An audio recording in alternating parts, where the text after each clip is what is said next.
Any promising lead?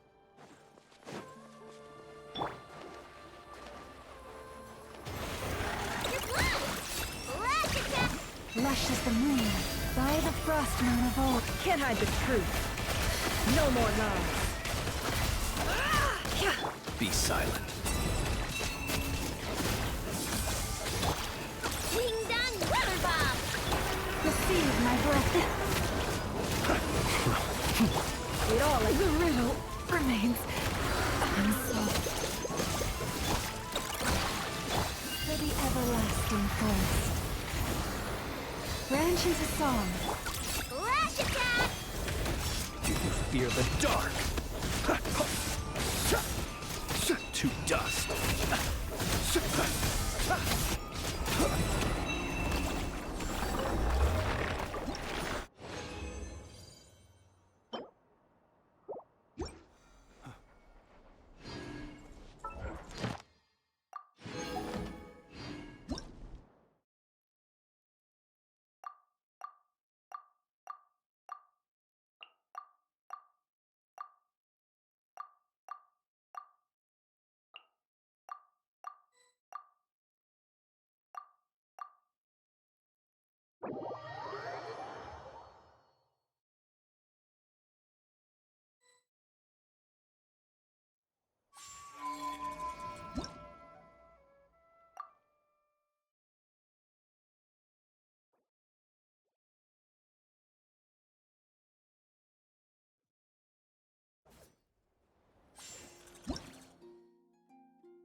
People ought not be so frightened of ghosts.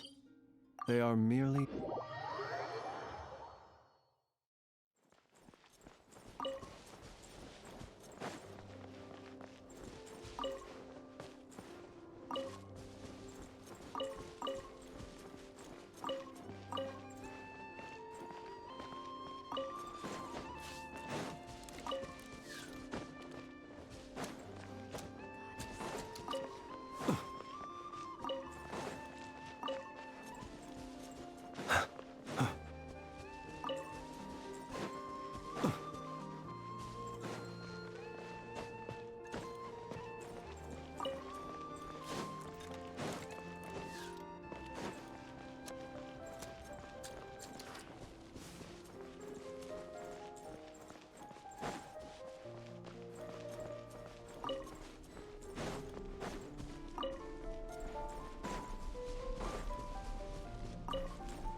Lush as the moonlight, with one heart.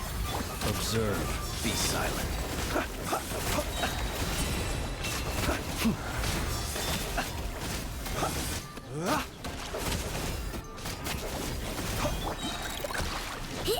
Ding dong, water bomb. Branches assault, the mystery unravels. Close your eyes. Night falls, be silent. Close your eyes. Can't hide the truth. It all falls into place. No more lies. Trip one. Rat-a-tat. By the frost moon of old. Observe.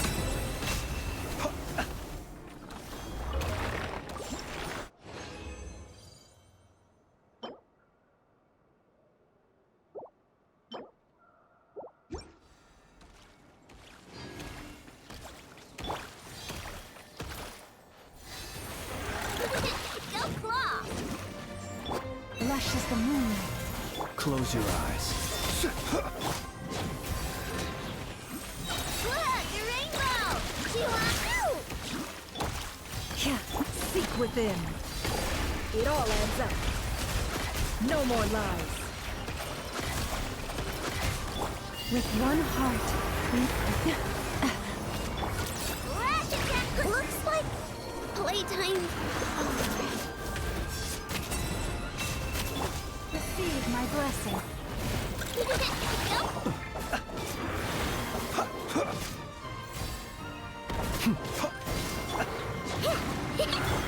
Yeah. It all adds up. Can't hide the truth. Time to come clean. The deception ends. You poor last... Chihuahua. Ding dong. Close your eyes. Night falls. Observe.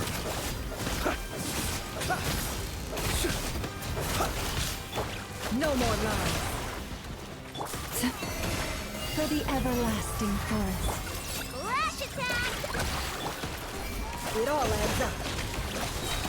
The mystery unravels. Time to come clean.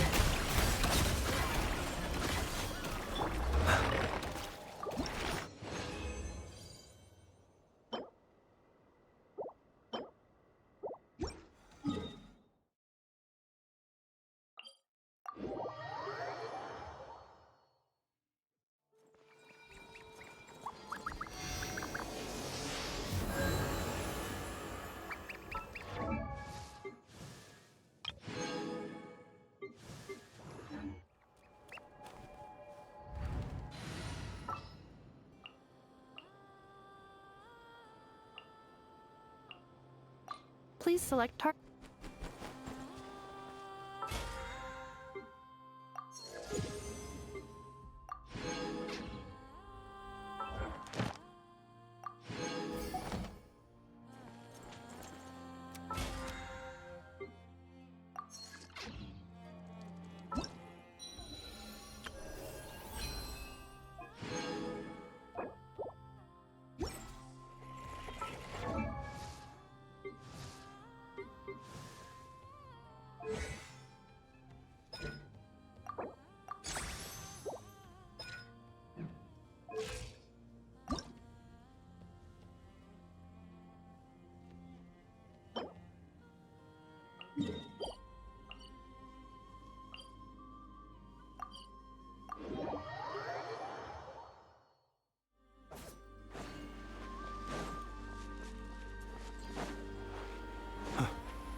No flaw. Cleanup sequence initiated. Be silent. Do you fear the dark? Close your eyes. Do you fear the dark? Defensive mode is You want this? No more lies.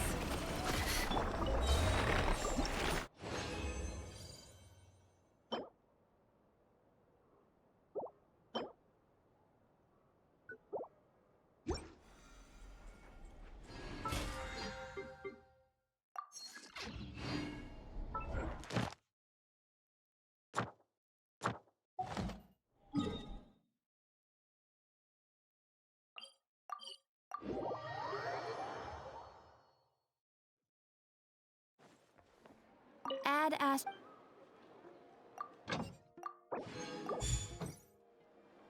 Add as.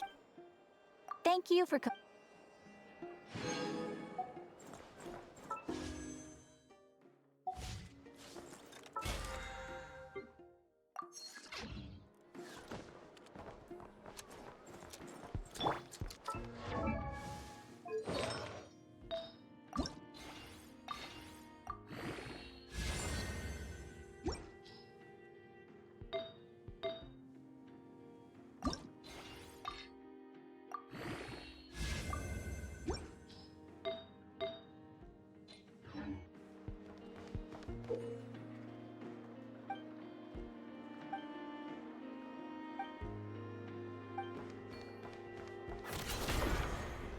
Gaudenti.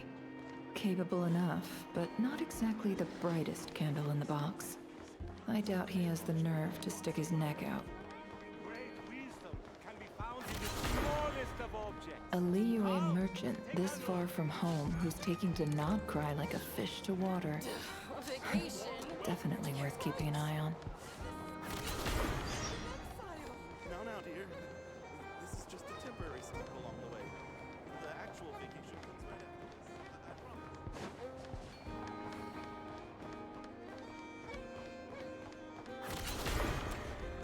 Looks like this little agent from the Marechaussee Phantom is having another fruitless day.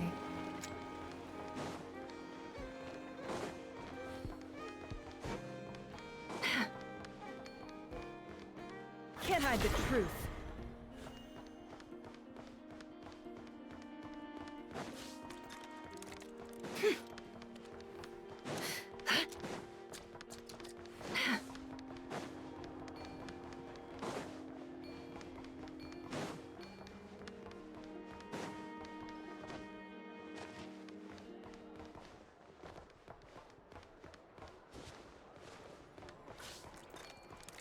It all adds up.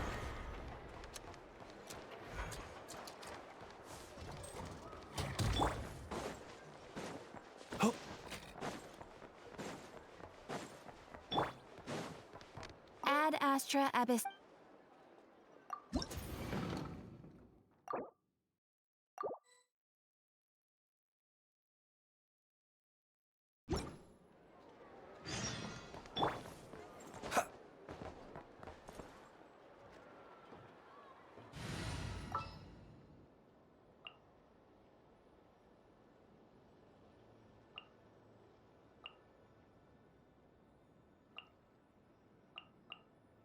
There's still a long...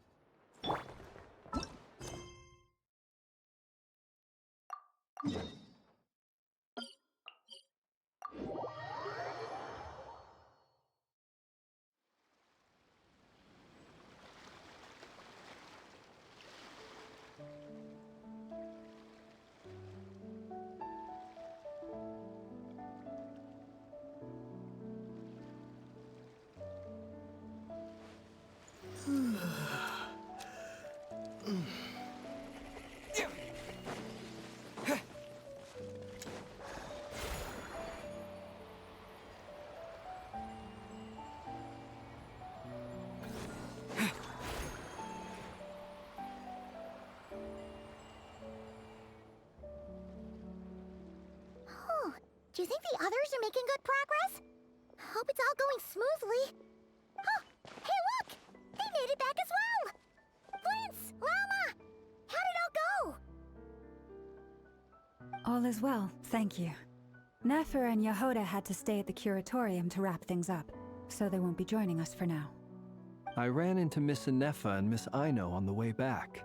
Their work is still in progress, so I suspect they won't be back for a while either. You seem rather cheerful today, Mr. Flint's.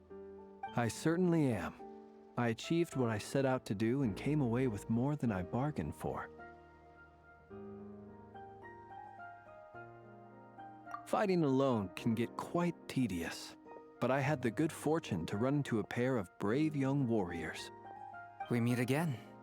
How have you been? Albedo! What are you doing here?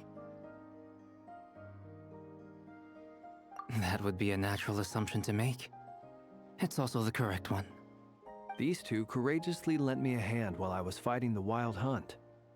When they told me they were Servarka's colleagues, it all made sense. And given how people of outstanding talent tend to cross paths, it's no wonder you're already acquainted. So, who's your travel buddy, Albedo? Why don't you come and introduce yourself?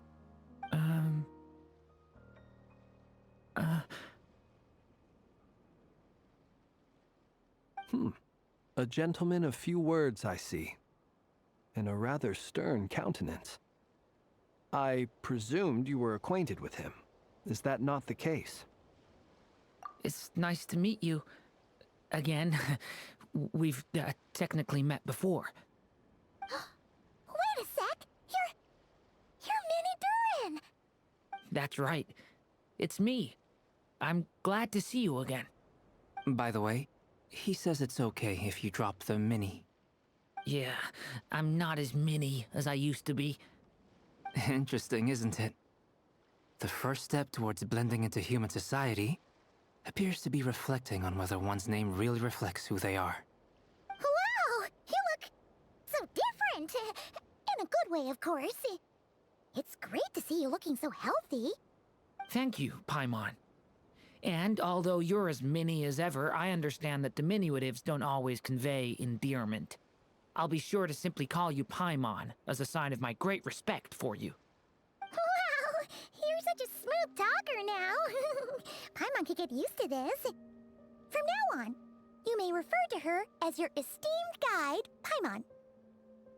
Personally, I think our little Paimon is the perfect size.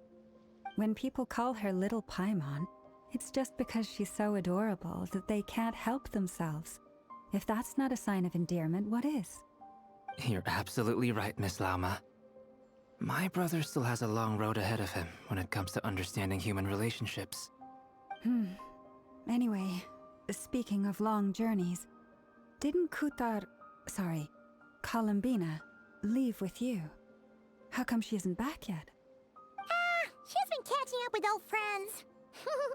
Wouldn't be surprised if she stopped for a cup of tea or 10 on the way back. Uh-oh. People are talking about me. Hope it's nothing negative. Judging from your expressions, I'm guessing it all went well? It's getting crowded here. I'll go grab some chairs. No need. This is a job for an alchemist. I'll whip some up momentarily.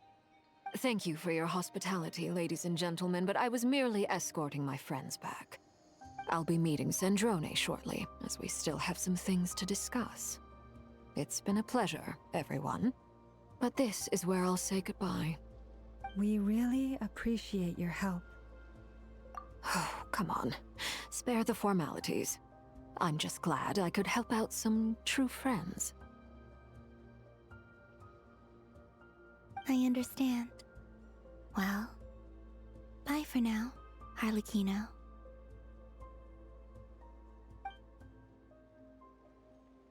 Oh, this place is hopping. It's probably a good thing one of us left. Otherwise, we might not fit all these people in. Are you saying we're about to run out of chairs? As a matter of fact, I am. Come on in and see for yourself.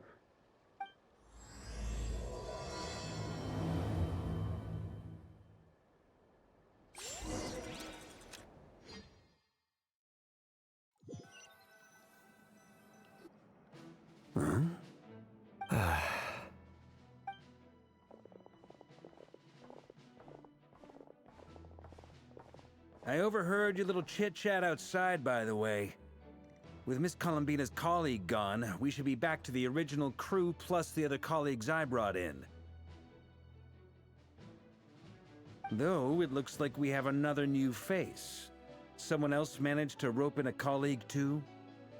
Frankly, you and Paimon are the only people I know here. This here is Deansliff, colleague of Tibet's greatest guide, Paimon, and greatest adventurer, the Traveler. Well, not exactly colleagues, more sort of friends. When someone else jumps in to do the announcing, you know you're speaking to someone important. Let's hear what he has to say. Note to self. Once Paimon knows your name, the rest of the world will soon follow. When he comes looking for us, it's usually something important. Paimon's guessing you've heard about the Wild Hunt, then. From the looks of it, you're about to hold a meeting. If I were to say that the Wild Hunt is our mutual enemy, would that earn me a seat at the table? As the saying goes, the enemy of my enemy is my friend. Mr. Dainsliff, there's a seat with your name on it. Though, I can't promise the same for everyone else. Hey, Albedo, think you can rustle up a couple more chairs?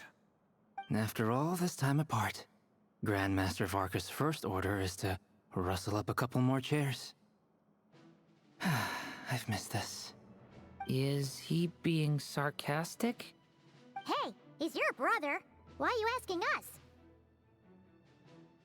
I've still got a lot to learn about the nuances of human conversation. Trying to decipher Albedo's way of speaking has been like jumping in at the deep end. Oh, good point. Paimon gets you now. Don't sweat it. There are people who go their whole lives without getting the hang of it.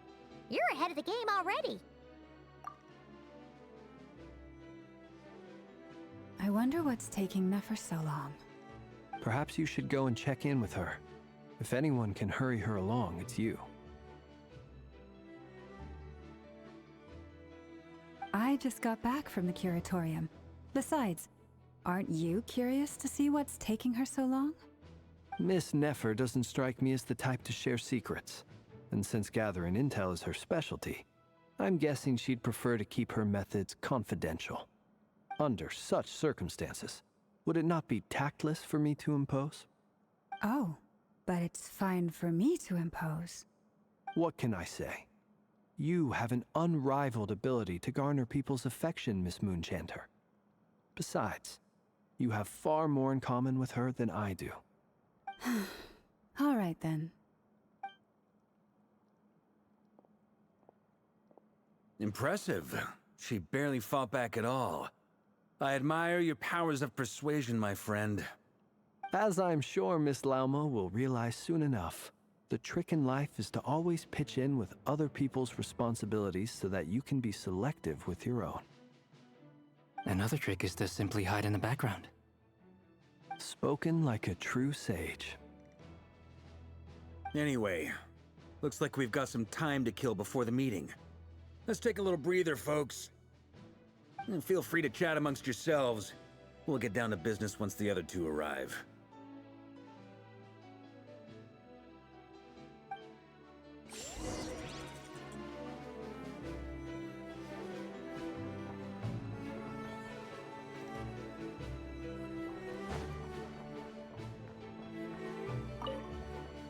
You're both awfully quiet. Why don't I start us off with an icebreaker? Much obliged. Have either of you ever had your portrait painted? If not, I'd be glad to help. That sounds like a lovely idea. You know how to paint, then? I dabble occasionally. He's an excellent painter. Tables, chairs, people, dragons, you name it. He'll paint it for you. I'm flattered. If I ever get the chance, I'd like to give it a try myself. I'll bear that in mind. Anyway, how about you, Durin? What sort of portrait would you prefer? Oh, I'd be fine with anything. Whatever style feels best to you. Very well. Then I'll play it by ear. You can replicate any style I want? I can try. If you show me a sample, I'll do my best to match it. Thank you. In that case, I'll dig up some reference material for you.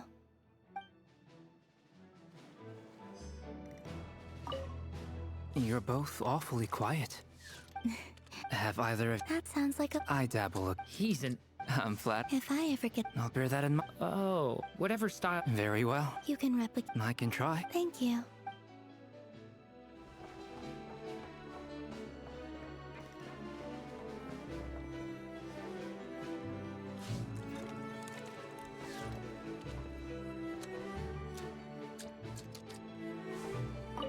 Truth be told, I can't remember the last time I was in a meeting with so many people. You're not alone there, my friend. The Lightkeepers also struggle to bring everyone together for a serious discussion. I don't doubt that. I've only ever met two Ratniki, one being you, and the other being that young guy, Itlua. Itlua is a good apple. I'll give him that. He's kind, honest, and regularly delivers supplies to my lighthouse. A true Ratnik to the core. In that sense, he puts me to shame. So you're what? A fake Ratnik? That's what it sounds like you're saying. But I get the feeling that's not quite what you meant.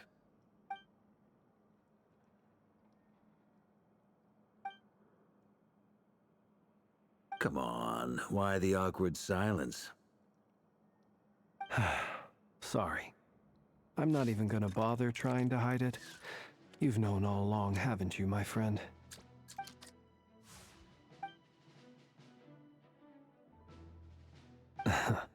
Now that was an awkward silence. Let's just keep this between ourselves. Probably best if Itlua doesn't know, huh? That goes without saying. Gotta be careful what you share with youngsters, after all. Anyone else in the know? Let me guess. The Traveler and Paimon? It's dangerous being too sharp for one's own good, you know. Then, in the name of the Animo Archon Barbados himself, I swear your secret's safe with me. When we went for drinks, you said that you and Barbados were practically best buds. In the light of that claim, do you really expect me to take your oath seriously? Of course. Just as long as you don't go spreading around the fact that I'm close with Barbados, all right? Fair enough, then. Nothing like a bit of mutual leverage to seal the bonds of friendship.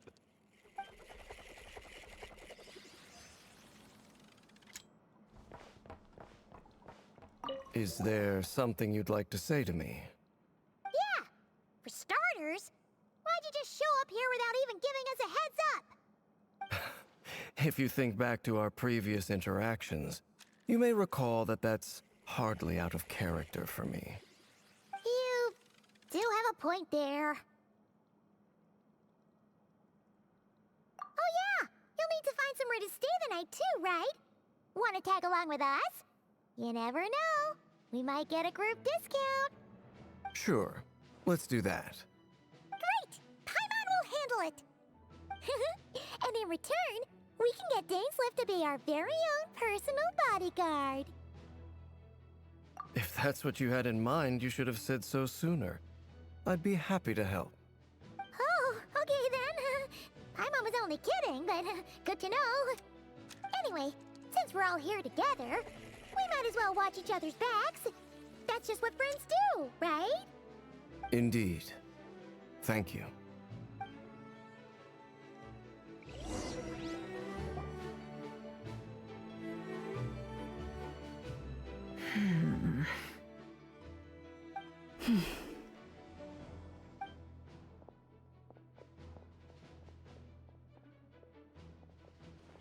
Ah, Miss Nefer.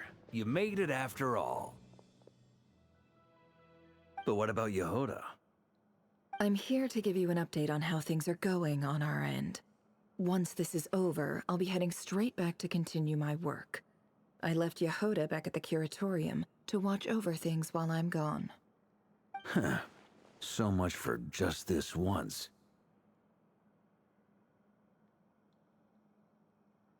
Shh! Not so loud! We're on a roll here. What if she remembers and suddenly decides to back out? Did you say something, Mr. Varka? Huh? I didn't say anything. Right, Flint's? Must have been a frog. They get so noisy around here at nighttime. It's like they're putting on a concert in the background. Anyway, before we begin, there's a few introductions to make. Let me start by saying that it's an honor to be speaking before so many distinguished colleagues and collaborators. First up, we have Miss Lauma. As Moon Chanter, she's the leader of the Frost Moon Scions, a local religious community in Nodcry. Then there's Miss Nefer, boss of the Curatorium of Secrets, an intel gatherer extraordinaire.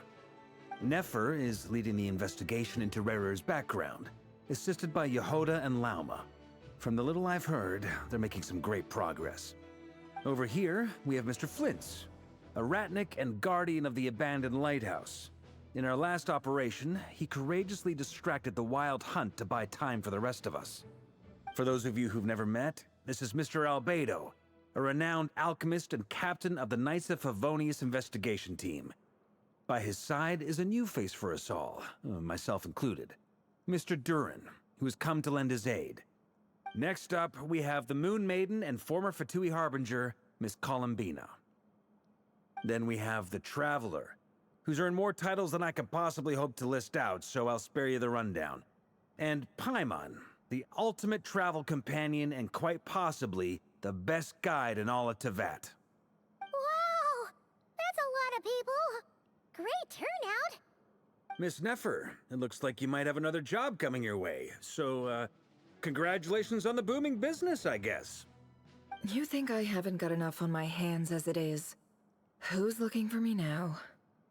That would be me, Miss Nefer. I have a commission for you. And you are? Who I am doesn't matter right now. What does matter is that I'd like you to gather more intelligence about the Recher of Solnari.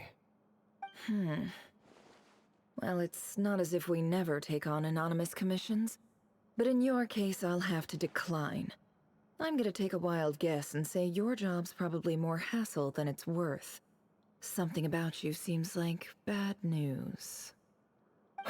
It's my eyes, isn't it?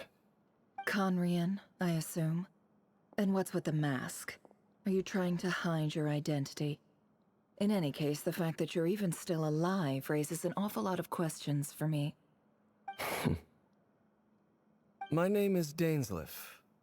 And yes, I am from Conria. As I'm sure you're aware, the Recher of Solnari's real name is Rerir. He was once an acquaintance of mine. Really? Then you must have been quite an influential figure yourself. You flatter me, but none of that matters anymore. My point was simply to clarify why I have asked Miss Nefer to investigate Rerir's background. So you're both from Conria, and it sounds like you used to be friends? What am I missing here? Surely you already know how he became one of the Five Sinners. I'll tell you everything I know. The history of Conria, the names and identities of the Five Sinners. I remember it all like it was yesterday. I have never spoken openly of this before. But the truth was exactly as people say. The Five Sinners were each driven by their own desires, and it was by playing upon these that the Abyss tempted them to their fall, tearing Conria apart in the process. The visionary, Vedifenir, who wished to foretell the future. The wise, Haroptatir, who sought limitless knowledge. Gold, Rhindaughter, who desired to create life. The foul, Sertologi, who pursued supreme strength. And last, but not least, Raker of Solnari, Rerir, Ravager of the Moon. Of the five, Rerir is the only one who remains a mystery to me. He never harbored grand ambitions, so what changed in the space of a single night? How did he come to fall like the others? In other words, you're saying that his change came as a shock to you, and you have no idea what actually happened? That's right. You mentioned how the Abyss tempted them, which led to their fall. But what did that look like in practice? And what other context can you give me about the events of that time? The more detail you can give me, the better. Strangely, now that it comes to it, I hardly know where to begin. The fateful night took place during the era of the Eclipse Dynasty. One day, my elder brother, the visionary, Vedafenir, was summoned to the palace by the Vinster King, only for the king to gouge out his eyes and cast him into the dungeons. When I came to hear of this, my fury knew no bounds. I gathered together every ally I thought I had, and together, we set a night to storm the palace and free Ved. Centuries on, the memories of that night still haunt me, like a never-ending nightmare.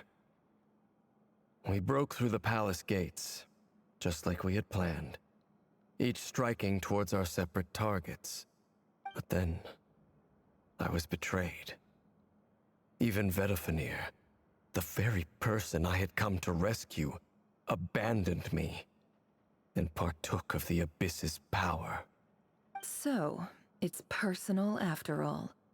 Then tell me, Mr. Dainsleif, what price are you willing to pay? You, of all people, must know that nothing comes for free. I cannot say what price would be worthy of such a commission. But know this. Rerir was not always a madman. Believe it or not, there was a time when he was just an ordinary man, working for the Conrian Intelligence Service. Uncovering the truth of Rerir's past is the only way to unravel this mystery. But before you decide if you will accept my commission, I will tell you more about him. Enough, I hope, to help you plan your next move. Sounds pretty good to me. Feels like we just flagged down a random passerby, only to discover he's actually a master strategist who has a score to settle with our enemy. Can I borrow your halo? It could be useful in the lighthouse. Hey, enough with the wisecracks! Besides, isn't that lamp of yours bright enough already? Relax. It was meant to be a compliment. If that was a little over the top for your liking, I'll make sure to tone it down next time. I'll give your proposal some serious thought, Mr. Dainsleif.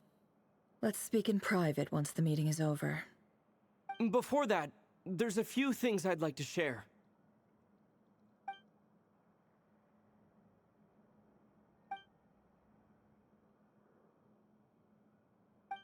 Now that we've united the hearts of the three moons, your power should be greatly enhanced. But it seems like that hasn't happened yet. I believe it will take a little longer.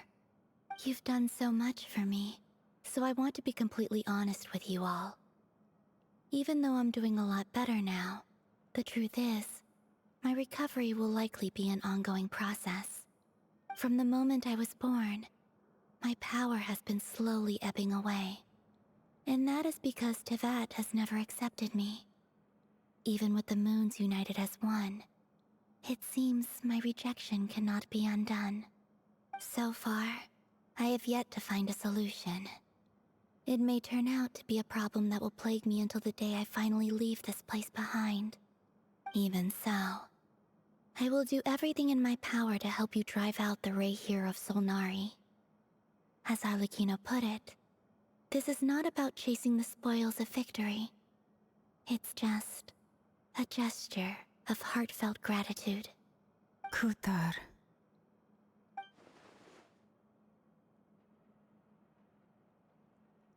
Defeating the Rahier of Zonari will be no easy task. While my strength slowly recovers, we'll also need to gather more intel. Naturally. We should take all the help we can get if we hope to defeat him. We've considered several viable plans now, but our choice hinges on the answers to a few key questions. Is it even possible to kill Rahier? What experiences shaped the person or monster he became? And what's he really after? Given Albedo's expertise in alchemy, I think we should leave him to try and answer the first of these questions. Understood. As for the other two, I'm afraid we'll have to count on you again, Miss Nefer. Believe me when I say it's not my wish to burden you. But right now, relying on your skills is our only option. So you're placing all your hopes on me, huh? We can't thank you enough for agreeing to help us. Honestly, I can hardly believe how lucky we are. You sure have a talent for changing your tune, Miss Moonchanter. Timid like Yehoda one moment, then flinches insincere flattery the next. Ladies, please. I must object to your portrayal of me. That's all. Feel free to keep bickering. Just pretend I'm not here. I almost don't want to leave this room. I'm curious to see how this plays out. I have faith in you, Miss Nefer. Something tells me you'll stand by us until the very end. Oh? And what makes you so sure of that? What if I suddenly decide that my compensation is insufficient? This isn't about the money. I can sense that you've got a deep-seated distaste for Rahier. And knowing you, that alone is motive enough. Look at them getting along so well. Like two peas in a pod. And I'm the one they accuse of insincere flattery. There is no justice. Miss Lauma, you have to understand something. Unlike you, I don't actually enjoy having everyone's hopes on my shoulders. Is that right? Well, maybe the fact that I'm willing to put my hopes in other people says more about me than you. But the fact is, I also trust you. And that's because I know that you're someone we can count on. Anyway, we've got our plan, so let's get moving. Mr. Dainsleif, let's talk. And Traveler, once we're finished, if you've nothing else planned, I'd like you to come with me. This whole experience is teaching me a lot. For instance, I now know that when other issues come up in the future, I'll have far more luck getting Lauma to convince Miss Nefer than trying to do it myself. Hate to say it, friend, but that's one of the funniest things I've heard in a while. Why? You think I've got it wrong? Quite the opposite. But what makes it so hilarious is how long it's taken you to realize.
Thank you for waiting.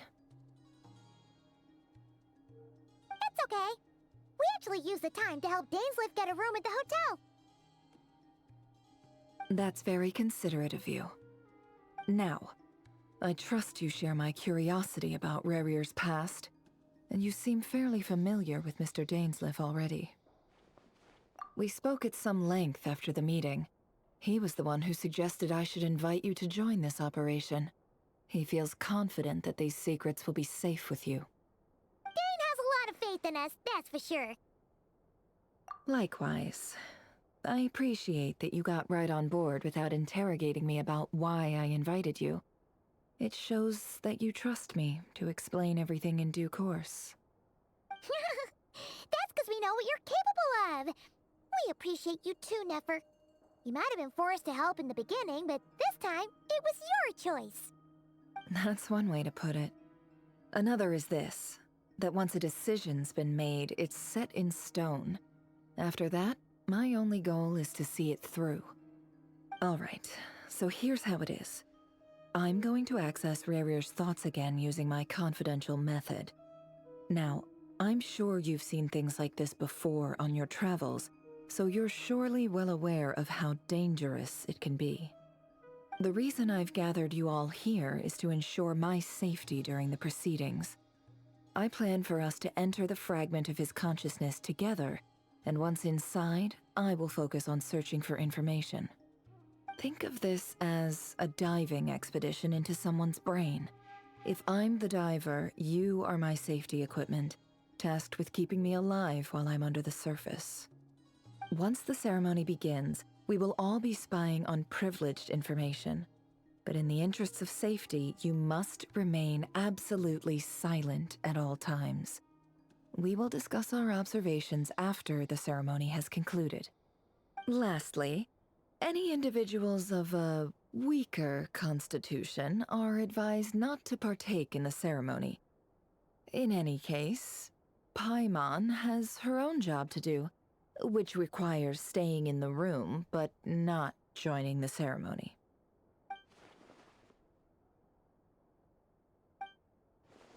Well, good luck, everyone. Sounds like all Paimon can do is cross her fingers and root for you guys. There's a little more to it than that. I was being serious when I said you have a job to do. While the rest of us are inside Rarier's mind, it's imperative that we have a team member on the outside.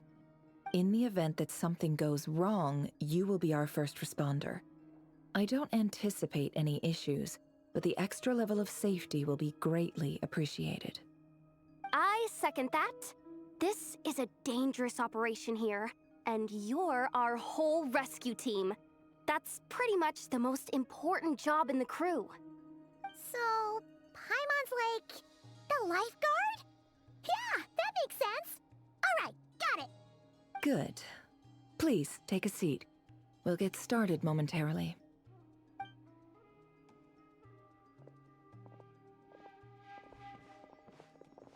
So, did Mr. Dainsleif tell you anything else? He told me that he believes Rarier kept some big secrets in his life. He's not sure that they were the cause of his eventual downfall, but he's asked me to uncover what those secrets were all the same. But surely you're not planning to go through with this, no matter the cost. If you think that, you'd be overestimating me. I'm a businesswoman, not a mercenary. But I do have my own professional reasons for taking this job. You think I'd turn down the opportunity to get a first-hand glimpse into Conrian history? No chance. Well, as long as you don't let morbid curiosity get in the way of safety concerns, we're good. We'll do whatever we can to help you. You're such a killjoy.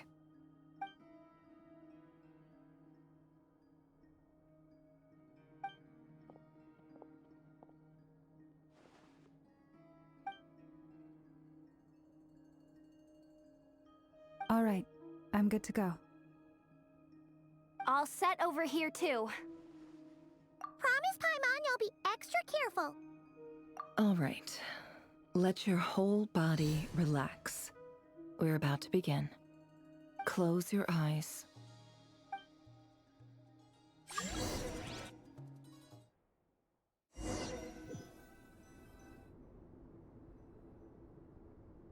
Phew.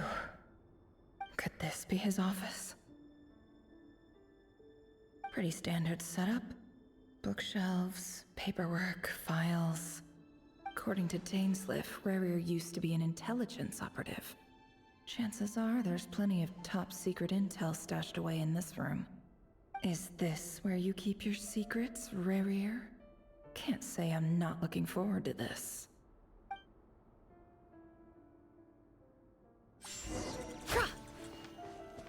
He looks even gloomier than last time. I wonder what's changed.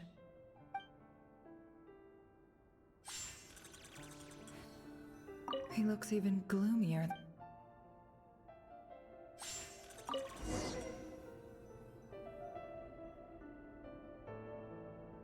Today's files are in.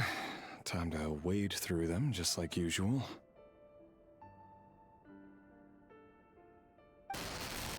Male, 51. Occupation, cook. Confirmed Crimson Moon descendant. Has maintained frequent contact with other descendants over the past year. Poses a threat to the dynasty. Neutralized.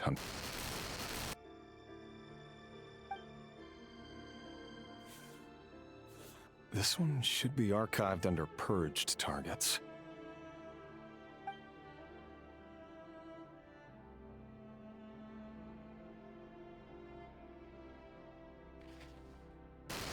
Female, 23. Occupation, office clerk. Confirmed Crimson Moon descendant. Has maintained frequent contact with other descendants over the past year. Poses a threat to the dynasty. Neutralized.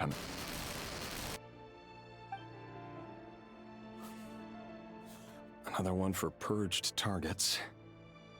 Sounds like she was that other man's daughter. Never mind. What's it got to do with me?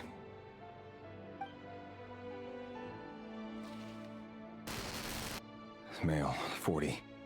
Occupation, teacher. Confirmed Crimson Moon descendant. Has been observed making contact with other descendants during the past year. Poses a threat to the dynasty. Neutralized on...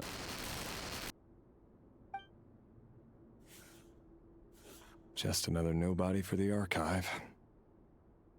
Come to think of it, I remember surveilling this man.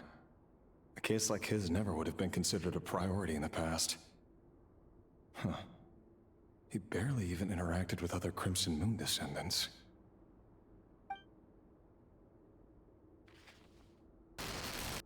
Female, 16.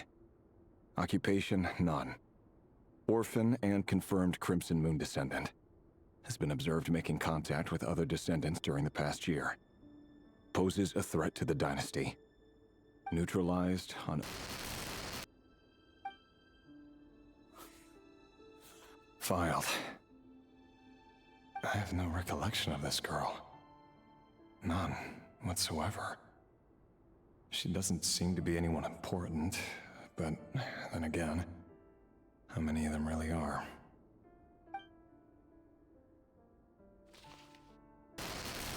Female, 13. Occupation, none. Orphan and confirmed Crimson Moon descendant. Has been observed making contact with other descendants during the past year. Poses a threat to the dynasty. Neutralized on... Filed.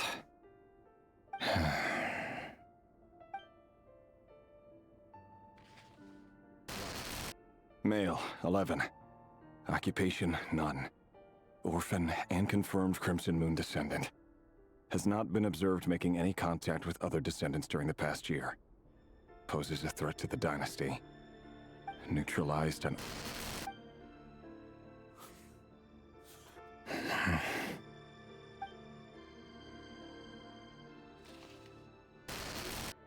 Male. 6. Occupation, none. Orphan and confirmed Crimson Moon descendant. Poses a threat to the dynasty.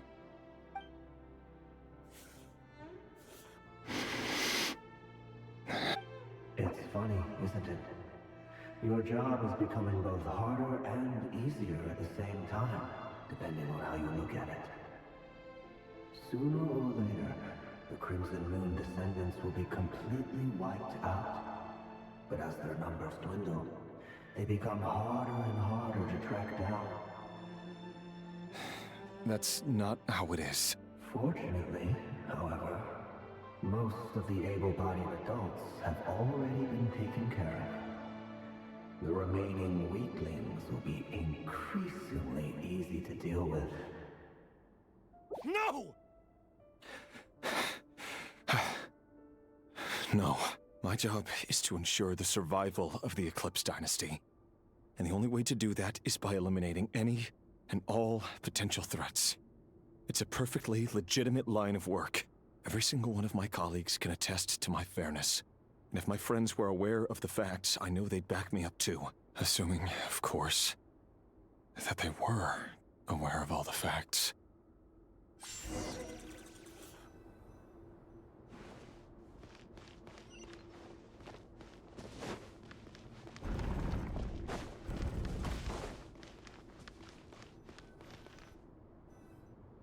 Mr. Vedifalnir, it's been quite some time since we last met.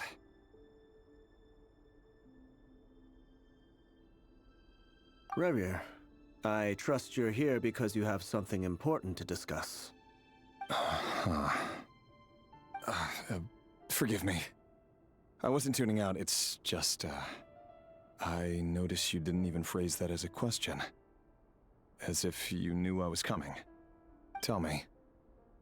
Does someone in your position ever feel the need to ask questions at all? It is indeed within my power to foresee certain things. Things like your arrival. I was just thinking. It won't be long before I'll be inviting both you and Dane to my wedding. That isn't a lie, but nor is it a fact as such. It's a wish, isn't it? No fooling a prophet, is there? Ever since that day we met for drinks, I knew it was only a matter of time before you came looking for me. Does it feel good? Knowing how the future will unfold. I'm afraid the notions of good and bad fail to capture the complexity of what such a power entails. Once you've seen what will come to pass, it can be all too easy to succumb to fear and melancholy. Unless, of course, you learn to abandon these feelings.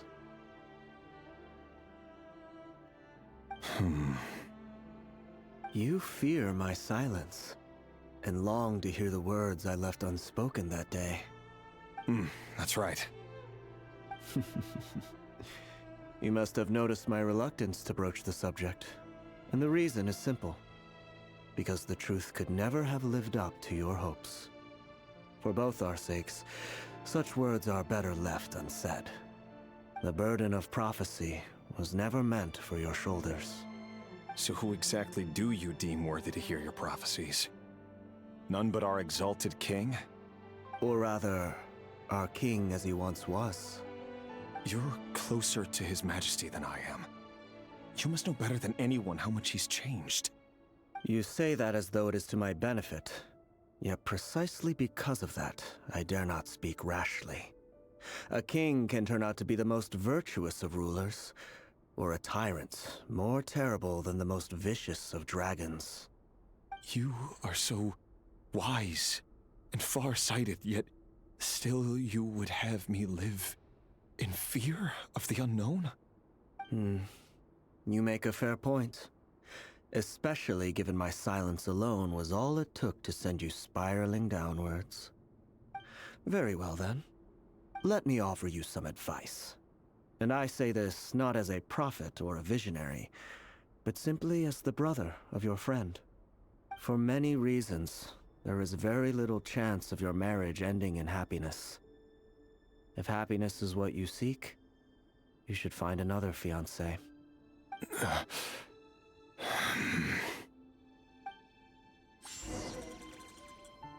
Hold on. There's that same black fog again. Could this memory belong to Thelindis? Guess I'd better tread carefully.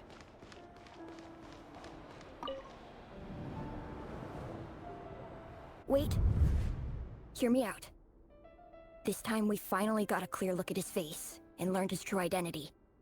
His name is Rerir, and he claims to be one of the king's guards. What did you say? A cruel irony, isn't it? The man you're set to marry leads a double life as a brutal executioner. Why are you telling me all of this now? Simple. It's because I want you to kill him. You are the only person he would never suspect. No, absolutely not. I would never dream of doing such a despicable thing. So you'll just stand by and watch him slaughter us to the last. Do not forget that the blood of the Crimson Moon flows in your veins too. The blood of the Crimson Moon? What does that matter now? The dynasty has long been dead and gone. You think that alone is reason enough for me to throw away everything I have? Why wouldn't it be? You two were once a child of the Crimson Moon, just like me. Don't tell me you've never felt so much as a flicker of fury for the way we were trampled into the dust. As long as you promise to abandon this pipe dream of restoring your dynasty, I can try to persuade him. Or have him persuade the Vinster King. Persuade the Vinster King? Do you even know why he's so obsessed with hunting us down? Why he keeps trying to force us to hand over our secrets over and over again? Or why we refuse to give up on restoring the dynasty? The Vinster King. A blind fool. His eyes clouded by powers from beyond this world. A petty little man with a miser's heart. And he dares to sit upon the throne? Mark my words. Sooner or later, Conria will fall. And it will be his doing. If you can't bring yourself to do it, so be it. Just you watch. It won't be long before calamity descends upon us all. The Rehir of Solnari. That really is quite a secret you've been keeping from me, Rerir. But who am I to talk? Am I really any better? I've kept my own past a secret this whole time too. Love should be built on honesty. But ours was born from lies. And yet, is it really so wrong to hide things that would only make life harder? If we don't cover up the parts that no one else should see, how can we go on pretending to be normal? Vedifulnir must have known all this. And that's why he made his prophecy. In the end, nothing stays hidden forever.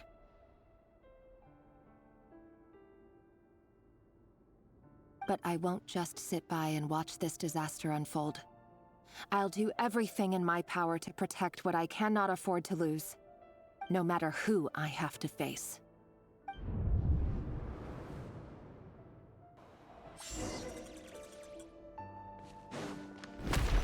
Huh? Was that Rerir who just walked past the window? Doesn't it give you the chills that he still takes the same road to work every day, as if nothing ever happened? Those people at the deli. Enough already.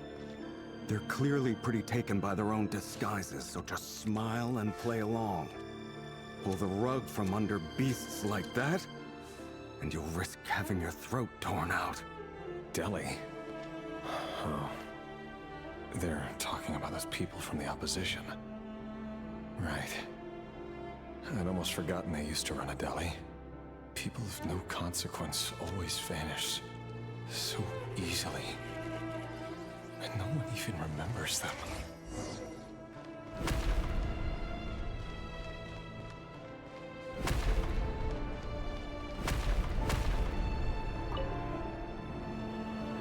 But surely you can see he's not the man he pretends to be. So many have died already, and they say that the king's madness grows with each passing day. We're not going to survive this, are we? But why does it have to be this way? Do we really deserve to die just because of the blood that runs through our veins? Felindis, are you even listening? Sorry, Freether. My mind was off wandering. I heard you, though. You're talking about what Rerir said. He's just following the King's orders. He's a secret agent, and it's his job to hunt down rebels and dissidents. By the time you first met him, he'd already taken lives. Maybe he was using you from the very beginning. No. Rerir has no idea I have anything to do with the Crimson Moon. My family are only distant relatives of the main lineage, and besides, my eyes are perfectly ordinary. Truth be told, apart from my teacher, pretty much no one knows I have any connection to any of it. It's been a long time since my family severed ties. But as Orlog said, who could possibly talk sense into that raving lunatic of a king? No one. I'll work something out. Trust me, I'm with you all. But for now, you need to keep yourselves hidden. Don't let anyone find you, anyone at all. Don't forget that Rerir is an Eclipse operative. You need to be extra careful when he's around. And when I am too. For now, don't come looking for me. And if anything happens to me, just act like we've never met. If even you can't escape this, what hope do the rest of us have?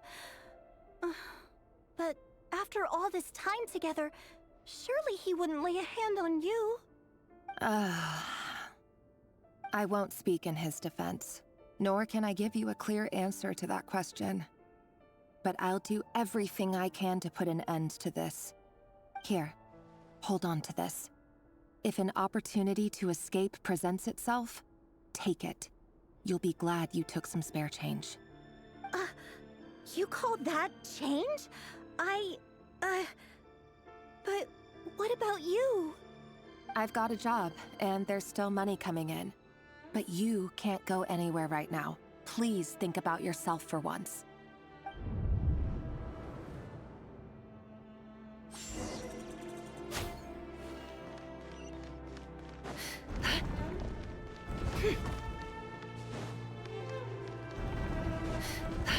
Another day, another round of assassination training.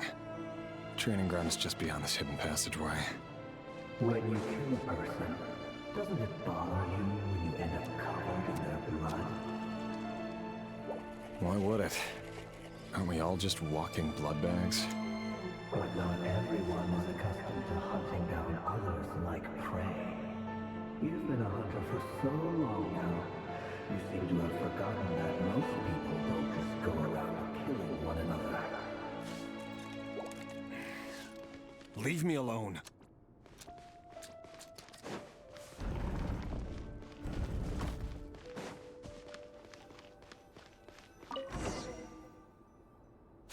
Make sure you have a firm grip on the handle, then choose your angle well. Keep your movements light and brisk, and the prey won't sense a thing. I doubt that. I'll bet no one's ever died a quiet death in your hands. I work clean. No traces.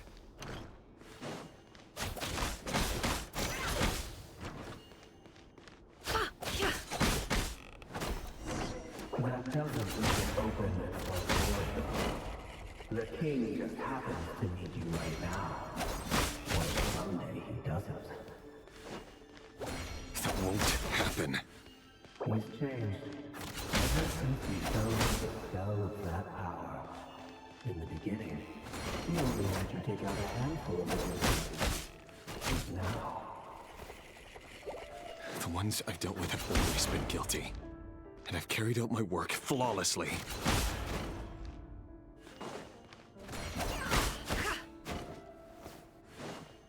Can't hide the truth.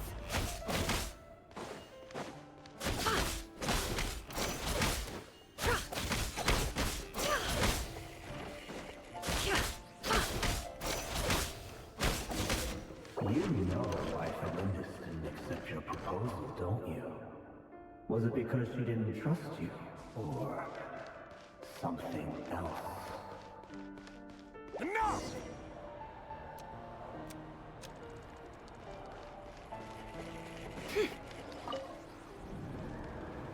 Felindis, do you still remember Orlog? Orlog. The boy who was pretending to sell flowers. You spoke for quite a while, didn't you? Yes, we did.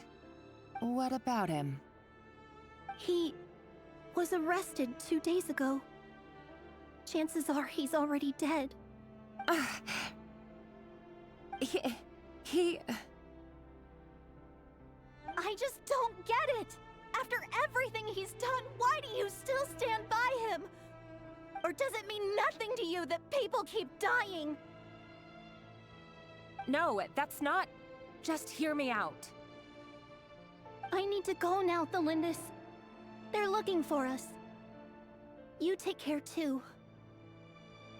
If you ever need a place to hide, come find us.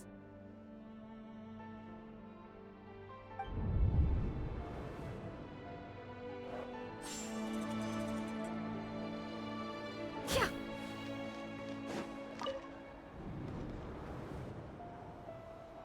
Author Thelindis. Over the course of this week, the research object was subjected to interference for a total of 47 hours for experimental purposes. The results are as follows. All subjects of observation that were sent inside have now... The situation within is proving more problematic than anticipated. No progress whatsoever. What now? Won't you give me even a glimmer of hope? Things are getting worse by the day. I have to find a way or we'll all be in danger.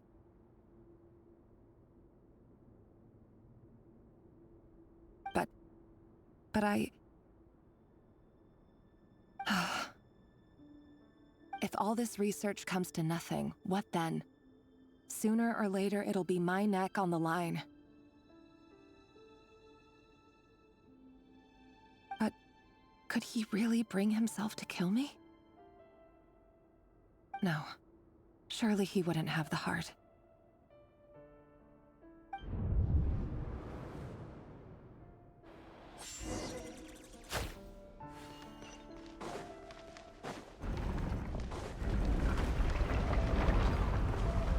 Why won't you just let us go? We don't even know each other. All we want is to live ordinary, peaceful lives. You want to live?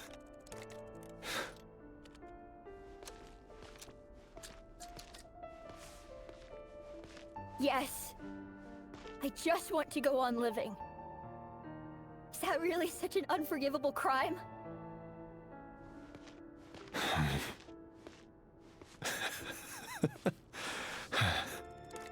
You want to go on living. I want to keep living too. To keep living forever. That's why I have no choice but to continue on the path I'm on. If only some savior would suddenly swoop down and change the way the world is. Too bad that's not going to happen.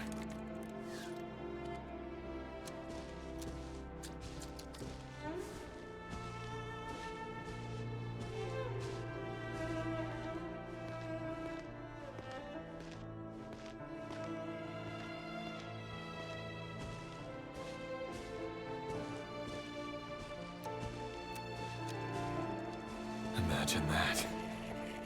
If there really were such a person, you and I wouldn't be standing here like this, would we?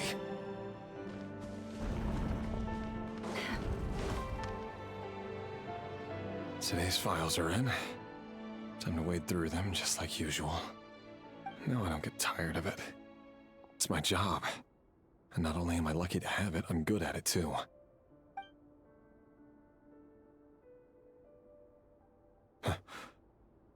Wait.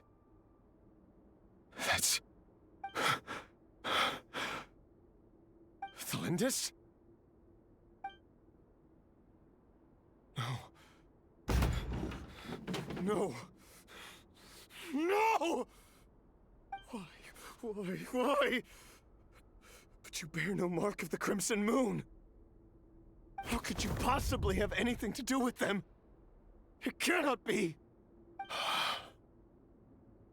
A diluted bloodline. Carefully concealed. I see it now. You've been living in the shadows just like me. What a fool I've been. Numbing myself with talk of justice. Even imagining my friends would back me up. But in the end, Irminsul. Finster King! How far are you going to take this? From the direct bloodline to secondary offshoots? And then what? Today it's the descendants of the Crimson Moon. Who will it be tomorrow? Will you not rest until everyone down here is dead? No. This cannot go on. This is where it ends.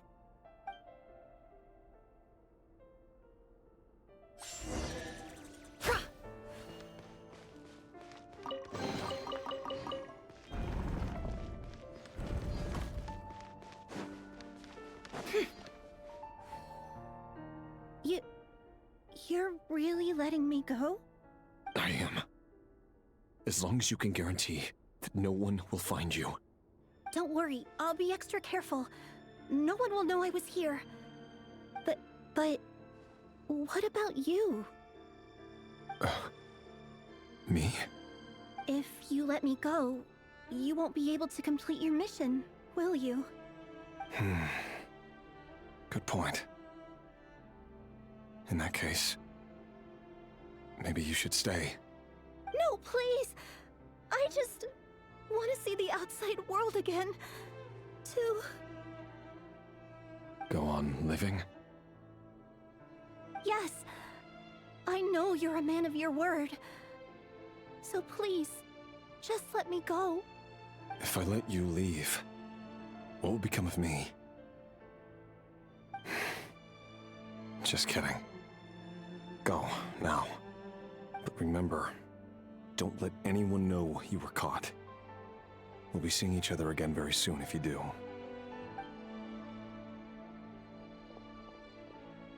Even shadows in the dark must live by a code.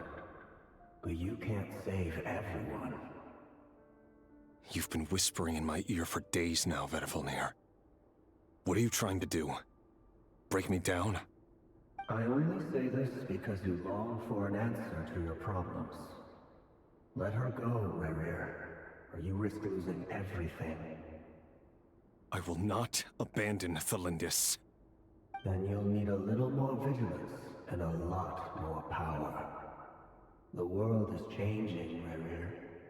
Keep your eyes peeled for your moment of opportunity. And that voice used to be so unclear. But now I know exactly whose it is. It's Vedifalnir. He won't tell me how to actually resolve any of this, but he keeps trying to manipulate me like a puppet. What's his game here? Tell me then. What will this moment of opportunity look like? And... no answer. He's like a ghost. Always disturbing me when I'm on edge, but never answering when I need him most. So, the Eclipse Dynasty was purging, well, massacring the descendants of the Crimson Moon. And it seems like it was all connected to the Vinster King's research.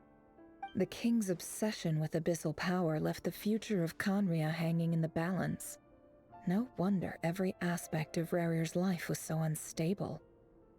And it looks like this Thalindis, Rerir's would-be fiancée, herself belonged to a sub-branch of the Crimson Moon Dynasty's descendants.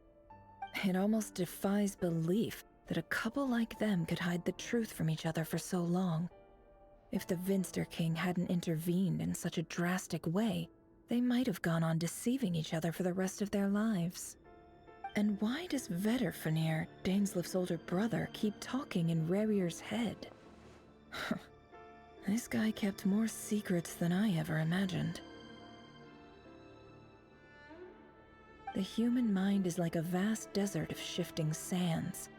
When you follow the flow of someone's memories, you only ever see the parts they're willing to let surface. Time for something a bit more creative.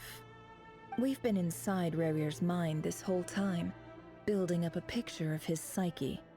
There's already enough clues on the board to start reading between the lines and mapping out the rest. Now, we can finally begin to put the pieces together. Sure, it'll only be a reconstruction, part simulation, part reasoning, but It's usually pretty accurate. Once we've built up a cognitive profile, we just need to cross-check the logic behind his actions. And then we'll be able to take a sneak peek at whatever it is that Rerir has really been hiding.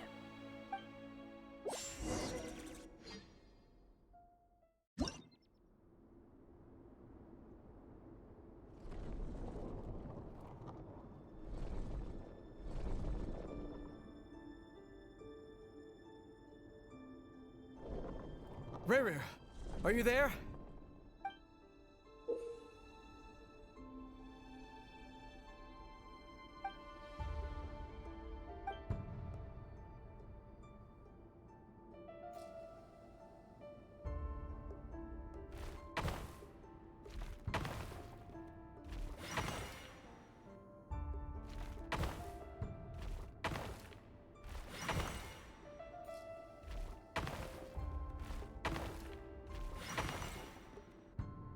Hey, Rerir! Come out, it's urgent! Dane? What's wrong? Quick, come with me. I'll explain everything once we've met up with the others. Okay. I'll come. But the Lindis is still over at the Universitas. I'll need to leave her a note. All right then, but make it quick. I've never seen Dane so worked up before. Whatever this is, it must be big trouble.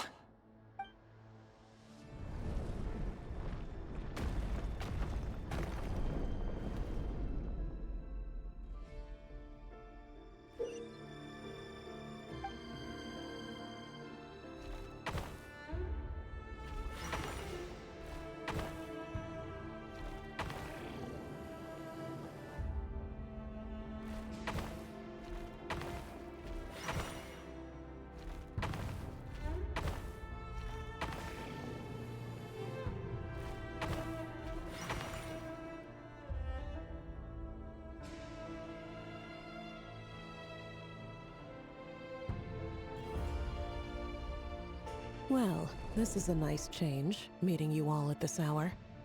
When men and women of ambition can speak face to face in broad daylight, I say that's a big step forward for our dear Conria. Don't be ridiculous. We do not fear the day. Why would we seek refuge in the night? You might ask your blade that same question. I'm told it prefers the cover of darkness. The word on the street is that Sertologi only strikes when he has an unfair advantage. But that is patently false. I see you're missing an arm and a leg. Surely only a fair fight could explain that. If this is your way of offering me replacement limbs, believe me, I'll take them. Oh, we can certainly discuss that. With bioalchemy, anything is possible. Assuming I have your full support in my research. Lunatic. Roptatir, what brings you here? Why, Dainsleif, of course. He invited me. Please, cast aside your apprehensions, Miss Rhindaughter. Whatever the rumors may say, I am but a humble servant of the king, and I can assure you he affords me no greater convenience than he does you. Well, the Universitas Magistrorum won't stop fawning over you, so at least some of the rumors must be true. You're clearly doing well for yourself, so drop the humble servant act. It endears you to no one. You're president of the Universitas Magistrorum, the chief royal mage known as the Wise by royal appointment, and by far the most favored among the 4 pillars of Conria. Vice President Veit doesn't even try to hide his envy when he sees you. My success is the product of hard work and good luck. It's as simple as that. Were the king not such an extremist, I hardly think I would have received a senior post at my age. Of course, no job is without its gripes. Serving a king like ours can be a challenging task, as I'm sure you can imagine. And as for Efterveit, in missing out on the presidency, he's dodged a mountain of stress. Like everything else in life, it comes with pros and cons. You're all here. I apologize for the short notice, but it was an emergency.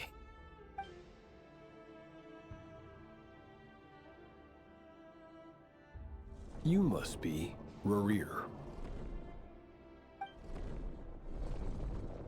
Mr. Sertologi.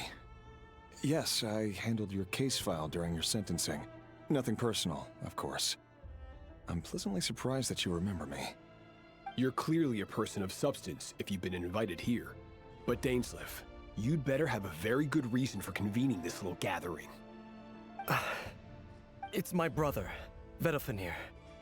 After he spoke at the court this morning, the king was so infuriated by his words that he had him blinded in both eyes and thrown in prison. Vedafenir in prison? Strange. I thought the king trusted him and Heroptatir more than anyone else in the world. Does this mean the king's circle of trust just got even smaller? It has nothing to do with trust. It's about what the king wants, which is as clear as day to anyone paying attention. I simply appease him, because it's in the best interests of the Universitas Magistrorum. And also because you're slimy. Vedafenir, perhaps less so. But still, a visionless visionary? It rather inclines me to think that qualifications are not what get you ahead in Conria. Do you honestly think this is an important discussion to be having right now? Dane, what are you planning to do? Rescue Vedafenir, I assume. Correct. It will mean storming the palace by force. Tonight. I need all of you on my side. That's far too dangerous. And don't forget, Dainsleif, you're captain of the Royal Guard. You swore an oath to the throne. Hmm? You've been planning this for a while, haven't you? I have no desire to commit treason. But whatever critique the king may have of Vedafenir, disfiguring your most loyal subject for putting the best interests of his court and nation first, this is not the conduct of a wise ruler. My blade will force the king to see the error of his ways. So, Vedafenir's prophecy enraged the king. I'm sure it wasn't what he wanted to hear, but if he won't take counsel even from the visionary, that is deeply troubling news. The extent of His Majesty's madness is now all too clear. The question is, how does a man like me get out of this situation unscathed? You have noble ambitions, Dane, but I'm afraid they don't do much for a guy like me.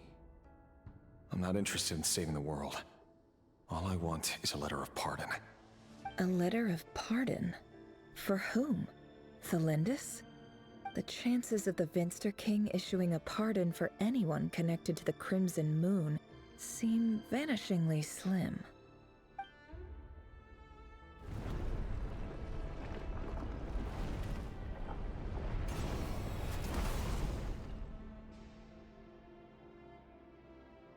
This black fog over the board must have some connection to Thelindis.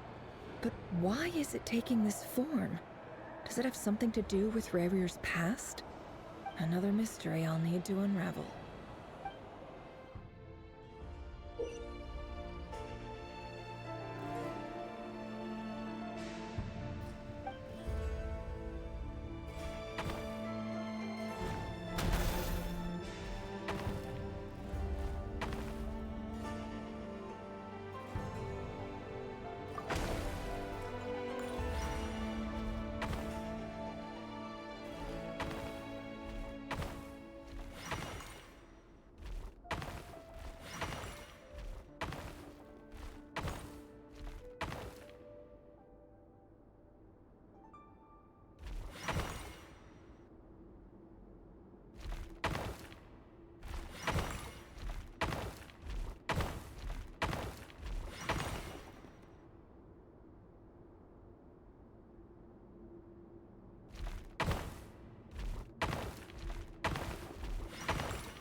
Author Thelindis.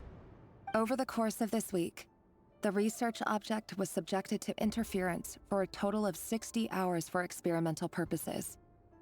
The results are as follows. Research dating back to the Crimson Moon Dynasty has established 2 points regarding moon marrow. Firstly, its origins have something to do with a god's power. Secondly, it serves as a portal to an as-yet indeterminate location.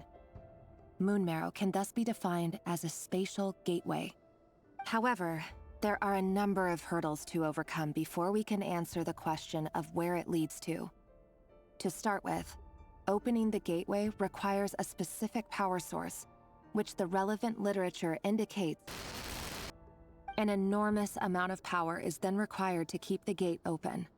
Currently, the total power output of our instruments remains in the single digits. To make matters worse, I am now the only staff member remaining in the Moon Marrow lab.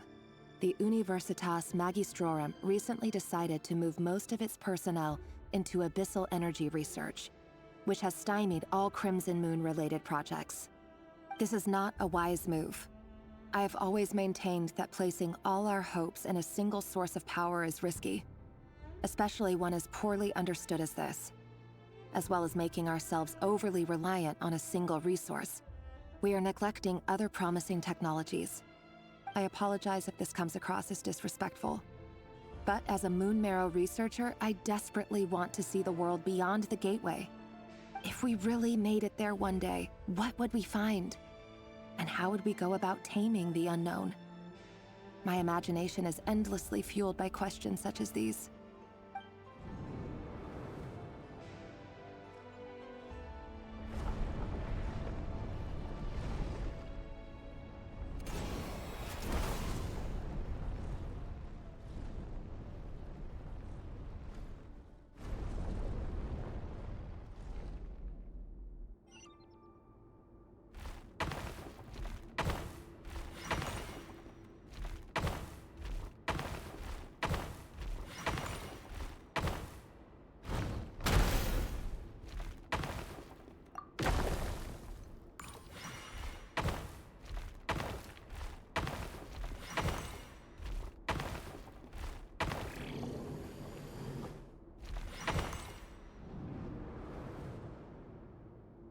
This is for you. I heard you're gonna leave the city with your parents. Delindis, did you hear about what happened? I've heard nothing. Rerir got back very late last Friday, and he was acting a little unusual, but he slept pretty well, so I'm guessing whatever he did was a good deed. You never saw him, and I don't know what he did. And this conversation never happened. You understand? What if he finds out that you pried into his secrets? Don't be silly. I don't know what secrets he does or doesn't have. All I know is he's just a normal guy who happens to run some errands for the king. Are you scared of him? I don't know. The Rerir I know doesn't match the person you all describe. Logically, I should be scared of him. And yet, I don't want to lose him. But enough about that. You should get going, and be careful with the package I gave you. Keep it secret. Keep it safe. What's in it? A piece of the moon. All you need to know is that as long as you keep it safe, then in the future, everyone will be able to see a red moon. A red moon? You mean our moon? That's right. Our moon. Promise me you'll look after it. I promise, Delindis. The Crimson Moon bloodline will never die out. Its light, the color of blood, will become like a fire that flows in our veins, no matter how long it takes.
Hurry, everyone, and stick to the plan. Sir Dainsleif, what are you? Is this treason? You know what happens to those who betray the throne.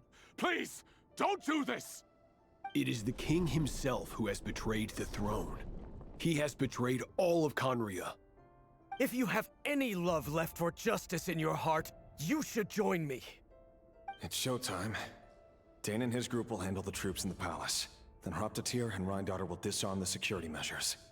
My job is to enter the prison and rescue Vedifalnir. Stay safe. Wish me luck. Look after my brother. Draw your blade. It is time for justice to prevail.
This place is filthy.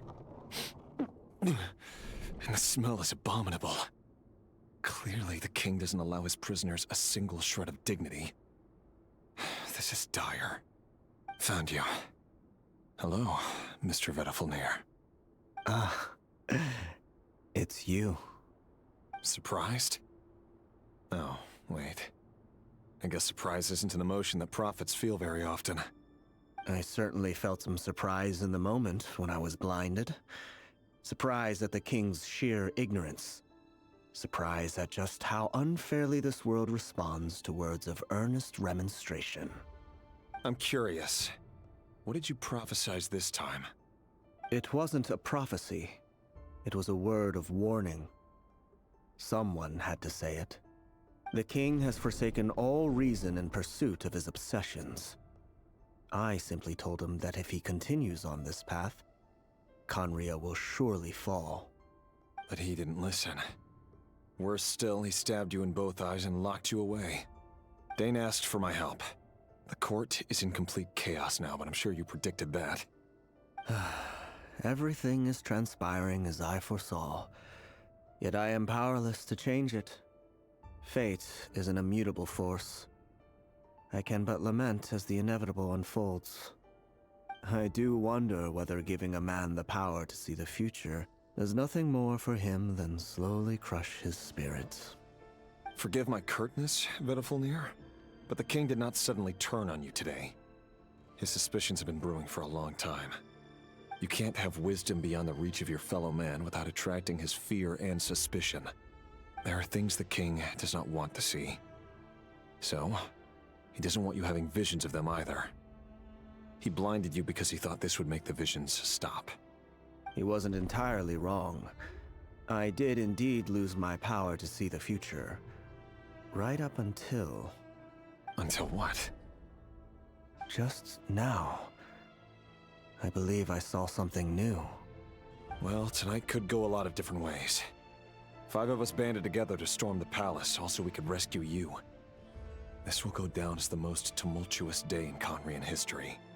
I sense hatred in you, but also hope.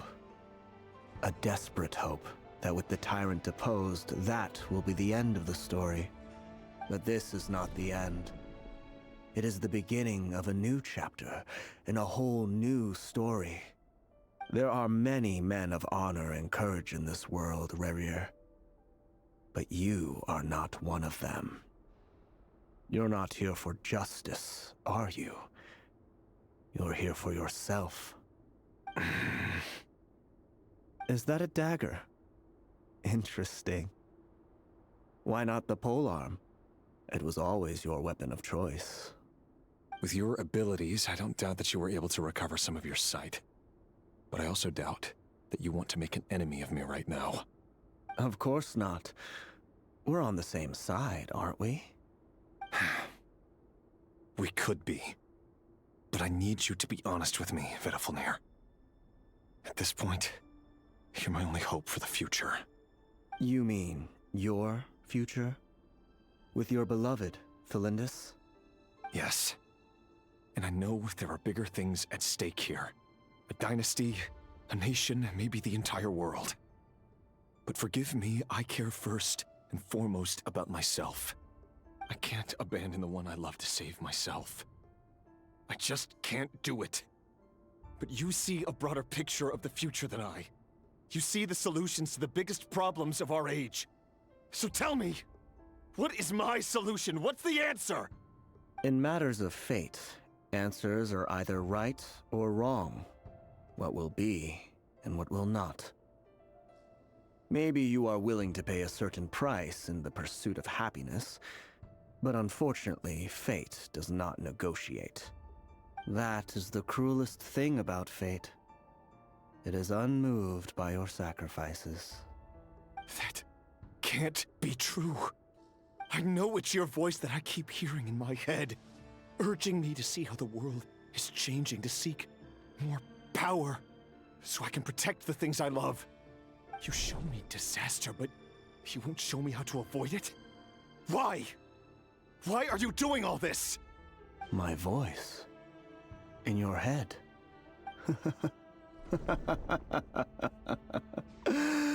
So, you hear it too? The voice that steals your mind, gains your trust, and drives you crazy. It turns out that we are not so different, you and I. Vedafilnir just broke into the strangest smile I've ever seen in my life, as if he'd discovered some monumental secret. But then he suddenly switched to looking extremely weary. Very well then. My advice to you is as follows. You must persevere. Whatever trials and tribulations you may face, be steadfast in the belief that they are your path to the future. For as long as you live, your story with Felindus shall not come to an end.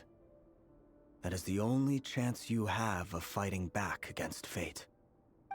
It is up to you whether you believe my words. Regardless, that is all I will say on the matter. I have no right to intervene any further. I will hold you to your word. Thank you for setting me free. In return, I will tell you one more thing that you cannot afford to ignore. Just then, a strange wave of energy rippled through the city. We had no idea what it could mean. If I were you, I would head to the Universitas Magistrorum. The Universitas? Oh no! I'm sure we'll be seeing each other again very soon, Rerir. Whatever Vedafilnir said, I didn't catch it. I didn't even help him out of the prison. There was no time to lose.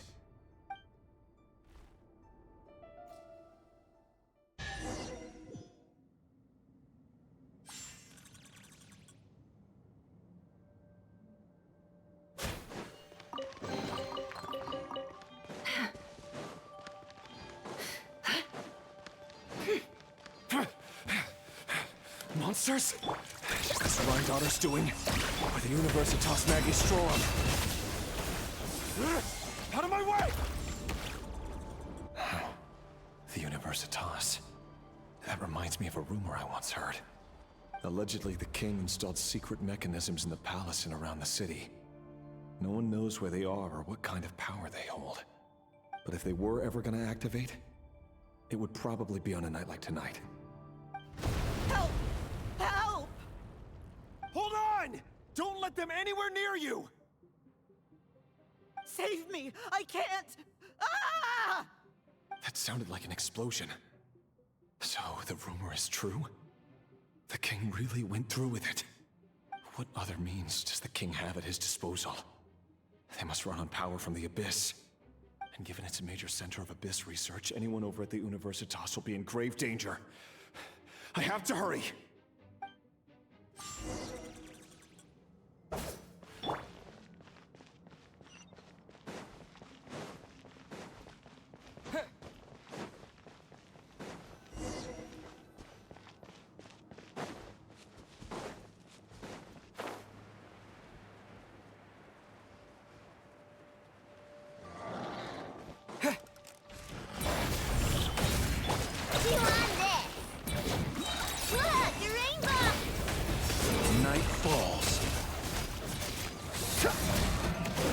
Fear the dark.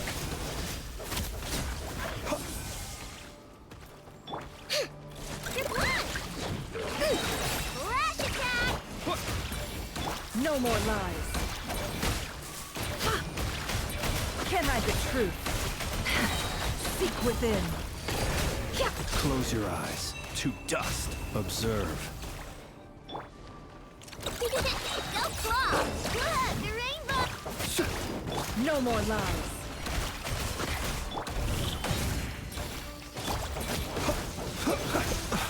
See you at the graveyard.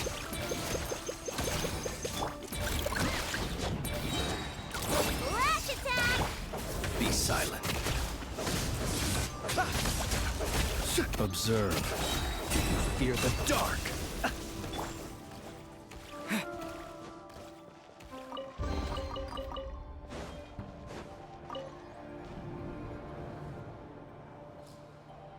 Monsters. At the Universitas Magistrorum? Why now?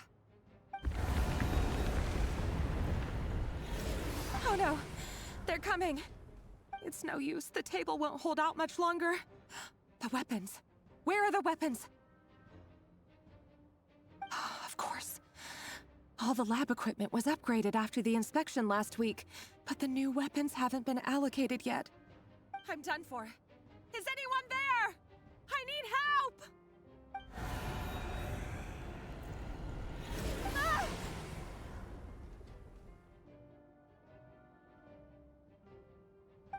Stay back! Please stay back! Please!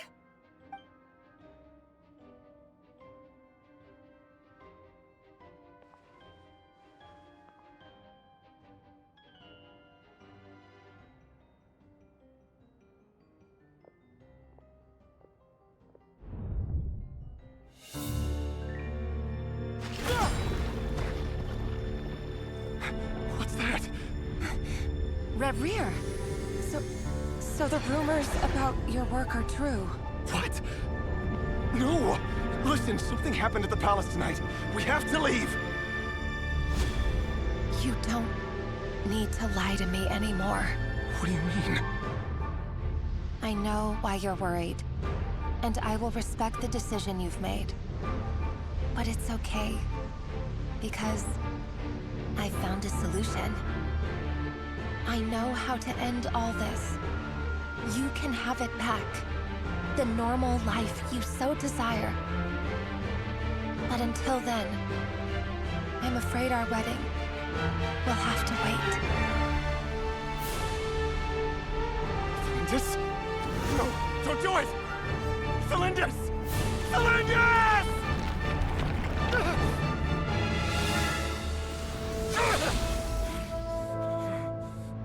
I told you, Reverie. Let her go. You will find someone better. No! No, I won't do it! I have to save her! By what means exactly? A lowly pawn. You lack the power and the strength of will. Do you know a way? Tell me! Come to the palace. Join us.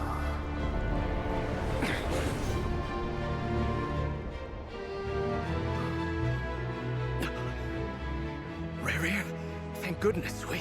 Step forth and take your share. You made it. Not you too.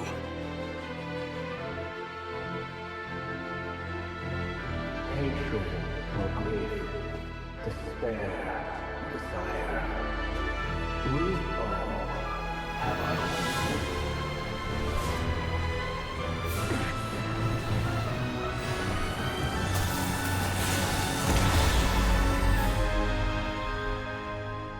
Rayrear. Rayrear. Lindis? Were you daydreaming?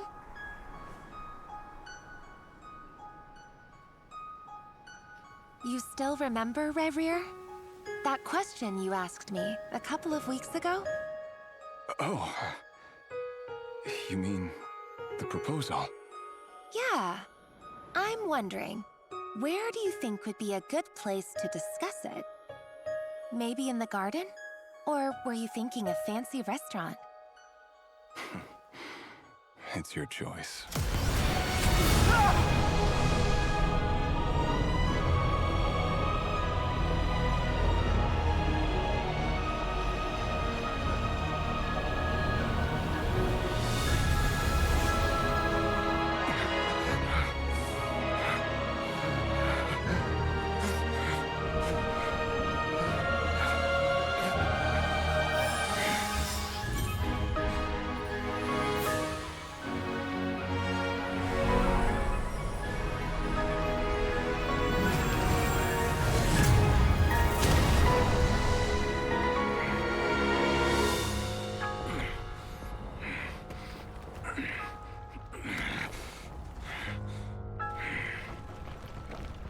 I will find you. And then... you can give me your answer.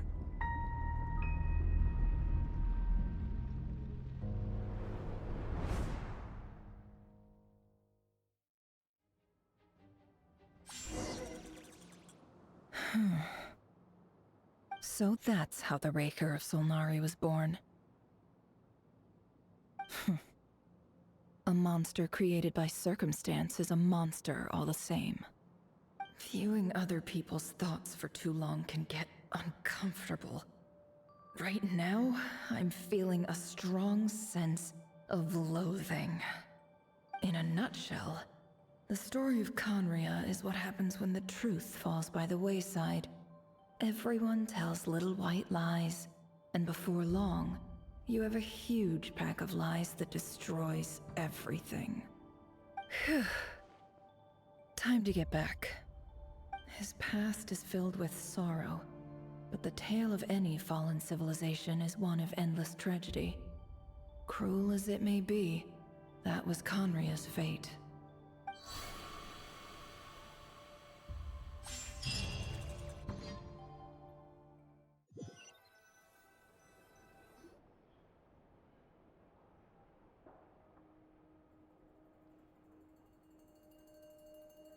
Everyone, I'm back. Can I get a standing ovation? Never! How are you holding up? Feeling okay? She's fine. Boss is a pro. Yes, I'm fine. You will have seen the events of Rarir's life through my thoughts. It's now clear that he is just a regular nobody, driven by personal tragedy, as he said himself. I mostly agree. There's only so much we can know about him from his memories alone, but they did give us a clear glimpse into his life in Conria. However, I would not consider Rarir to be a nobody. He was deeply involved in the events of that era. Yet, when the catastrophe of a generation strikes, nobody is safe. Sounds to me like you're speaking in riddles again. Is this you urging me not to abandon the people of Nodcry in their hour of need? That's not what I meant. Although I do hope you choose to remain a part of the plan. Without you, the mission ahead will be all but impossible. Then try to remember that I respond better to the carrot than the stick. And I don't appreciate being bossed around. Now, As for you, Missy, you were excellent. You stuck to the rules of the ceremony and kept your mouth shut the entire time. Bravo. Cool! So, can you fill me in on the deets now? Most of what I saw went right over my head. Patience. You'll hear the whole story, don't you worry. But let's meet up with the others first. It will save me narrating it twice. Yehoda? Yes, boss! Let me get that door for ya. That's more like it. For a moment there, I was worried you'd forgotten about the first clause of your employment contract. Forgive my curiosity, but what does the first clause say? It says I gotta do the annoying stuff that boss is too lazy to do for herself. Like opening the door, pouring the tea, yada yada. Is that right? If something is in the contract, it's because she willingly agreed to it. Rest assured that the Curatorium abides by the very strictest of labor policies. You don't seriously think I'm cruel enough to treat her like my slave? In any case, I've hardly shied away from my share of the work today. Hope I don't catch Flintz and Varka lounging about in their chairs, enjoying a leisurely cup of tea. There's nothing I dislike more than other people enjoying themselves while I'm hard at work.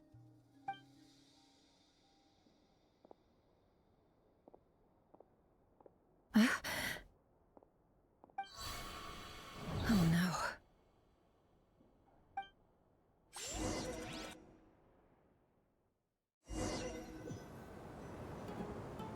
Sorry to disturb you, but we seem to have run into some trouble. Evidently so.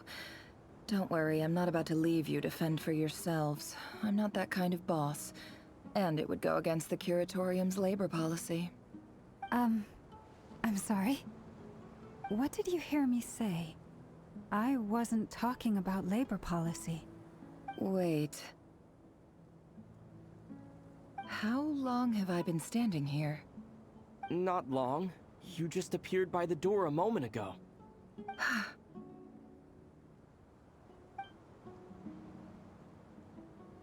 Boss, what's wrong? You look like you've seen a ghost. We've been tricked. We never left at all.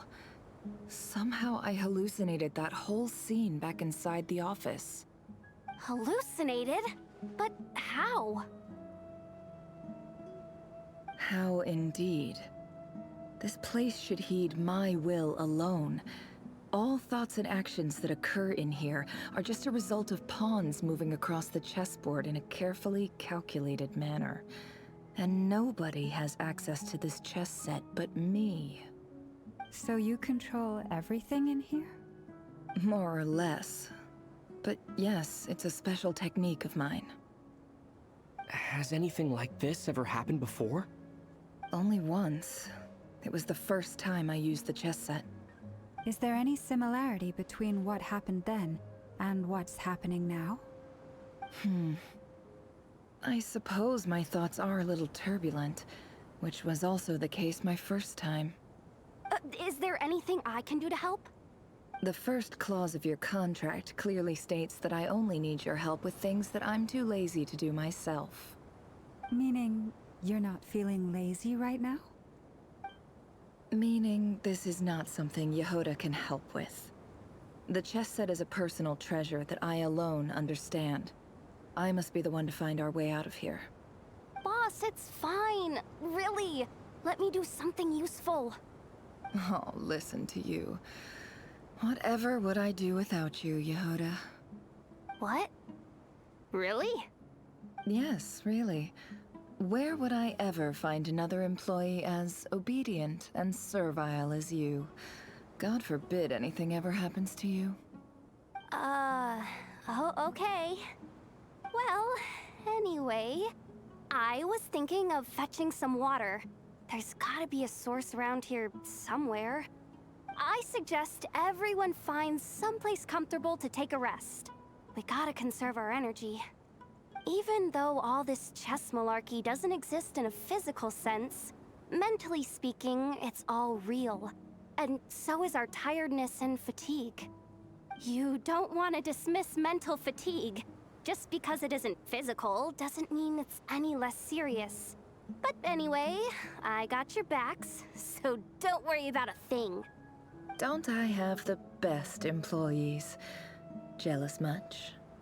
If we can find a suitable time, I'd love to borrow Yehoda for a day to help out at the Frost Moon Scions. Would you be amenable to that, Boss Nefer? Oh, Lauma. Have I ever told you just how pretty you are? Beauty runs from the tips of your antlers to the depths of your imagination. Time to rally, everyone. Follow me. As we continue our journey, the same rules will apply. That means stay focused and no talking no matter what we encounter. And don't disturb the chess pieces. You have my word that I will get us all out of here.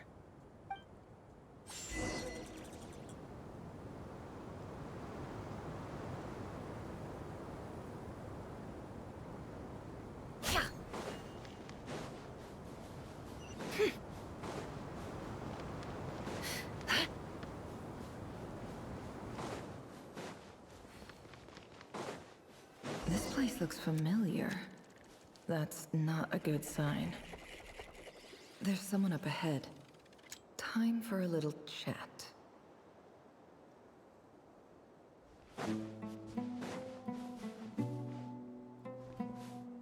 I wasn't expecting visitors at this hour. Wait, is that? Oh, it's him. There you are! Sinue's been looking for you all day. I think he has some news for you. Oh yeah? What were you doing just now, Uncle Retinue? Hiding away some more loose change? I know I saw some Mora. What do you mean loose change? Oh, come on, I'm too old for this. Just pretend you saw nothing.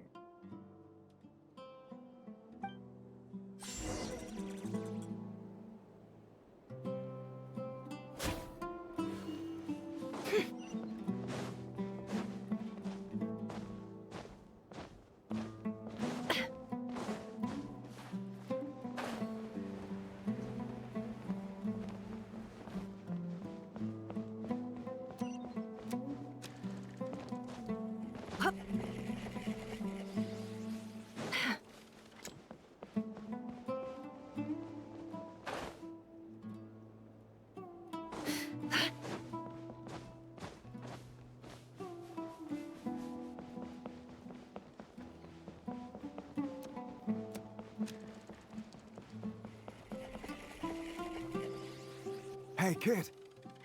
Mind telling me what Sinuhe's been up to recently? I'm trying to get in his good books and I need a way in. Get in his good books? Why? What do you want with my dad, Uncle Apepi? I've written a new song. I was hoping to showcase it at the next festival, but I'll need his approval. A new song, huh? I'd love to stay and listen, but unfortunately, Uncle Retinue says my dad's looking for me. Well, there's plenty of time and I'm not going anywhere. See that pile of stones? I'll be sitting there warming up my vocal cords. Come find me when you're done. Pile of stones. Got it.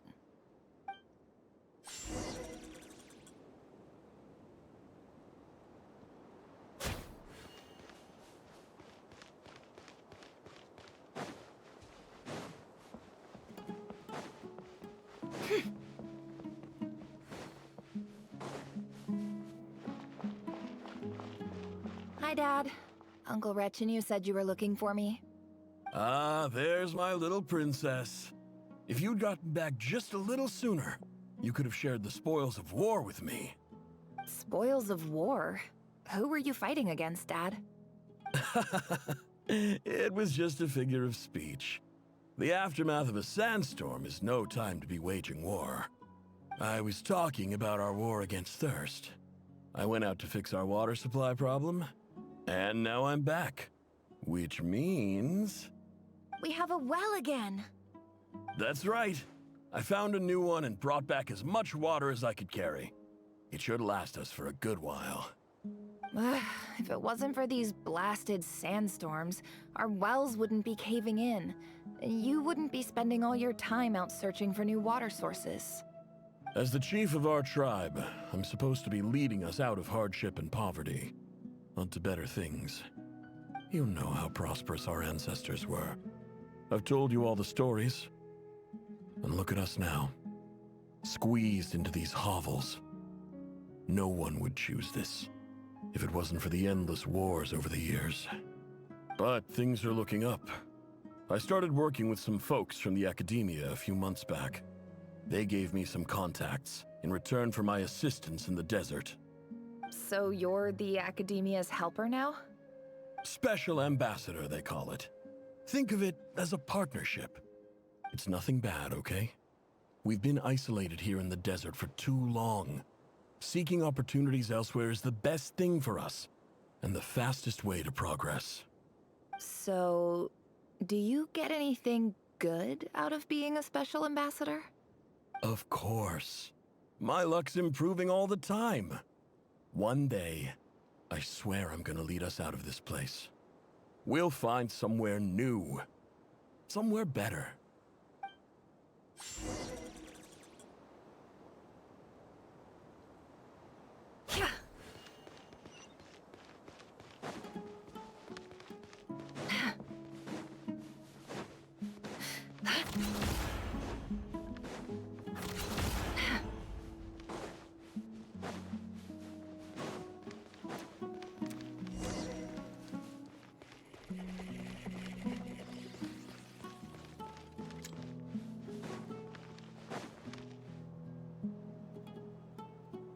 That's our well, and you know it.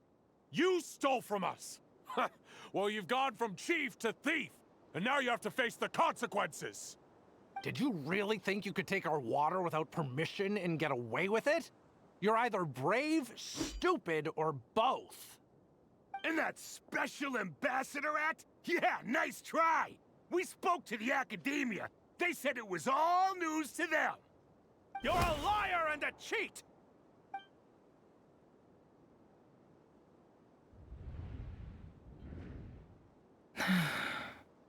I heard Yehuda gasp, but I don't blame her. Most people are terrified by the sight of blood. Corpses strewn across the ground. The wounds are clearly from scimitars and daggers. The desert dwellers' weapons of choice. There's a handwritten note on the ground. Let's see what it says. Halil, this is Sinuhe, chief of the Shimti tribe. Surely you remember me.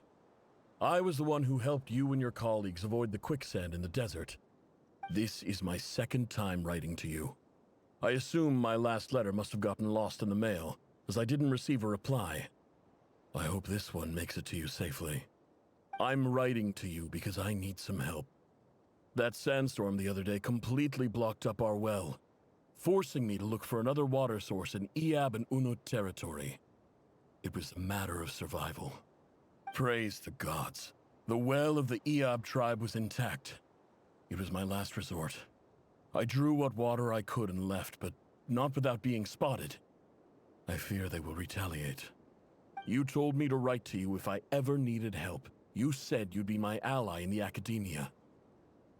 I urgently need you to formally recognize my title of Special Ambassador and send some of your people to assist me for a few days. It's the only way I can convince them that this was the academia's decision and prevent them from retaliating. This is an emergency. Please send help as soon as possible. Looks like this letter never got sent. The writer died a grisly death, and the letter was trampled into the ground. It's badly defaced. Some parts are barely legible. What a ridiculous lie the surviving Shimti tell. Their whole village was butchered over a sip of water.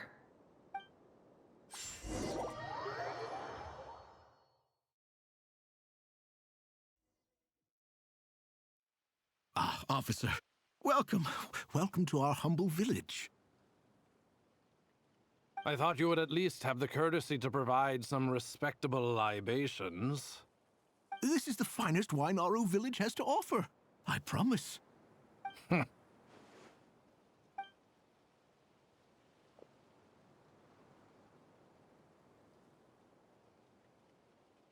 The Academia has agreed to reserve a single space for a candidate from your village. But I remain skeptical of this entire endeavor. I highly doubt anyone in this desert possesses serious academic potential. Please, have faith. If not in us, then in our god. The child we found shows great promise. I beg you, take her away from this place. Give her a chance. Don't let her talent go to waste. I don't recognize her. New arrival? She showed up here a few days ago, and we took her in. She's a really bright kid. Please help. I'm begging you. So, where are you from? Nowhere special. Just a sand dune. What about the rest of your family? How many of you are there? Just the one. It's only you? Correct. So, no brothers, no sisters, no mother or father?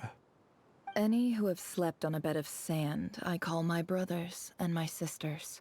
Apart from that, I have no family. All right.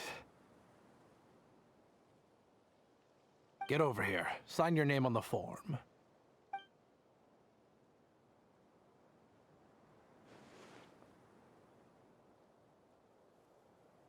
Never? You're rather fair-skinned for a desert dweller.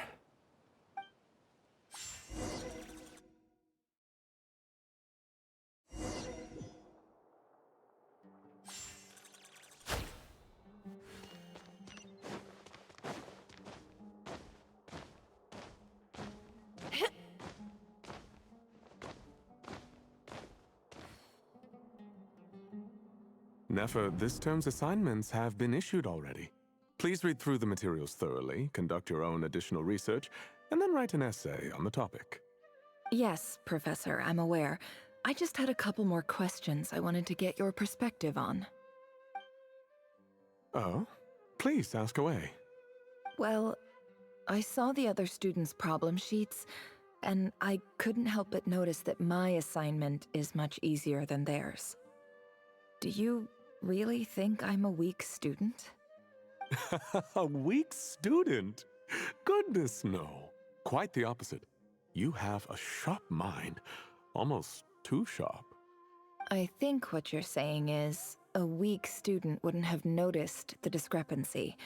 And if they did, they certainly wouldn't complain about the lighter workload. You see, sharp as they come. You see things the way they are. And I'm sure you know why they're like that. Because of where I come from. Because I'm different. I'm sorry, Nefer. I don't like it any more than you do. It's just... Anyway, you said you had a couple of questions. What's the other one? I wanted to check... If someone sent me a letter to the Academia, where do I go to collect it? Ah, your family wrote to you. Well, as long as they put your name on the envelope, someone should hand it right to you. Not exactly. It's not even a recent letter. I was just curious where the mail would end up if no one collects it. The House of Dana, I expect. I know there's a box for unclaimed mail somewhere in there, probably sitting on a shelf. Whatever you're looking for, that'd be the place to start. Okay, got it. Thank you, Professor. Oh, don't mention it. Honestly, I feel like I failed you. I'm supposed to be your teacher, but I haven't taught you anything. Hey, don't say that. You're a great teacher, and you do your best for all your students. But the rules are the rules. You're not allowed to teach students like me. It's not just the Academia either. The whole world bends over backwards for the successful, and leaves the losers to suffer and die. Oh, my dear child. Don't tell me you've given up on life already. I haven't. I just think that if you want to make it in this world, you have to find a way to become successful.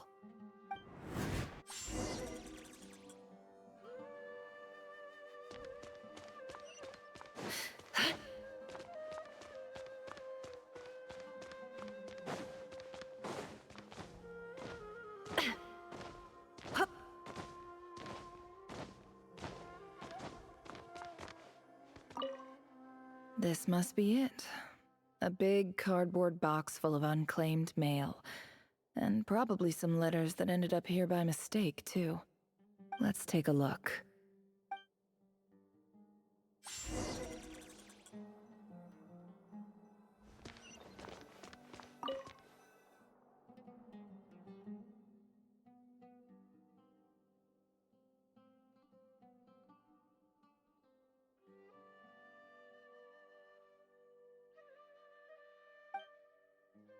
A dilapidation survey from Port Ormos. Looks like it's from a Corps of 30 representative. What a strange thought. A bunch of mercs losing sleep over rundown buildings. This one was never even opened. I guess the recipient didn't care what the Corps of 30 had to say about anything.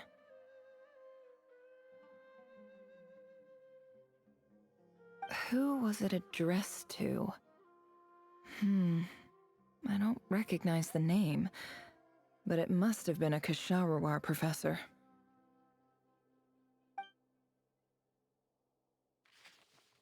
This one is addressed to the Immorta Sage. The title is Changes Observed in Satyavada Life Symptoms. Why do all these letters read like full-blown dissertations?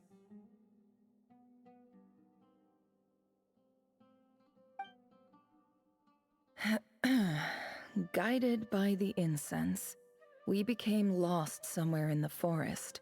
All the barriers between levels of consciousness disappeared as our minds soared around in circles, looking for a branch to seek refuge on.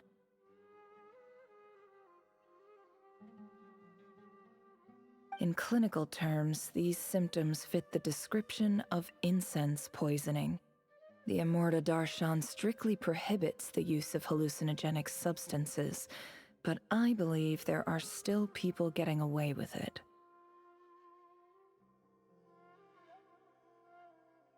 For example, my neighbor who always breaks out into song and dance after using incense. This seems like something the academia would want to know about. Why wasn't it collected?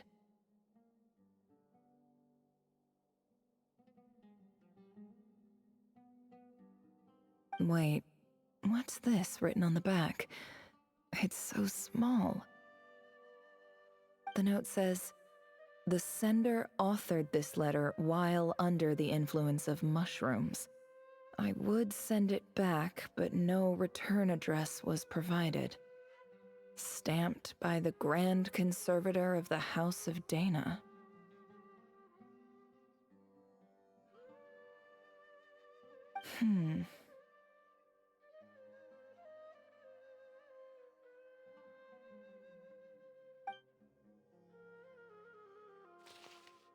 This next one is addressed to Grand Sage Azar?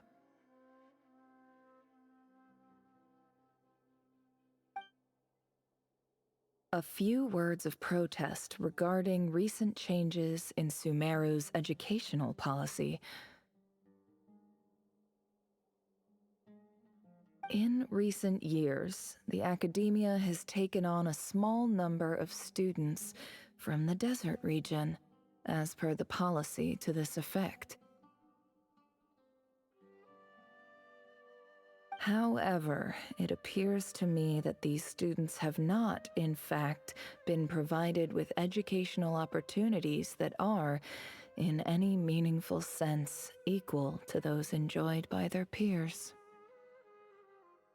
As well as receiving dumbed-down assignments and perfunctory tutoring, they do not even have full access to the Akasha system. Education is the fundamental purpose of this institution, which should go without saying in a nation whose founding virtues are knowledge and wisdom. I ask you, is the lip service we pay to the policy of education for desert students truly the standard of pedagogy to which the academia aspires? As Grand Sage, policy decisions are your prerogative. But do not forget your roots. You and I were once students too, as was everyone else in this institution. I do hope you will give some serious attention to this matter. I encourage you to discuss issues like this with myself and others, and listen to some alternative opinions. Great letter. Shame it didn't get to where it needed to go. And the sender is... Huh? Sage Cyrus of Spontamod. I didn't realize anyone else even knew how bad students like me have it in this place. So this is where letters from the Sage of Spontamod end up? Nice one, Grand Sage. Really enlightened leadership. Whatever. This isn't what I came here for. Moving on. I'm not exactly holding out hope that a letter sent from the desert would even make it here. But if it did, where else would it end up if not in this box? I can't believe how much discarded mail there is. Must have been years since someone last went through it all. And this is just one box. The whole House of Dana is boxes on shelves. I don't believe for 1 second that any human being has sat down and read through all the documents in this place. Who has that much free time on their hands? Wait, could this be it?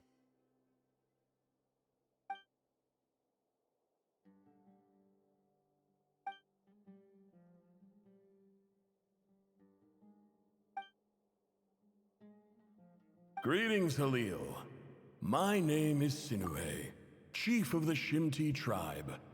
I was the one who came to you and your colleague's aid when you ran into trouble in the Great Red Sand.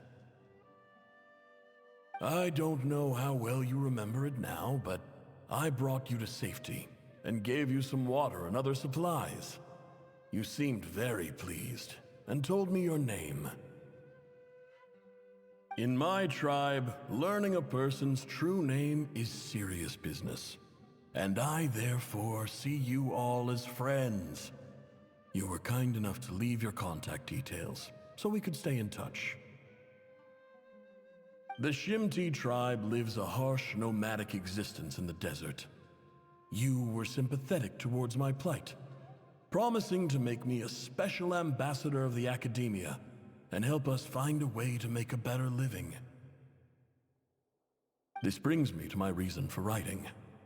Our tribe has fallen on particularly hard times, and I would like to ask for your assistance. There was a terrible sandstorm a few days ago, which blocked up the well in our land. To ensure my people's survival, I had no choice but to venture into Iyab and Unut territory in search of an alternate water source. The Iyab and Unut are descended from the Thamudians. While we trace our ancestry to Tulatala, we worship the Lord of Flowers and have had relatively good relations with our fellow tribes up until now.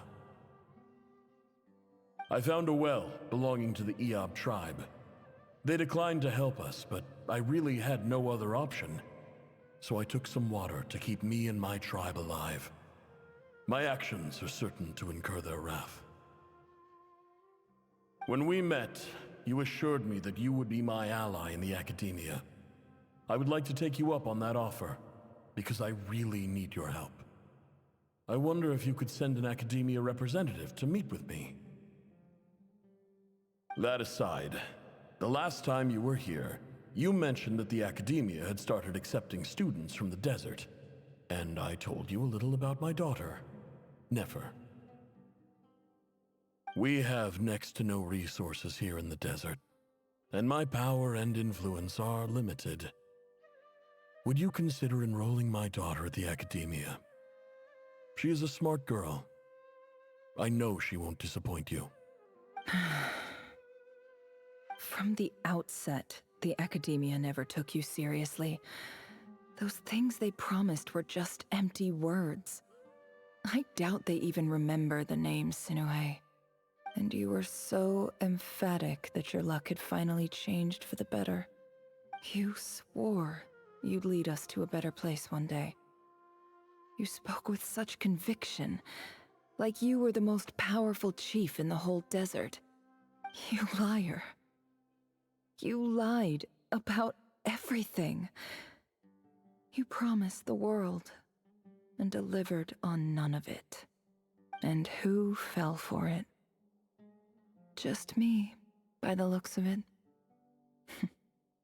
Despite your best efforts. Which makes you a pathetic liar. You weren't even any good at it. I think I'll take over from here. Let me show you how it's done.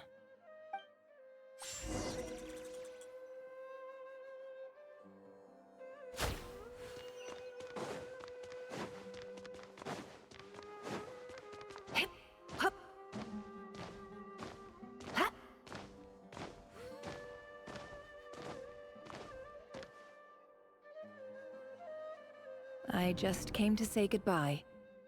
Thanks for everything you've done for me in my time here. Nefer? You packed your bags. Where are you going? I'm quitting. Something's come up in my hometown. Gonna head back and deal with it. Huh? But this was a hard-won opportunity for you. You know that better than I do. It was. But it doesn't matter. I have more important things to deal with, and they can't wait. Oh, and I didn't want to overfill my bags, so I left some incense on your desk.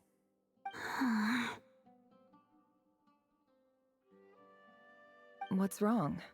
I thought you liked incense. Although, I did read somewhere in the House of Dana that it has hallucinogenic effects. Don't use it all at once, alright? Isn't this the stuff you brought from your hometown? You're just letting me have it? But you said it's a rare and valuable commodity. Yeah, about that. I lied. It's not rare at all. There's this bunch of ruins near my hometown that are practically overgrown with this plant. It's not worth much. Keep it, it's fine. But Nefer... Alright, that's all from me. You take care.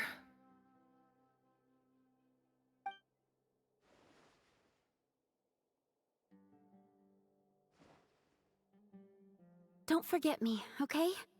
I mean, we're more than just classmates, right? We're friends. Yeah, I'll remember you. I lied again. That incense is worth a fortune, and it's a rare find even in those ruins. And as for remembering her, I have far too much to do when I get back. No time to reminisce. I'll be lucky if I even make it through this alive. But either way, I expect I'll forget you pretty quickly.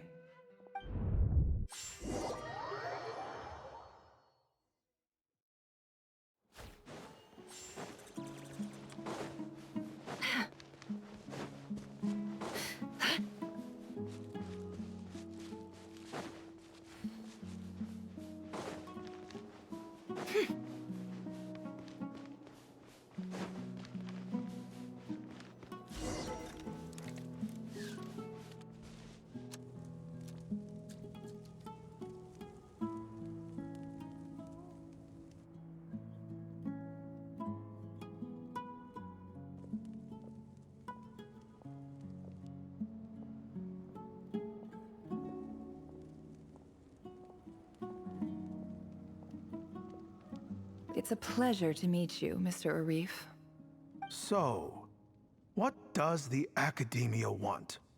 Since they've sent their special ambassador, I assume there's a big business deal to be made. If not, I'd be very disappointed. Please, sir, lower your blade. You're lucky I'm the one they sent. Not all special ambassadors share my admiration for the Iab people. The ever-shifting balance of power in the desert reduced the once great civilizations of this region, to rubble and sand. But the story of the Eab has a very different trajectory. Others grew weak, but you grew strong, beginning in obscurity and moving to prosperity. You're the only ones who defied the trend. Huh. So, you do know who you're dealing with?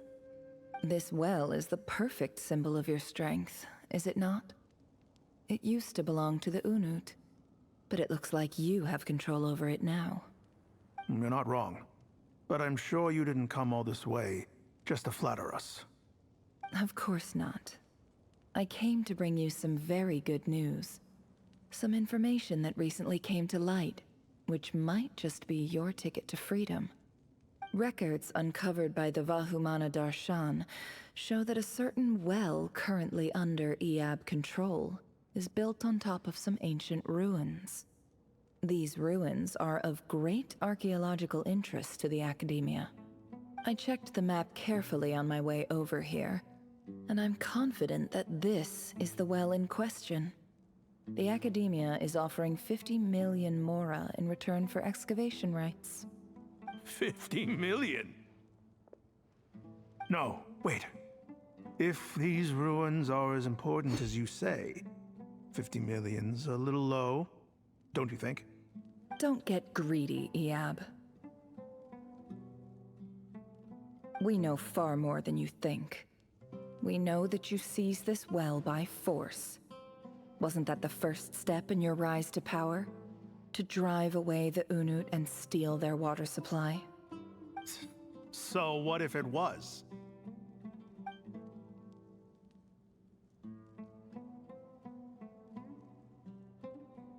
Don't worry.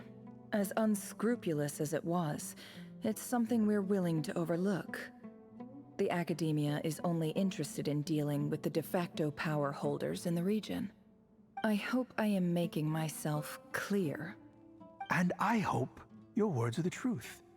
If I find out the Academia is trying to play me, I'll hunt down every one of your people and make you watch as I cut their heads off one by one.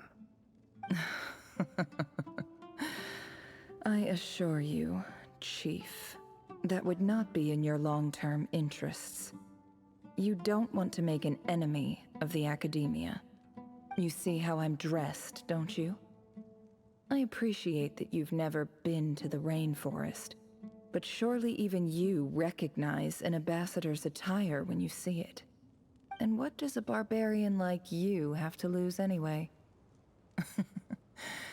You really think the Sumeru Academia would bother to come all this way just to lie to you? We have more important things to worry about. All right, I take your point. The Academia is the highest authority in the land. I'm sure you're trustworthy people. In that case, we have a deal. We will sell you the excavation rights. I'd like to thank you, Ambassador. This is good news indeed. Excellent news. In fact, it calls for a celebration. Would you do us the honor of staying a while and enjoying some Eab hospitality? Gladly. I am partial to wine myself, and I trust you are as well. So let's indulge in a few drinks together, in celebration of this momentous occasion.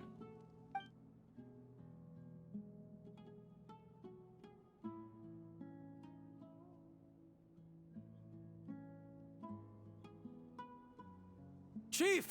Chief, it's an emergency! It's the Unut. They've taken the well. What? Well, don't just stand there. Take it back. Yes, Chief.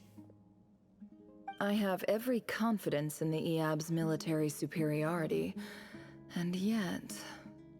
Well, what is it? The Unut's response was alarmingly fast.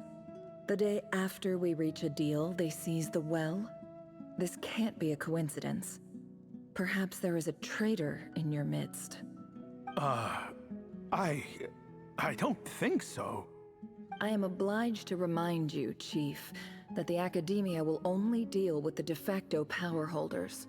If you cannot regain control over the well, I'm afraid you won't see a single mora of that 50 million. No! Please, Ambassador, just give me some time. I swear the Unut will not get away with this. That well is ours, and so is the Mora. Glad to hear it.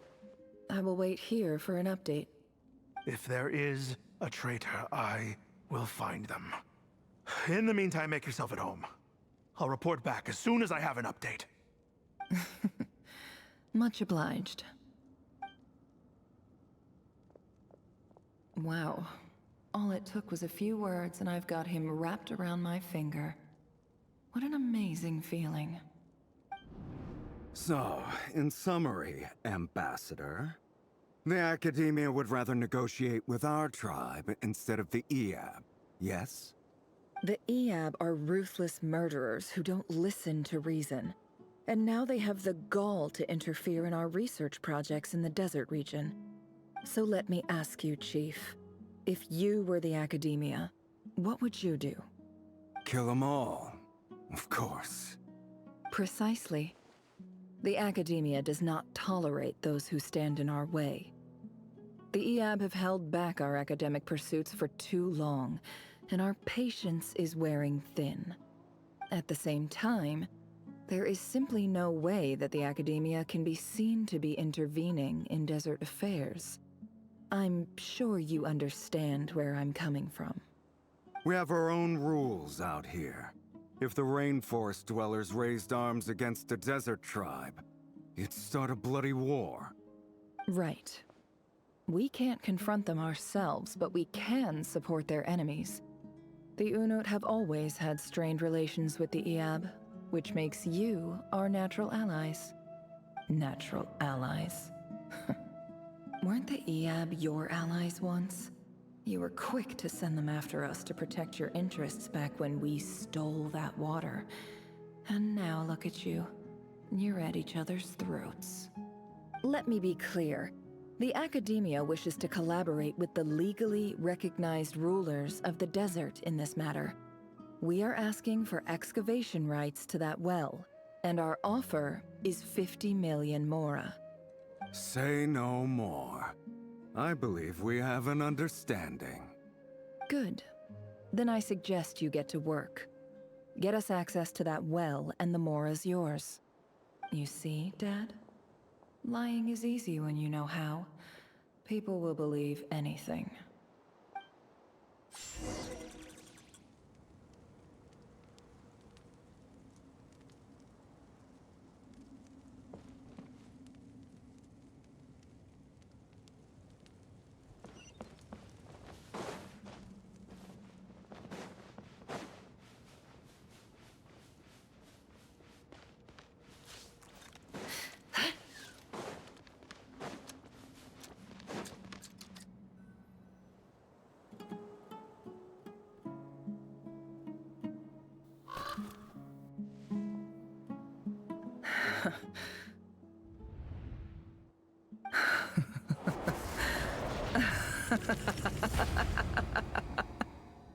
Look at yourselves.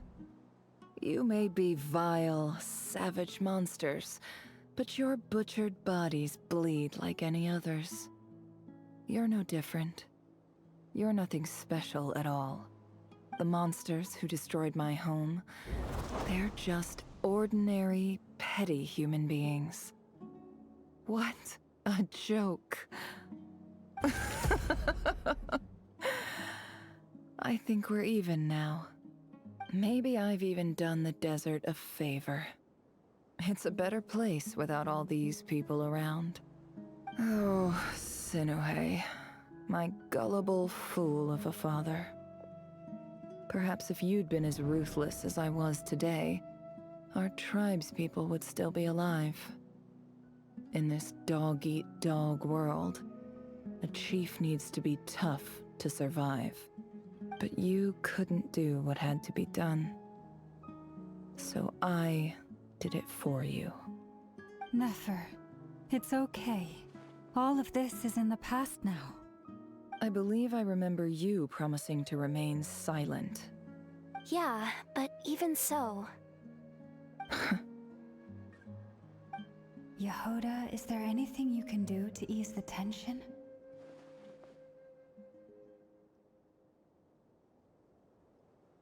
Alright, time for a sharp turn onto a completely different topic. So, anyway, that's enough of that. When are we getting out of this place? Feels like we've been walking forever. I'm getting pretty tired. Oh, Alma, you tired? Yes. If we can find somewhere to sit down, I could certainly do with a rest. It's not far now. There should be a temple just up ahead. Yes. Really? A temple? That's where this story ends? I guess that's how things go in the desert.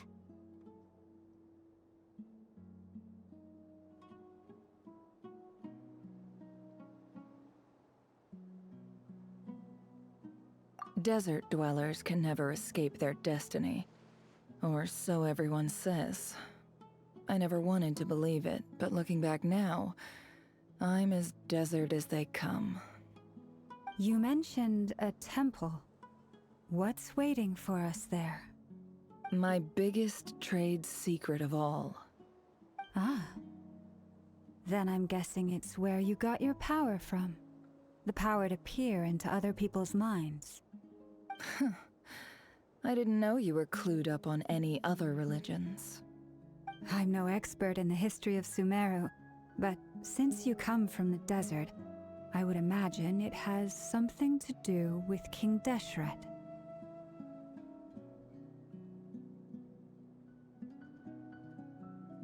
Sounds impressive.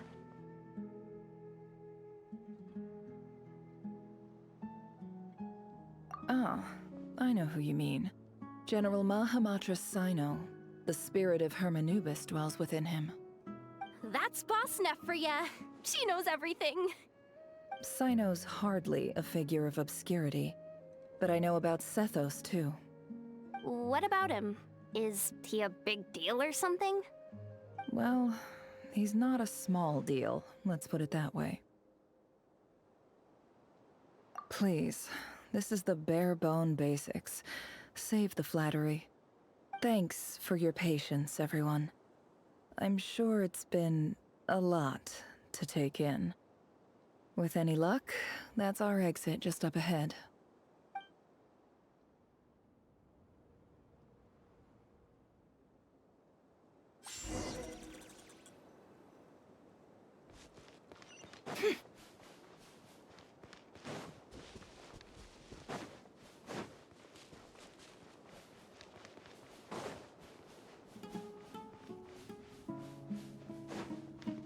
Can't hide the truth.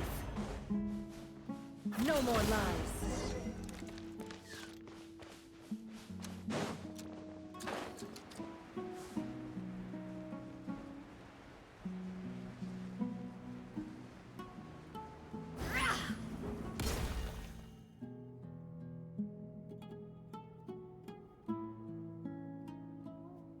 Uh-oh. Uh-oh. Uh-oh. I'm totally out of my depth here. I don't have anything to add about any of this stuff. Like, look at that statue, for instance. I want to do the whole name-dropping, this girl knows her stuff thing too, but I've never seen anything like it before. A statue with the head of a bird. That's Thoth, the Ibis King, one of the 7 pillars of King Deshret. The legends say that he, the Crocodile King, and the Goat King were the 3 retainers of King Deshret. Let's take a look.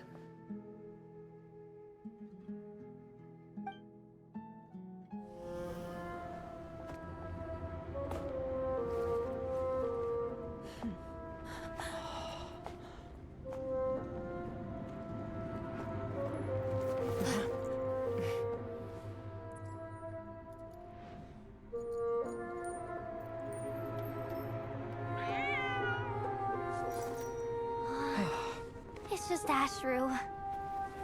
So, all is well?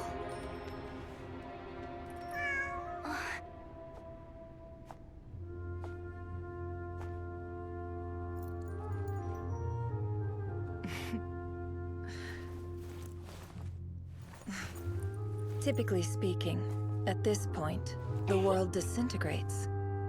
Then we find ourselves back in the outside world. Besides, these are my memories. There's nothing to fear. You're sure? Of course. It's almost over. Never! Hey!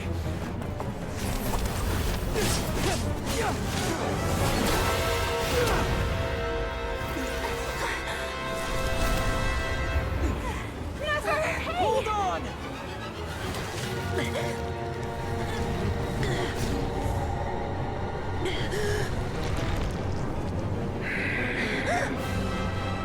Knowing too much is always a death sentence.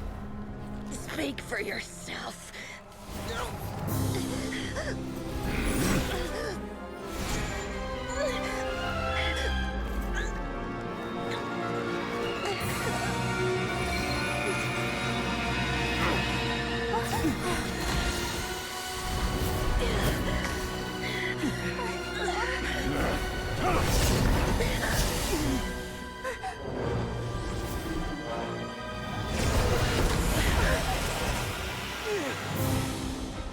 How repulsive.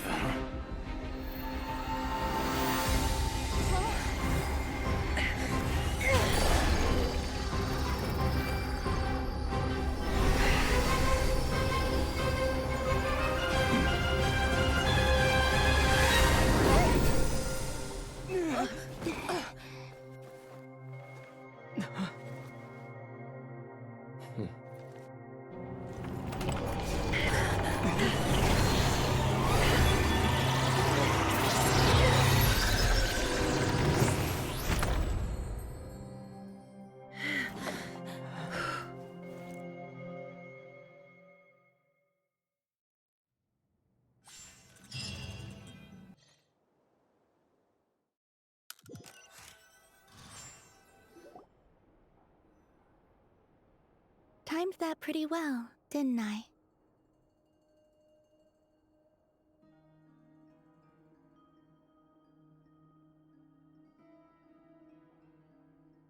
It's okay. I'm just glad no one was hurt.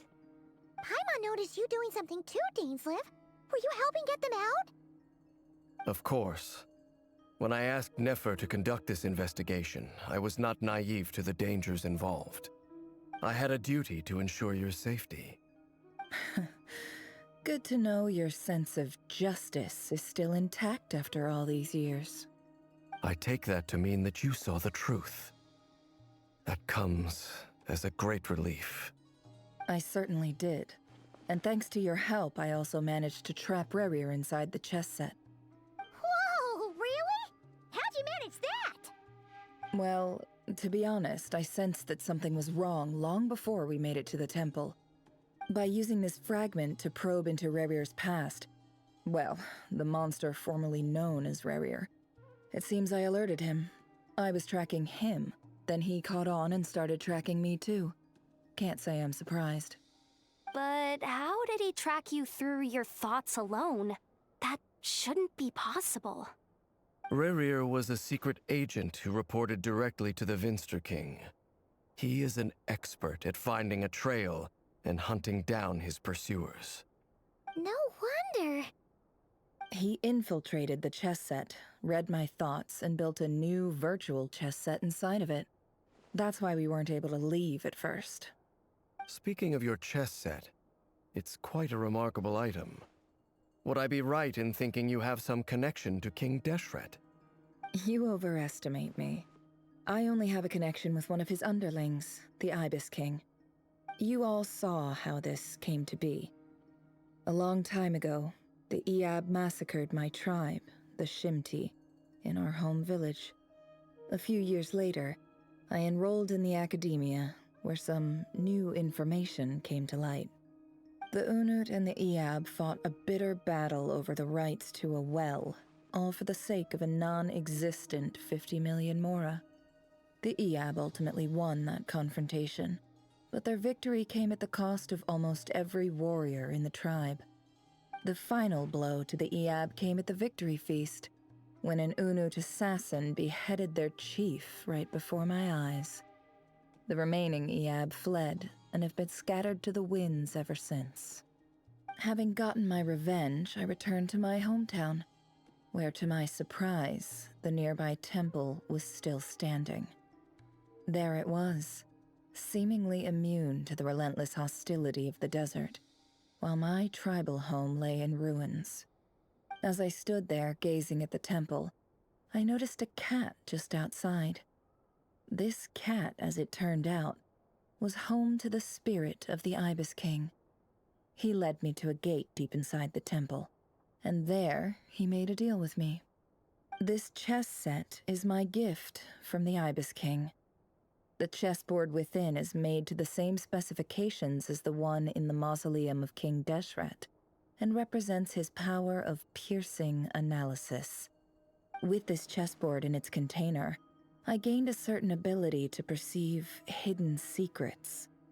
Now, you could conclude that the Ibis King simply wanted to give the people of this world the power to seek the truth, but I don't believe that's the full story. Every god plays favorites. Their hearts are as fickle as any human's, full of secrets, perversions, egotistical tendencies. But precious few gods are willing to admit this. It is the same with all powerful forces, including fate itself. Their gaze falls preferentially upon a select few. As you rightly point out, this is an act of favoritism. If you're alluding to the Abyss, then yes, I agree. Gather the others. It's time to share everything I've learned.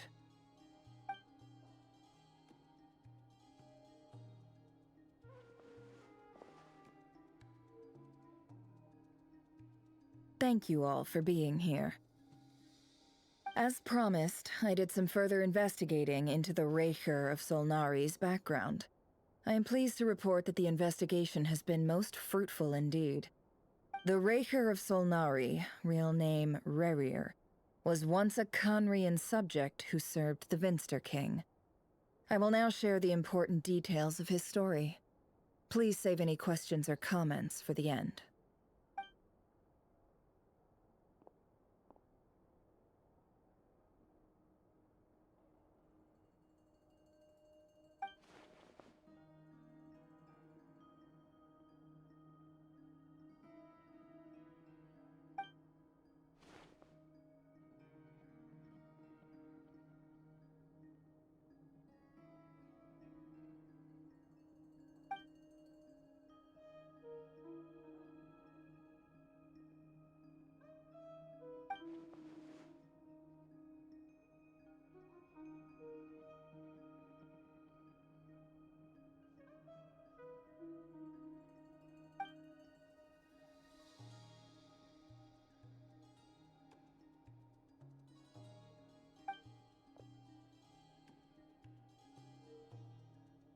So that's why he's so obsessed with the moon.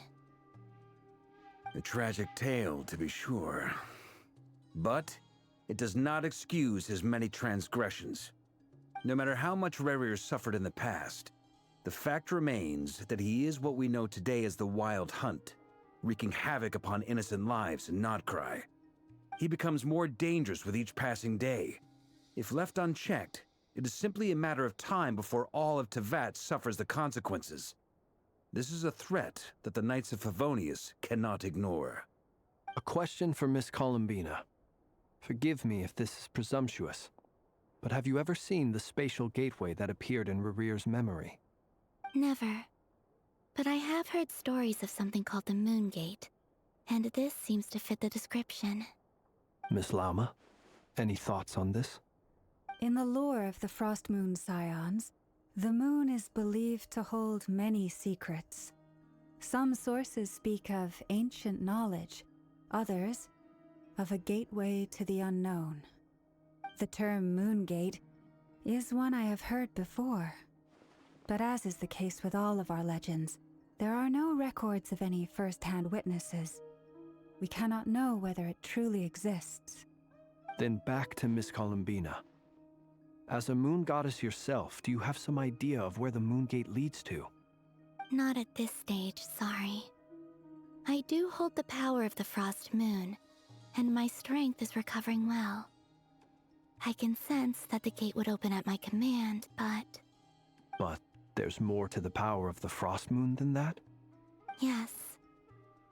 A moon goddess has the right to open the moon gate, since it is a path to the moon. But as Nefer mentioned, holding open a spatial gateway takes a huge amount of power.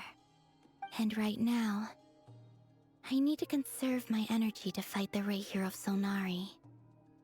I'm afraid this is one mystery we may have to leave unsolved for now.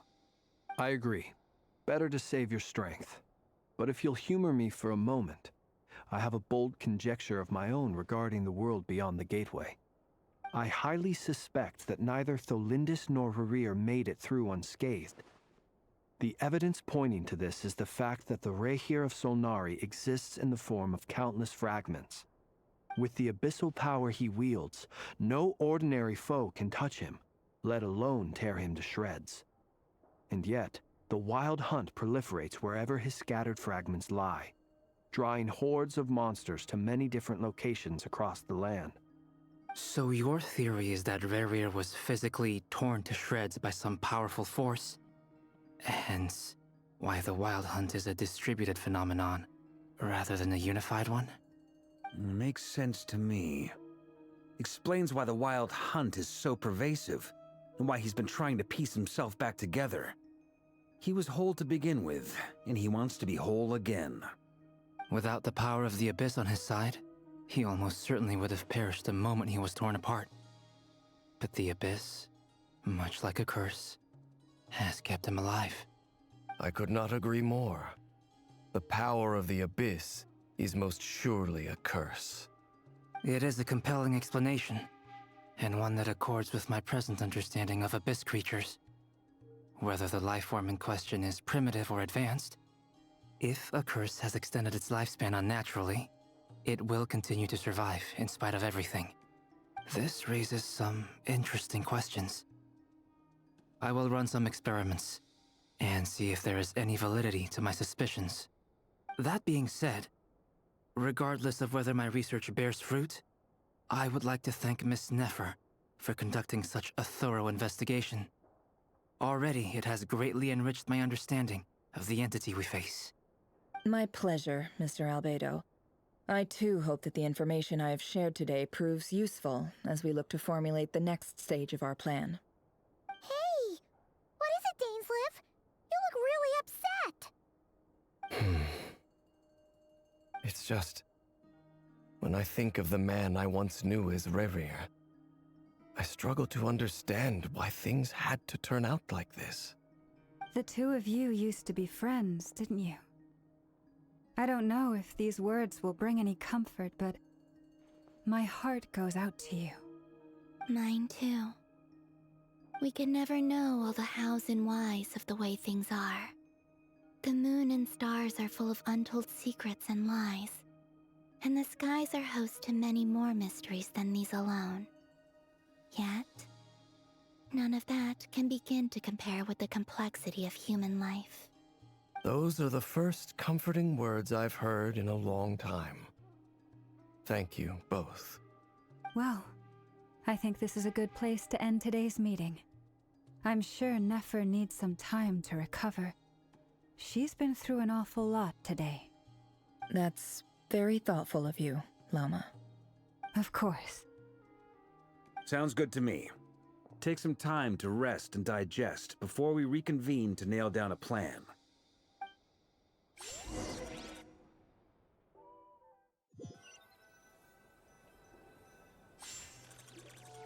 Hey, is this a bad time? Hope I didn't kill the conversation. No need. Come on, let's talk outside.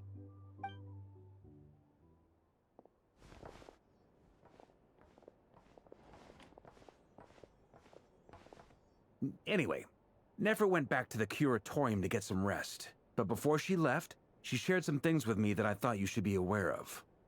Firstly, although she managed to trap the Raker of Solnari inside her chest set, there's no guarantee that the power of the Ibis King is any match for one of the 5 sinners.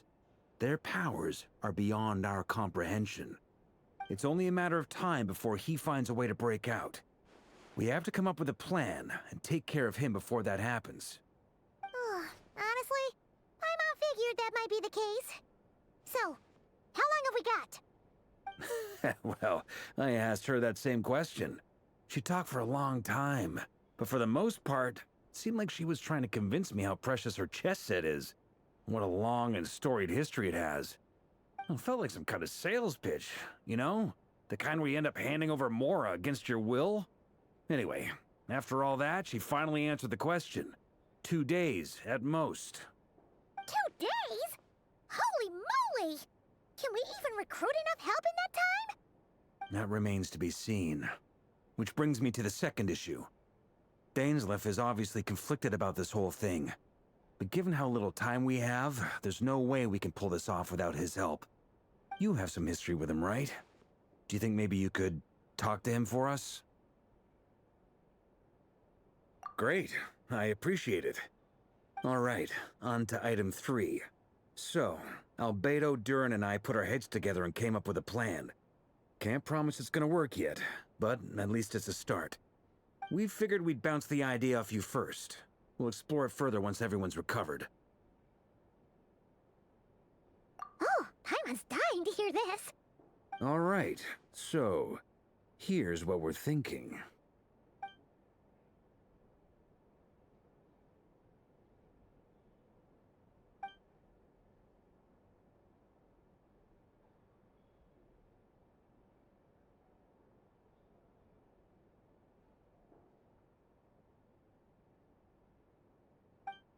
We felt a little uneasy about roping you into this. I mean, firstly, you're not locals, and secondly, none of us are your boss.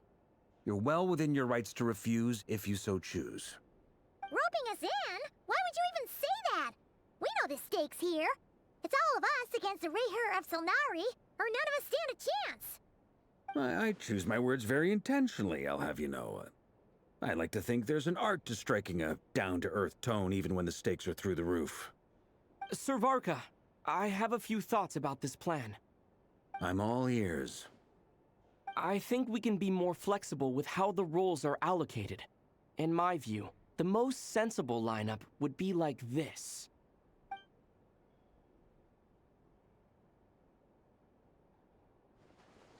I see your point, yeah.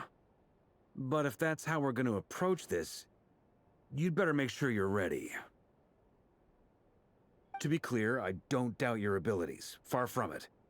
I just want to make sure. Are you really willing to take all this on? I want to do everything within my power.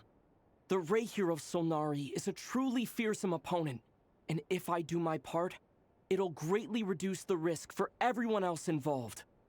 Well, that tracks with what I've heard. Jean's mentioned in her letters that you're so diligent it's almost abnormal. As in, most people weigh up the risks and rewards in situations like this.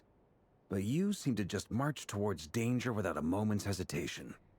Of course, everyone appreciates a fearless pioneer. But all that aside, I'm the Grand Master of the Knights of Favonius, and you're our honorary knight. I want to make sure your courage doesn't come at the expense of your safety. Thank you, Sir Varka. I should be the one thanking you. It means a lot to have you on board. I'll give some serious thought to your suggestions.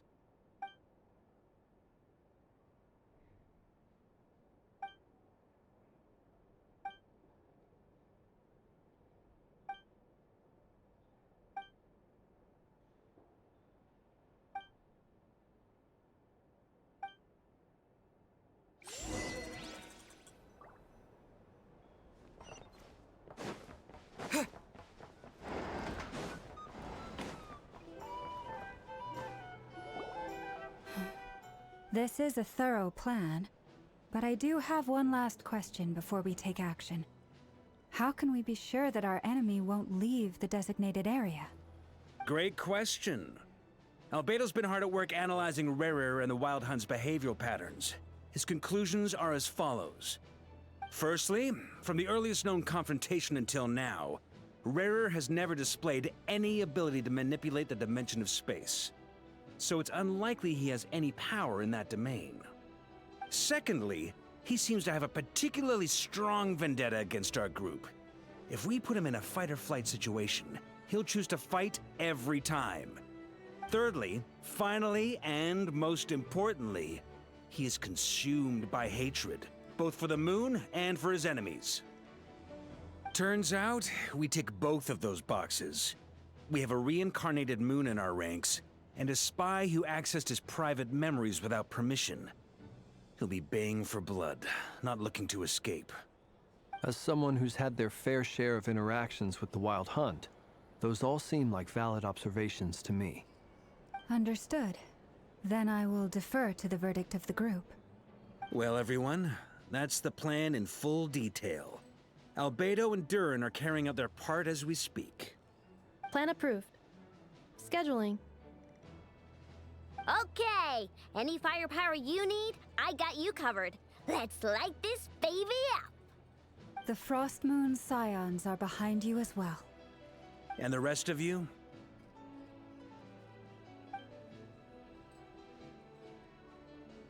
No objections? All right, then it's settled. This is the plan we're going with. Next up, an old tradition of mine. Anyone who wants to back out, now's your chance. Wait, we can still back out of this? Everyone says things they regret, right? I don't want anyone feeling trapped because their mouth said yes before their brain had time to think things through. A very people-first approach. I hear that's common practice in the Knights of Favonius. Heh. Who'd you hear it from? D-Luke? Shh. We don't use people's real names at work.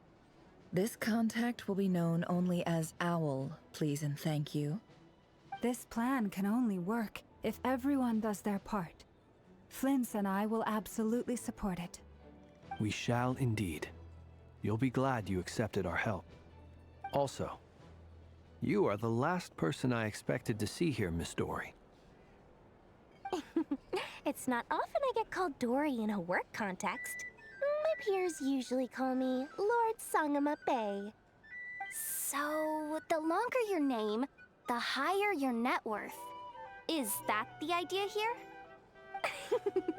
In that case, Mr. Flint's here must be worth a fortune. That's right, I know your full name. It's... The walls are thin here. I'd appreciate you keeping that a secret. Okay, fine. Ugh, I'm actually only here as a favor for someone else. Do you have any idea how much it would cost to hire me otherwise? Oh, does this mean someone out there actually has the power to boss Dory around? It most certainly does not. We have a long-standing and mutually beneficial business partnership. She's actually the mom of a friend of yours. Said mom supplied me with a great little trinket, but now that lady's ruined everything. If I don't start building a little goodwill now, my whole business in Notcry is gonna go down the drain! Okay. So what exactly is so special about this pendant? It's a lucky charm that a great mage made for me. We have a business relationship, and she was worried that something bad might happen to me. So, she wanted me to have something that can store power to protect myself with. I finally got it all fully charged up with Kovaki, and then never went and used it all up at once! Never lost so big in my life! You're right. It was all my fault. I didn't mean to drain all the Kuvaki in the pendant, but I'll make it up to you. You will? Well,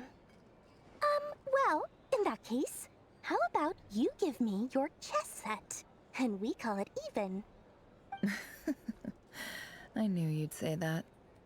Well, it's yours if you want it. In fact, take it now, and I'll even throw in a free Raker of Solnari. Deal? You're putting me in a difficult position here. It's a very useful thing to have around, but I have a funny feeling it won't be around much longer. I guess we'll see in a couple of days. Looks like bankruptcy for me. Hey, don't be so pessimistic. See this through and you never know. You might find a new business opportunity on the other side.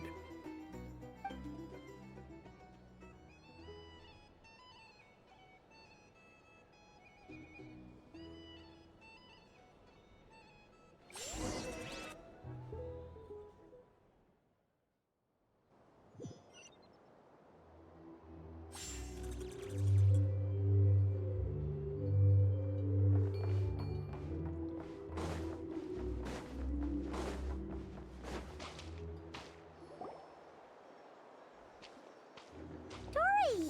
How are things going? Feeling ready? Oh, I was born ready. We only have 2 days. You think Lord Sangamabe would let an opportunity like this slip by? Don't forget, when something's in high demand, the people with the goods on hand get to charge the highest price of all, even higher than the sellers taking advance orders. Ta-da! See? It's right here. Ah, it's so pretty. Did you make it?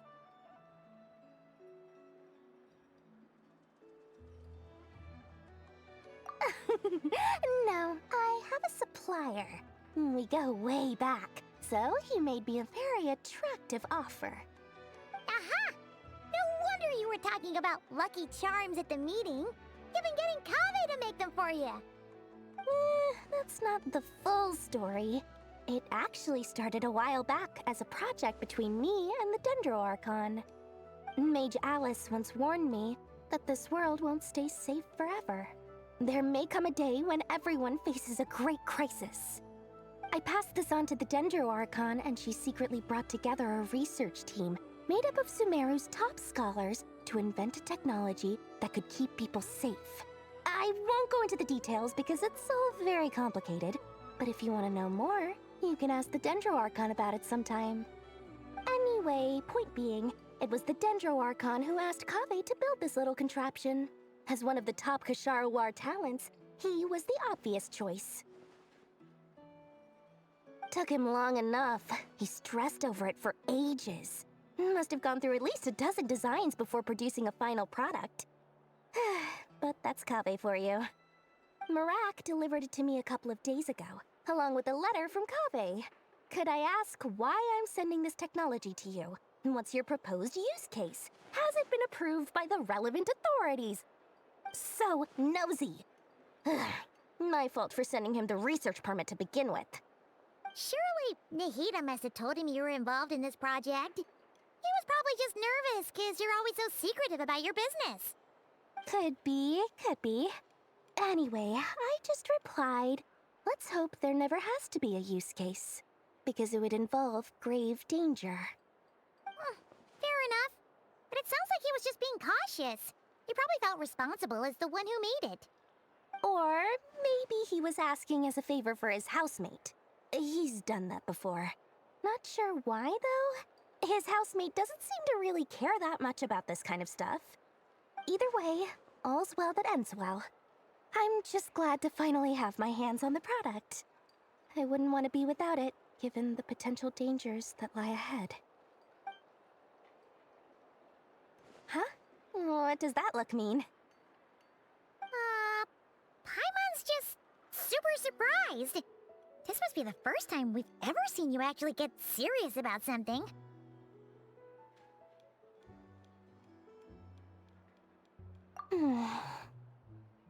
Well, a long time ago, I made a promise to myself.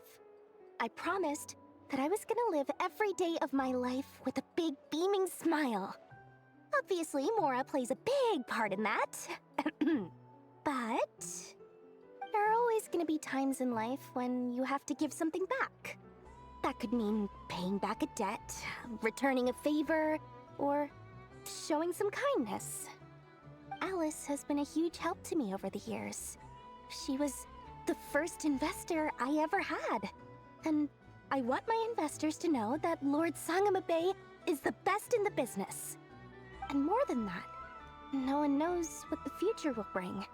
Whatever happens, I want to make sure the Dendro Archon and all of Sumeru is prepared to face whatever comes. Oh, that? I was just making sure Nefer and I are square. Don't be thinking it was some sort of benevolent act. I'm no saint, so don't treat me like something I'm not. My priority is doing the business that I want to do, so long as my conscience lets me, but it usually does. That's the Lord Sangama Bay business model. All right, if you say so. I do say so, and that's the whole point. I'm a businesswoman. Don't go trying to figure out what kind of person I am. You'll exhaust yourself. Much easier for everyone involved if you just take my word for it. Oh, and could you two help me get this stuff where it needs to be? Thanks so much. You're my favorite assistants.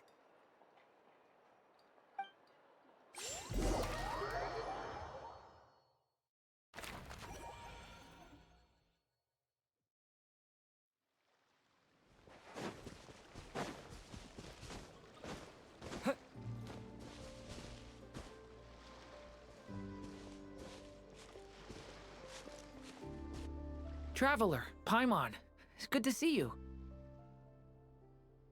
Everything going smoothly over here? Sort of.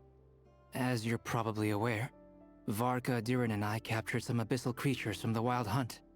Per the plan, we dissected and analyzed some samples of these creatures. The process went very smoothly. The findings, however, come with some troubling implications. What? You can actually dissect the Wild Hunt? That depends on your definition of Wild Hunt and dissection. Harmless, lifeless.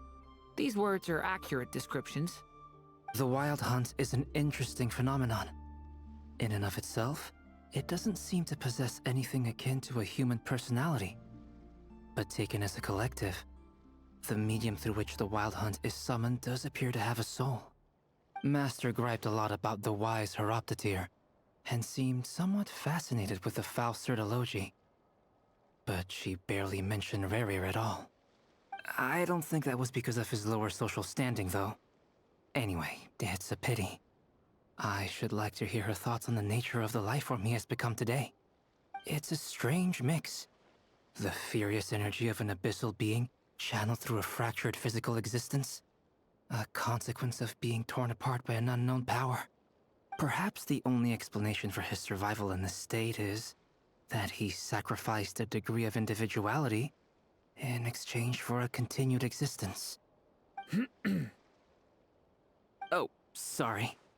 Once I get talking about interesting research, I have a tendency to go on indefinitely. Back to our research findings. Essentially, they confirm my hypothesis. Rerir's corpse is completely contaminated by the Abyss, and the effects are irreversible. You could think of this as Rerir in mutated form. But in my view, even that would be inaccurate. In reality, his whole being has been consumed by the Abyss. In other words, he is now nothing more than a manifestation of abyssal power. Unfortunately, at present, we have no means of completely eradicating abyssal power. Hence, we cannot fundamentally destroy the Rayhir of Solnari either. Oh, that's terrible news! So, that's it? We can't defeat him? Not even if we get the power of the Three Moons? Miss Columbina's situation is a difficult one. She can never achieve wholeness when the world does not accept her presence. It's as if her creator banished her to a place she can never be accepted. It means she spends most of her energy just on her own survival. Given the circumstances, it's only natural to despair. But we must see this plan through to the end. Time to kick off the backup plan. Oh, Paimon almost forgot! This is for you. Dory asked us to bring it. Ah, how wonderful. Well, thank you for making the trip. Durin and I will be heading off shortly. I'm sorry I won't be there to protect you in person this time. Please be careful.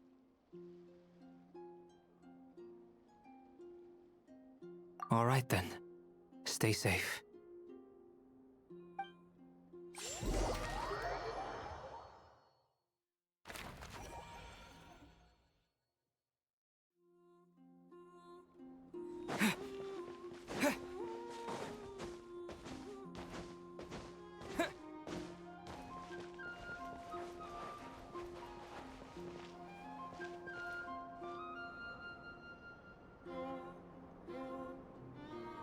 Miss Lauma, is everyone here?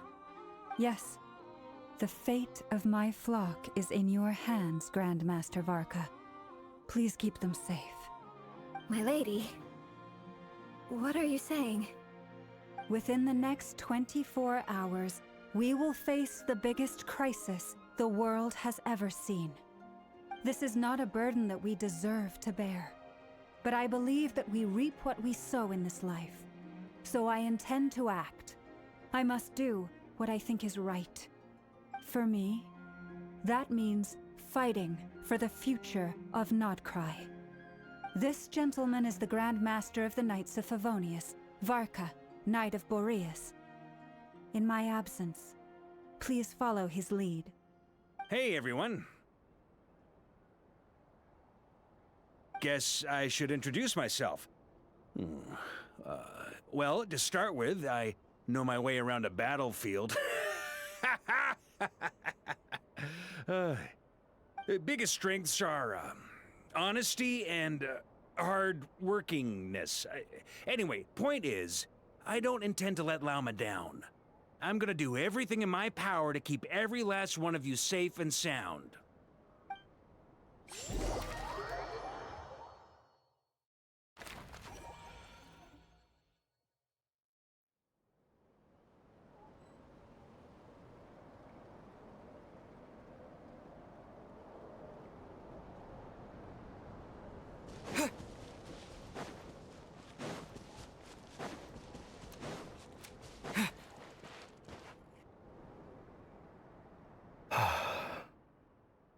Something on your mind?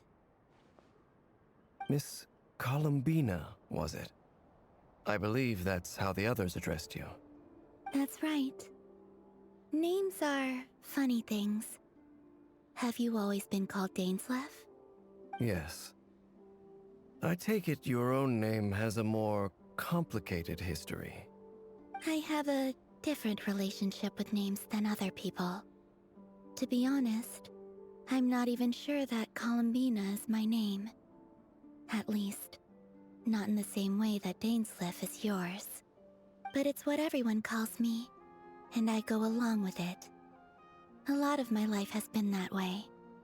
I get so used to things that I forget to question why they are so. I never used to think much about where names come from, or what they mean to people. Maybe something's wrong with me. You're different from other people. I sensed it the first time we met.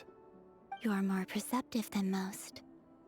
I'm sure your long life and rich range of experience explains that. Do you ever find yourself missing Conria, Mr. Dainsleif? Difficult to answer.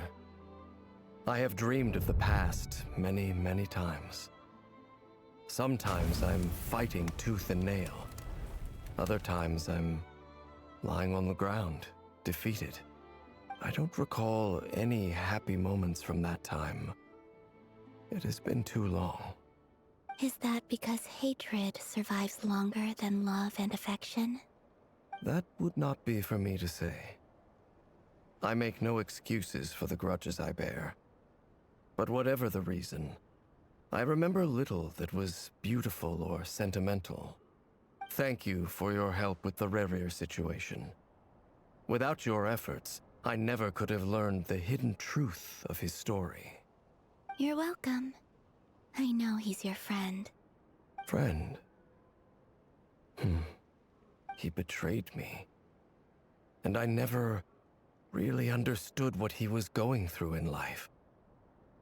Some friendship, that is. Okay. So, do you plan to fight him with us? You see, you're torn. Now you know what really happened. You see the things he's done in a new light. I need some time. Of course. I completely understand. Anyone else in your position would feel conflicted too. Actually, I went through something similar myself recently. Something happened that changed my perspective on a situation. A situation I took for granted at the time, but now I feel very grateful for it.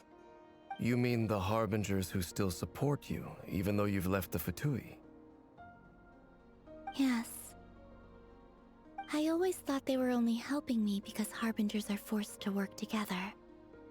But then I abandoned them. A warrant was even put out for my arrest.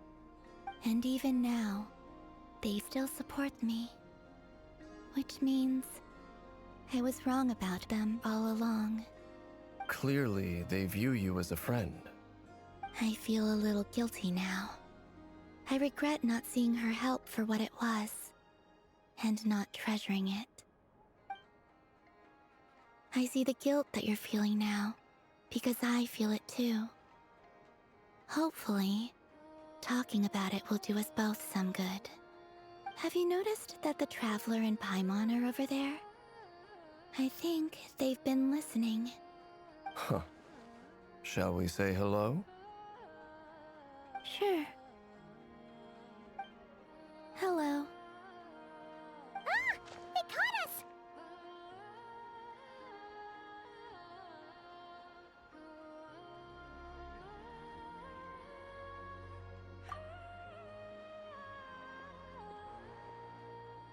I apologize for making you worry. No doubt you wish to know where I stand on the plan to take down the Recher of Solnari. I'm afraid I need a little time, but I will seriously consider joining you. You will? Oh, thank you so much! Everyone will be so grateful to hear that! They needn't be. This was something that I was going to have to face up to eventually. That doesn't matter to them. They're grateful to you regardless. You can't control their gratitude, so just accept it. And then, have a think about whether you're willing to join us.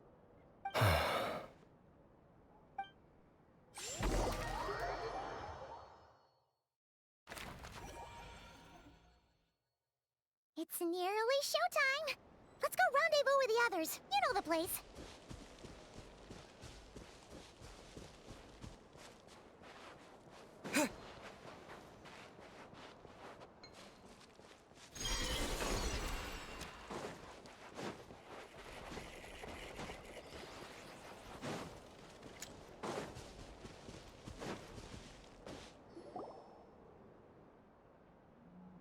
Ah, you're earlier than I expected.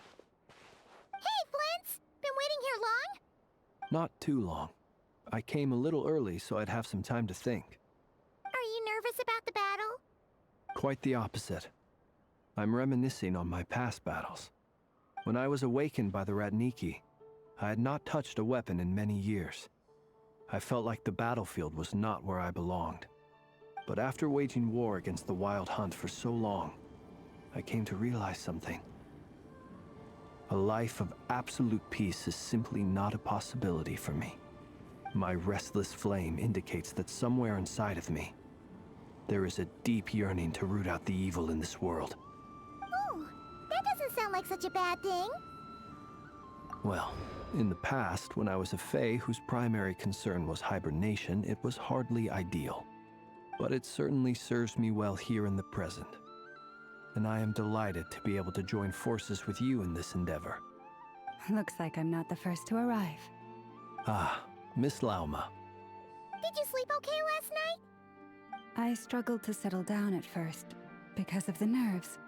But don't worry. I got enough sleep in the end. I'll be just fine.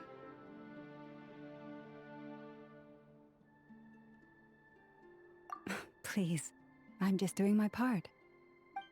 Never! Over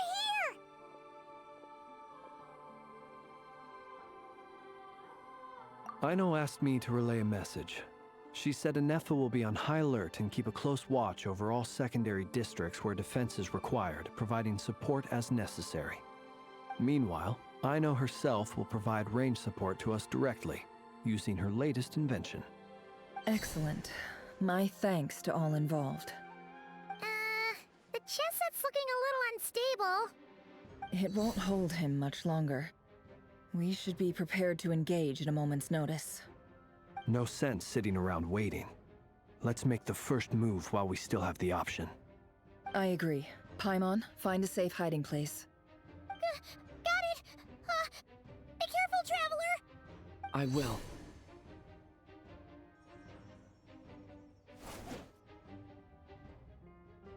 Everyone, take your positions as soon as the battle starts. Every ounce of strength we have in our bones, let us bring to this fight. Ready? Let's go. I've seen all your futile ploys before. You have become the authors of your own demise. I wouldn't be so sure about that. You are merely a moment of sport before I tear down the moon.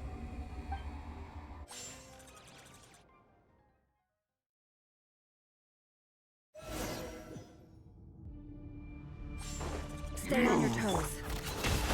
Yep, you too. Let me help you guys. Take this! Range into song. Moonlight, move! It all adds up. Can't hide the truth.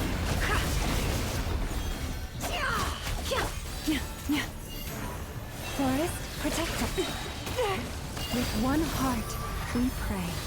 Be silent. Moonlight, praise you. The deception ends here. No more lies. It all adds up.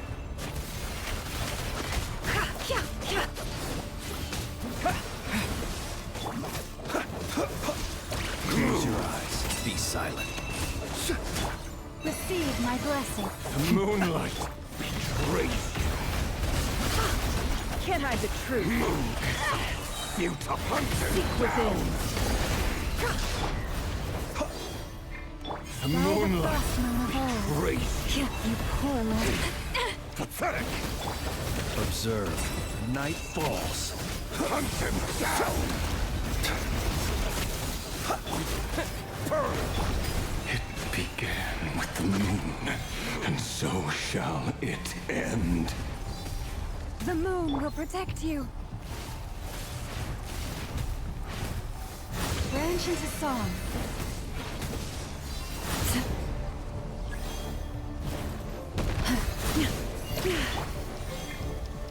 Be silent. Observe. Do you see now?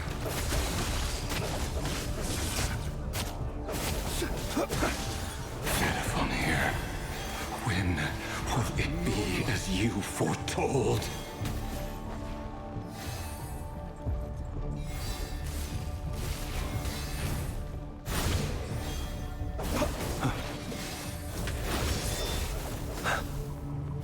Your foul spirit is not welcome here.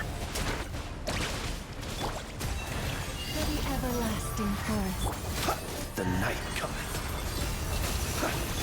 It all adds up. The mystery unravels. No more lies. Be silent.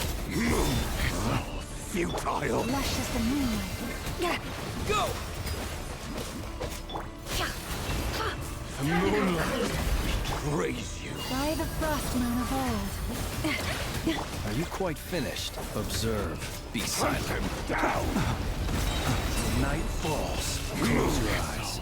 Futile. Keep your distance. Observe. Can't hide the truth.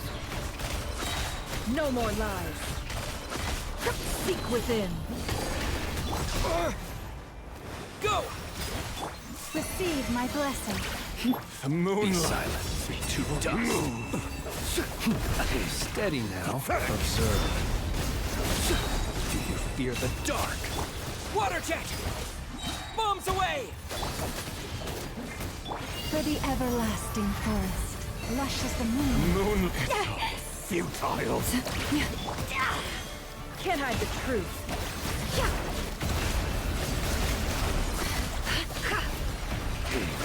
Pathetic. Your little game of heroics is over. Moonlight, be praised to go first. Now, get out of my sight! No, we've been separated! Will it take? You okay?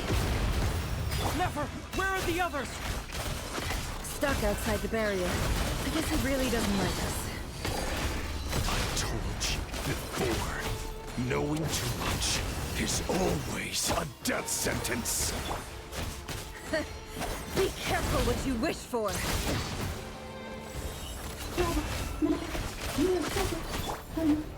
Lauma! Can you hear me? Hold on, wait. Silence. The voices are gone. But at least I know they're still there. I need to focus. I've got this!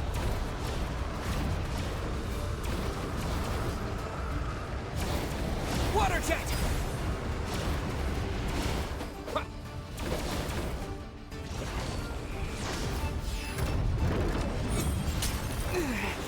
The shield's broken.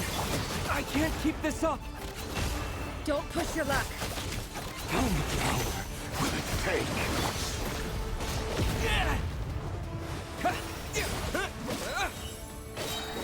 Bombs away! No. Destroyed. It all adds up. Go!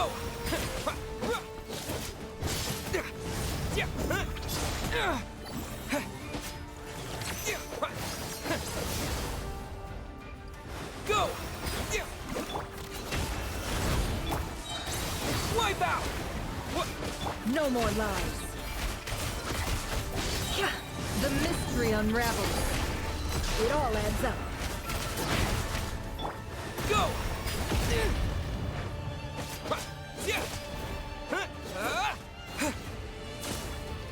No more lies.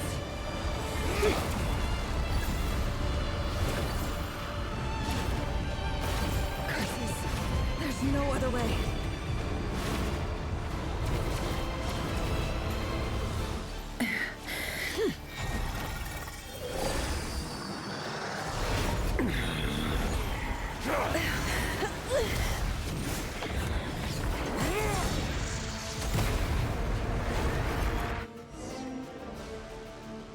The only way to defeat Rarer is to borrow his own power.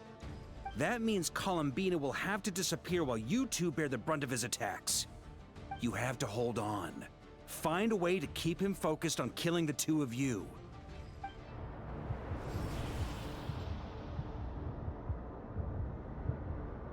Nefer, your eyes are bleeding. Soon you will be powerless to resist. And then, I will reduce you to dust. But that dust will plague your memories. Come on, keep holding on. Any other tricks up your sleeve? Let's see them. As entertaining as they are. You've backed yourself into a corner. You don't fool me. I see your fear clear as day. I have to stoke his rage. Make him unleash everything. You fear what you could never defeat. You fear the thought of never being able to save your beloved. You cannot win the fight against fate, Rarir. Is that what you think? Well, now it's your turn to feel afraid!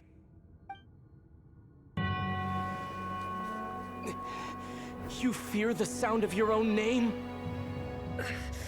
Is it us you hate? Or is it what you've become? Let's see what becomes of you!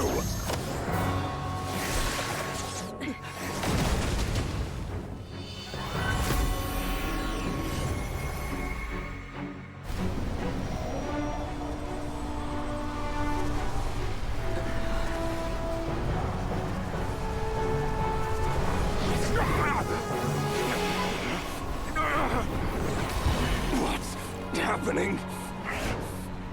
That power. I've seen it before.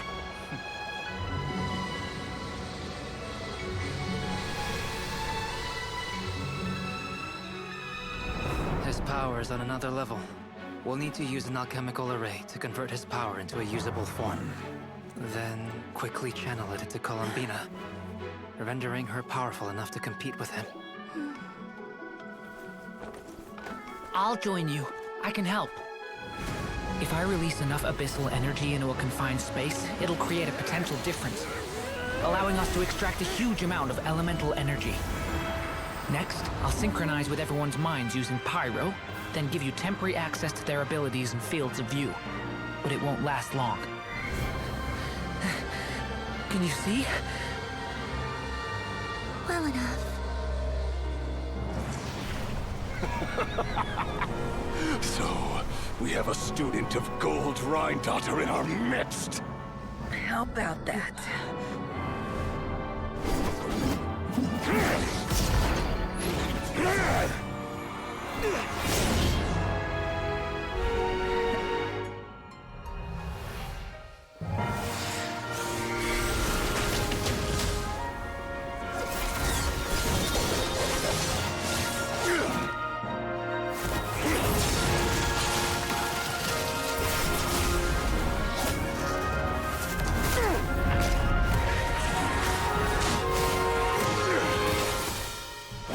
You use my own power against me? Just like how you stole Kuvaki. Look familiar?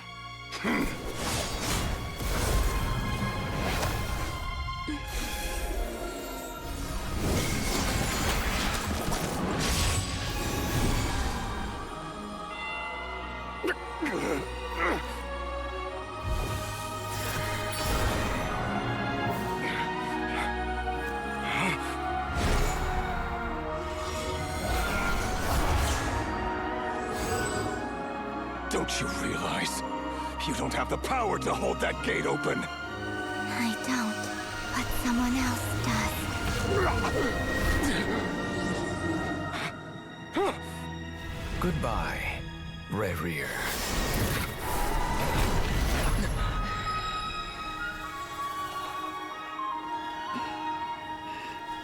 We won.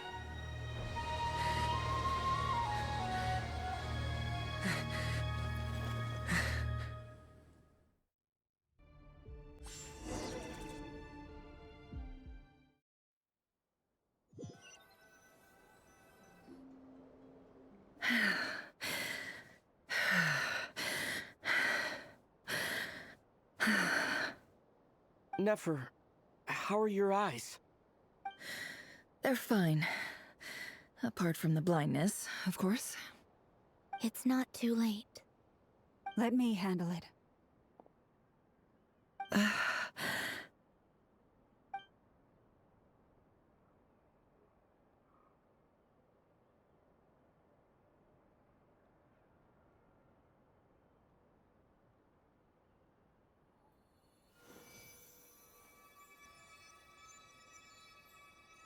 Miss Nefer, it's not like you to lose your composure. That was the most reckless thing I've ever seen you do. Reckless how? The situation was critical. Our lives were at stake. We had to do something. Even so. Okay. I guess you're right. Under the circumstances, it was a wise decision. You traded your eyes for an incredible victory. In business terms, I suppose that's a huge return on investment. I'd be hard-pressed to argue otherwise. Still, I don't like this outcome, and I don't want you to lose your sight for good. People suffer when they make sacrifices they shouldn't have to make, whether that means faith, strength, or in this case, your ability to even see. I had hoped you could win without sacrificing so much as a single hair on your head. Thank you. Really. All done. Don't try and open your eyes just yet. We'll see how you're doing in a couple of days. Until then, please follow your recovery plan to the letter. I'll send full details through Yehoda. For now, just get yourself home, relax, and rest. My dear friends, we have fought bravely and achieved a spectacular victory. A dark cloud has been lifted from the skies of Nodcry. All in this land will be grateful for what you have done. The moon will remember this day. Thank you both.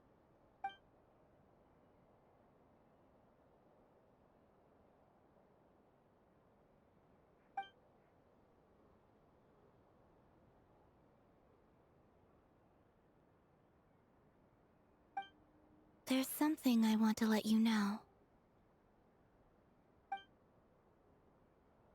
What is it? When Durin connected everyone's minds so I could access their powers, I also felt everything they felt. And since Nefer's eyes were injured, my eyes are hurting now too. Huh. Hold on. Let me try. I only feel the pain. There's no actual damage. I just thought I should tell you. You're right. There's no damage. That's a relief.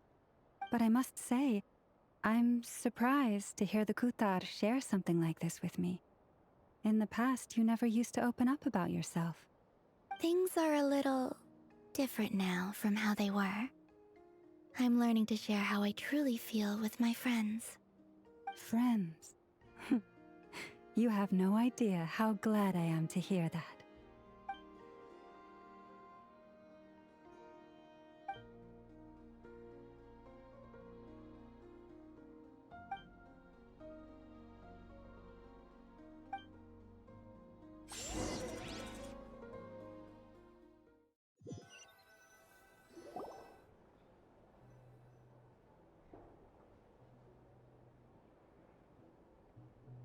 Yay! You're awake! How are you feeling? Any aches and pains? Did you sleep well? I'm doing all right, Paimon. No need to worry about me. Phew! Well, that's good. Paimon's been sitting on the edge of the bed worrying about you for ages. You slept a whole day and night. Poor Paimon had to eat all by her lonesome. Glad to hear you didn't starve. How was the food? Well, it wasn't the same without you there to share it. Honestly, Paimon just can't relax when you're not your usual self. She couldn't enjoy the food and settle down to sleep. Well, I'm back to normal now. Oh yeah, and Albedo swung by earlier. He said to tell you to head to the tavern when you woke up. Varker and the others are organizing a victory feast and they want to celebrate with you. He also dropped off some medical supplies, but you seem fit as a fiddle, so guess you won't be needing those. If you're feeling up to it, let's head over now.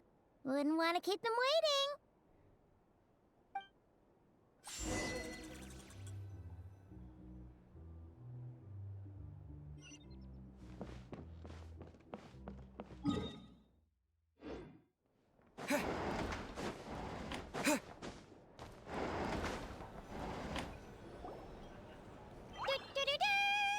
We're here!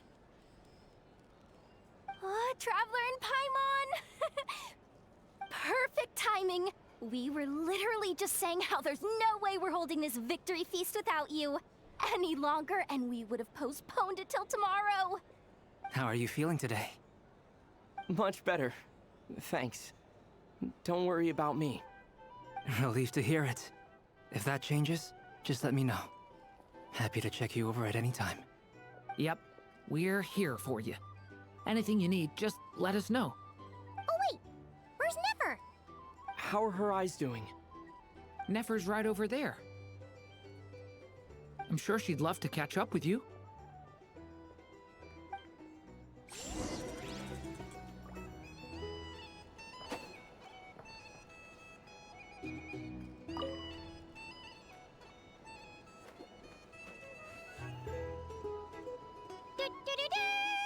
We're here! Oh, Traveler and Paimon! Perfect! How are you feeling today? Much better. Relief to... Yep, we're... Oh wait, where's Nefer? How are her eyes? Nefer's right over there. I'm sure she'd love to catch up.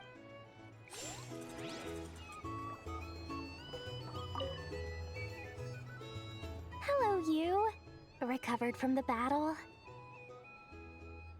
Come on, what do you mean? Of course I'm gonna ask.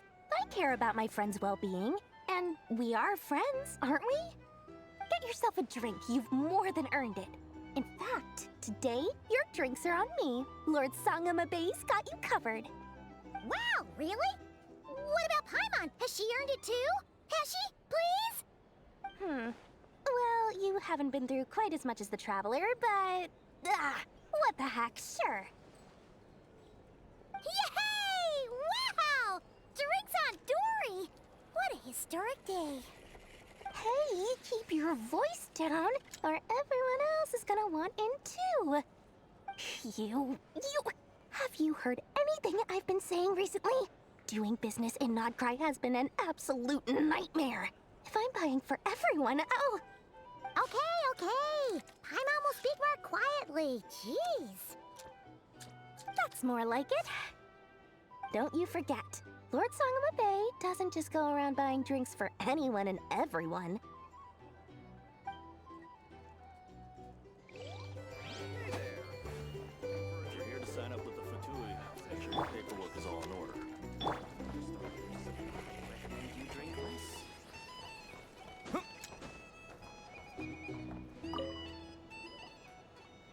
I thought of 1,000 ways to congratulate you, but now you're here, words are failing me.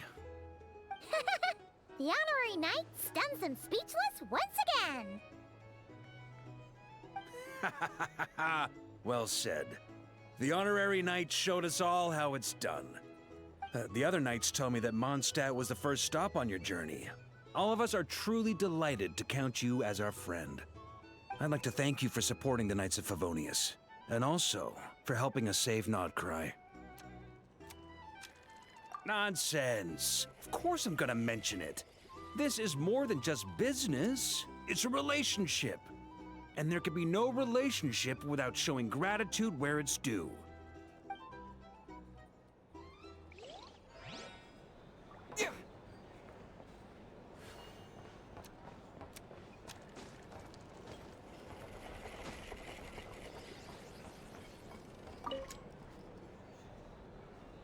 I see you've recovered? You bet. Snooze his way to a full recovery. Glad to hear it. A healthy body is paramount. Nothing else in life is possible without it. So take it slow. You can't afford an injury. Paimon too! You really saved the day when you swooped in to open that gateway. I came to accept that although Rerir was my friend in the past, here and now, he was an enemy that must be defeated. Though I will never fully understand what happened between us, I could not let this crisis deepen any further. We fought a very necessary battle, and you played your part admirably. Yeah! And if you ever need to talk, just remember, we're always here. I'll do that.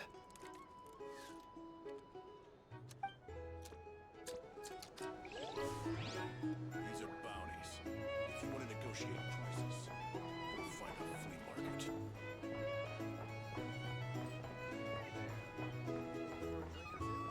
Our drink recommendations? For starters, I recommend you drink less.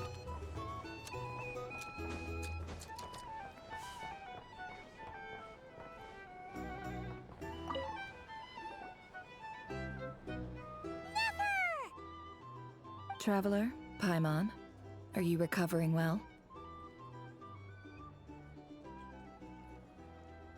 Turns out that moon chanter has some real talent after all.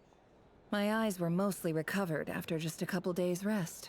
I can actually open them again now. Yeah, but you gotta be careful. Lauma says not to strain your eyes while they're still healing. Yes, thank you. I'm well aware. Yehoda, could I borrow you for a moment? I could do with an extra pair of hands. Oh, sure. Coming. Did you hear that? I gotta go help Lauma for a second. You guys chat among yourselves. I'll grab us some drinks on the way back. Paimon, you still like 'em sweet? You bet! Make it extra sweet, because Paimon's earned it! Sure thing!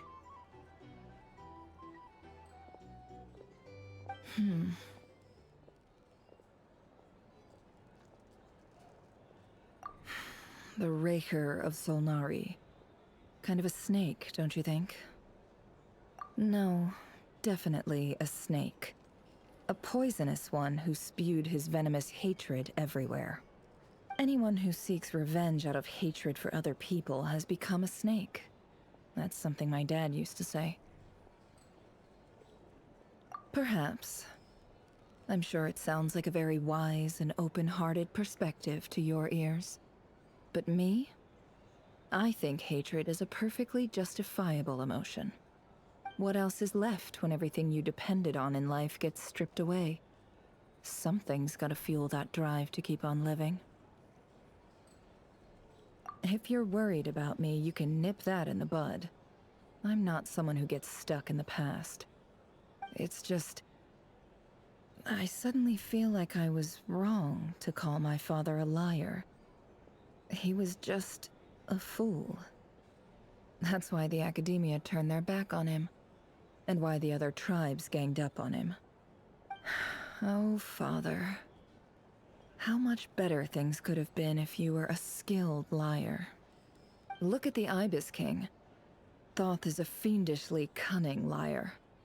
And yet, strangely, he feels more like a father to me than my real dad ever was. He's never brought it up, but I'd bet he feels the same way.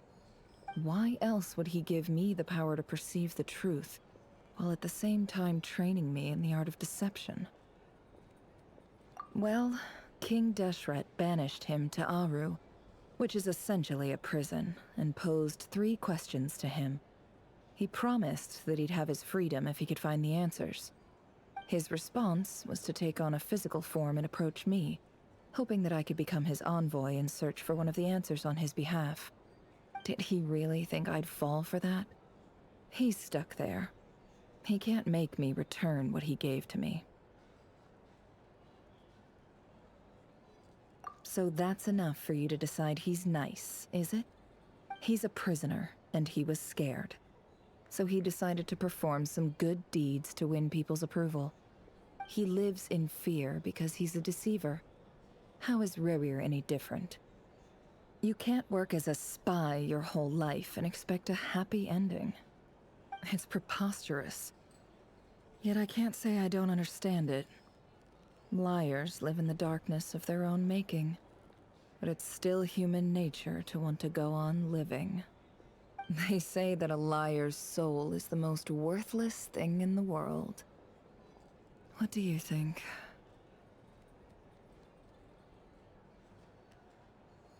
Good. If you understand that, it means you're smart, and you see things objectively.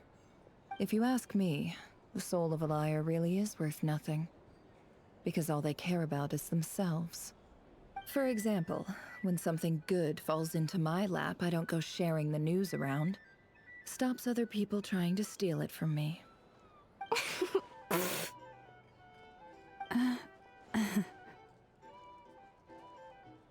So be it. They have sharp ears. I can't keep anything from them.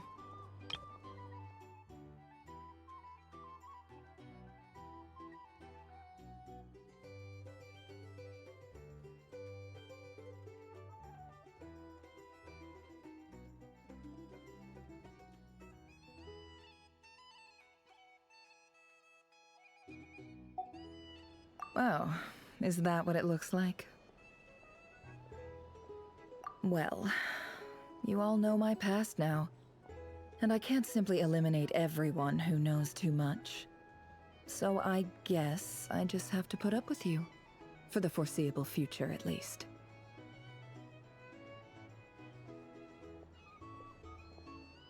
When you find yourself in a situation you can't control, the safest play is to keep calm and start monitoring everyone involved like a hawk. In the intelligence world, you need to have a sense of perspective and play your hand accordingly. If you understand what's at stake, please ensure my secret is safe with you. I trust you'll respect my wishes as a friend. But don't forget, I will also be watching you like a hawk. Very good. Oh, wait! Now that the panic's over and we've all calmed down, Paimon suddenly remembered something.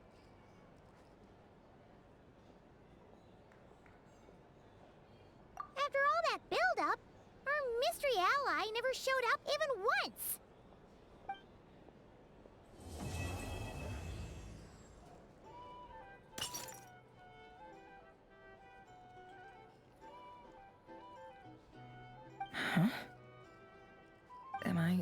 imagining things?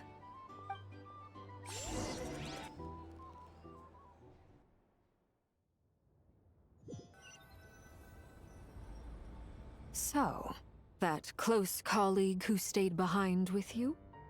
What's he been up to recently? Don't know, don't care. I get more normal human interaction from hanging out with Bosco 2 than him. Although, now you mention it, he hasn't bothered me in a while. I wonder if... If he's disappeared without a trace, it's the biggest gift he ever gave to the world. But I somehow doubt that's what's going on. He won't lie low forever. So we'd better stay on guard.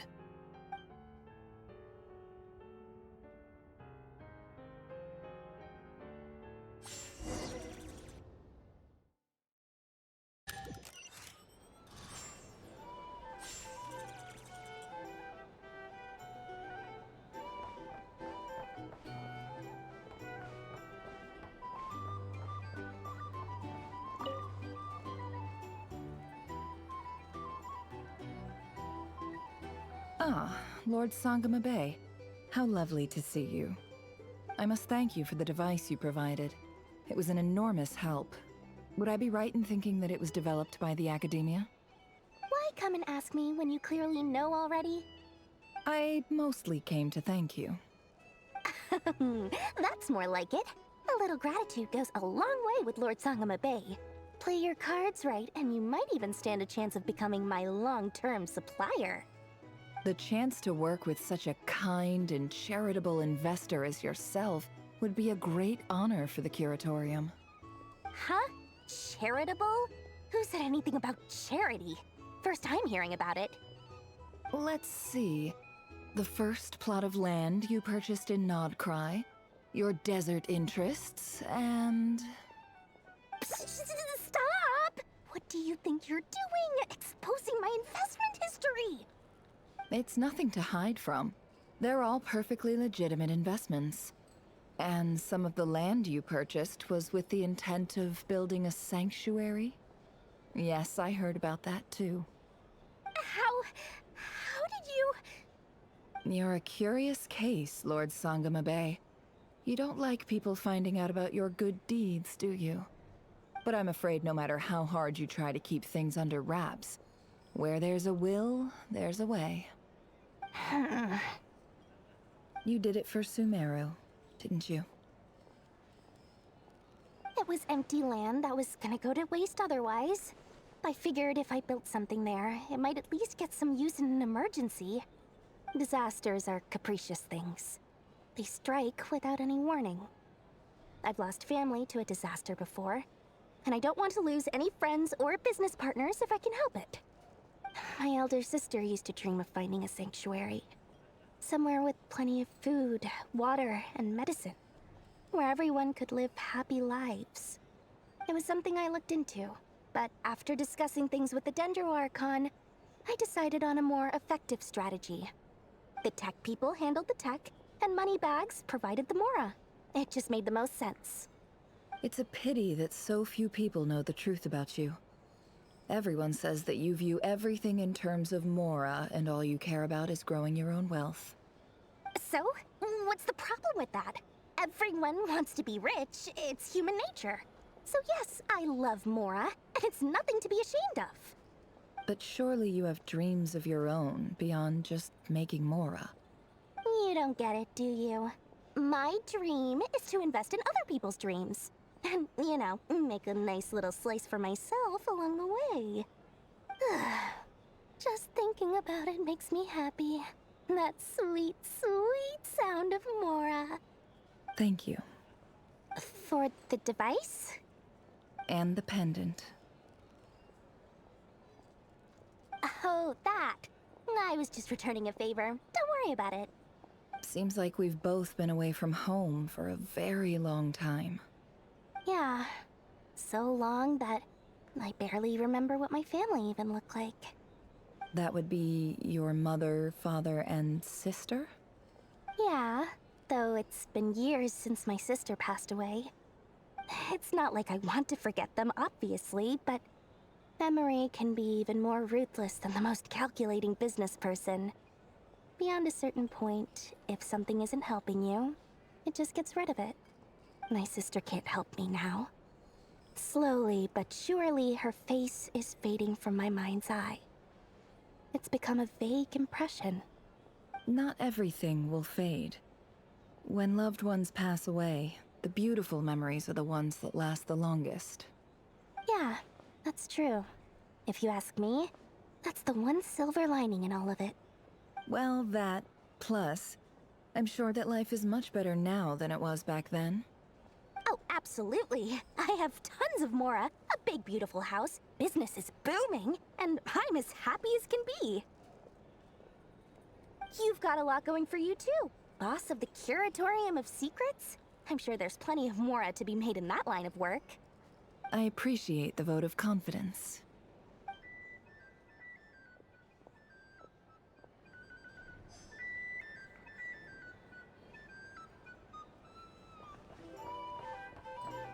Here's the thing.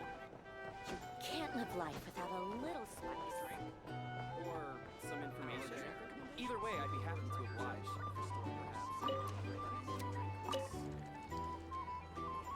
How have you been holding up? Any adverse reactions? If you start to take a turn for the worse, make sure you tell me right away.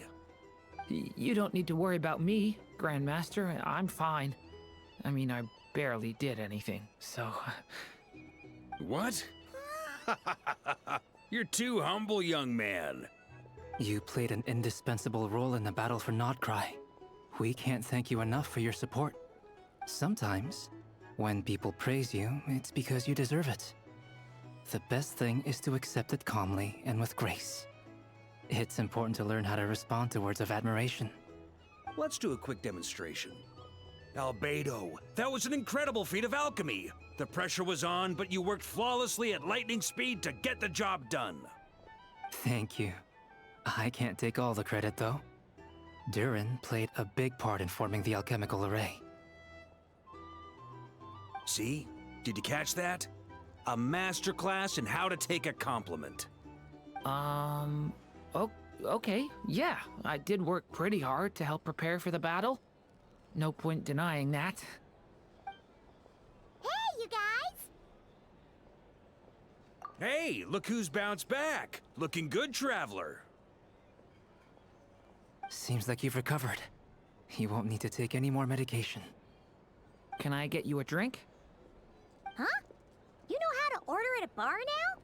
You've sure learned a lot recently. Handling a drinks order is ridiculously simple compared to alchemy. Don't worry, I'll blend into society yet. Paimon believes it. You're clearly a fast learner, just like your brother. To be totally honest, though, Paimon didn't quite follow all the details when you first explained the plan to us. Don't worry, that's completely understandable.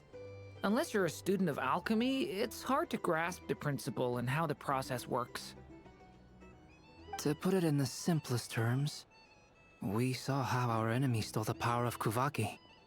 And that gave us the idea of stealing his power to turn it against him. When facing an enemy you have no hope of defeating, it's best not to engage them in battle. So, instead of looking for a way to overpower him, we decided to help Columbina get strong enough to at least stand up to him in a fight. For this to work, we had to analyze his modes of attack, confirm who his main target was, and make sure that he wouldn't go beyond the range of the alchemical array. For added security, we prepared a total of 4 arrays. But to mitigate the impact of the battle, we identified one location in particular as the ideal spot, which is where the confrontation took place. The alchemical array absorbed his abyssal power. Then Durin processed it to render it usable by Columbina. That power enabled her to do what would otherwise have been nigh on impossible. What surprised me was that Dainsleif actually agreed to join us. Given his history with Rerir, he had every right to sit this one out. But we're extremely grateful for the decision he made. It must have been a painful choice to make. But I'm sure that making a decision was far better for him than staying in limbo. Absolutely. He was torn between two paths, but in the end, he made his choice and stuck to it resolutely. He doesn't strike me as the sort of person who'd stay trapped in limbo for long. Anyway, however you cut it, everyone gave a stellar performance. And now, it's time to kick back and celebrate.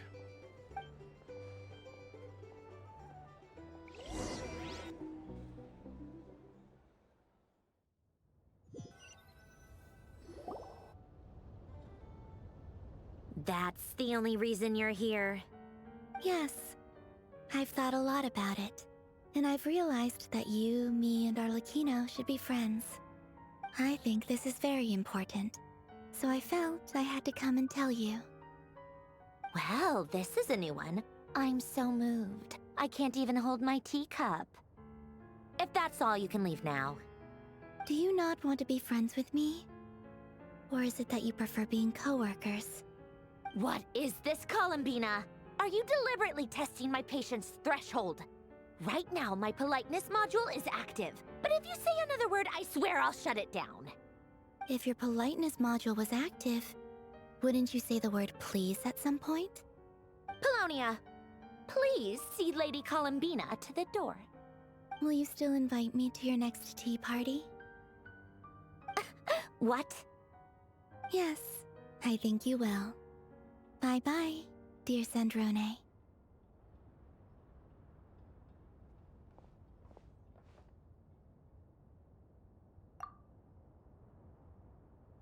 Last time, the Wild Hunt escorted you out.